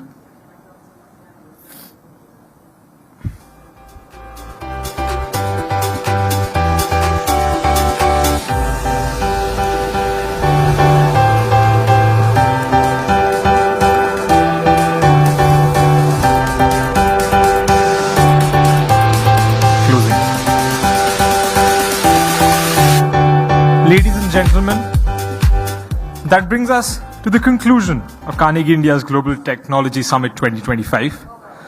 I would like to take a moment to thank you all, panelists, speakers, moderators, and the audience for being a part of this impactful journey of ideas and knowledge exchanges over the past 3 days of conversations, both public and behind closed doors. We've had discussions on a range of topics, from AI, defense technologies, space, geopolitics, artificial intelligence, cybersecurity, DPI. We hope these conversations have helped move the policy needle forward. None of these conversations would have been possible without key stakeholders whom I'd like to take a moment to thank. First of all, I'd like to thank the co-host, the Policy Planning and Research Division of the Ministry of External Affairs, Government of India, led by Mr. Raghuram. our philanthropy partner, Tata Trust, summit partners, Meta, Microsoft, TCS, Salesforce, Google, SAP, LinkedIn, Qualcomm, IBM, MasterCard, and Amazon, knowledge partners, Co-Develop, Gates Foundation, CDPI, Akestep, GMF, King's College London Centre for Grand Strategy, COSS, Premji Invest, United Nations Office for Disarmament Affairs, our media partners, AsiaNet, ANI, Digital Partner, The Print, Green Partner, the Gen C, and we have with us a cohort of young ambassadors from institutions which are academic partners, BML Munjal University, Centre for Responsible AI, IIT Madras, IIIT Bangalore, IIIT Delhi, Kautilya School of Public Policy, Munjal Institute for Global Manufacturing at the Indian School of Business, Indian School of Public Policy, and NUGS, Kolkata. Last but certainly not the least, the Carnegie India team. But before we leave, we have a closing video to reflect on the verve of the past 3 days and the exciting conversations that have taken place. Can I have the video, please?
I will do what I feel is in mind. 85% of all big tech companies and also AI companies are US.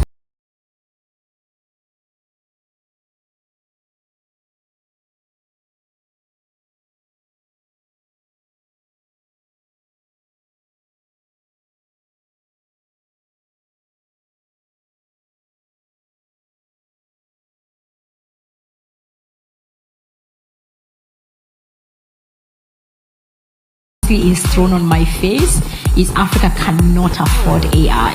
And for me, DeepSeek was that aha moment that you can do it with no resources at all. The world is connected, whether we want it or not.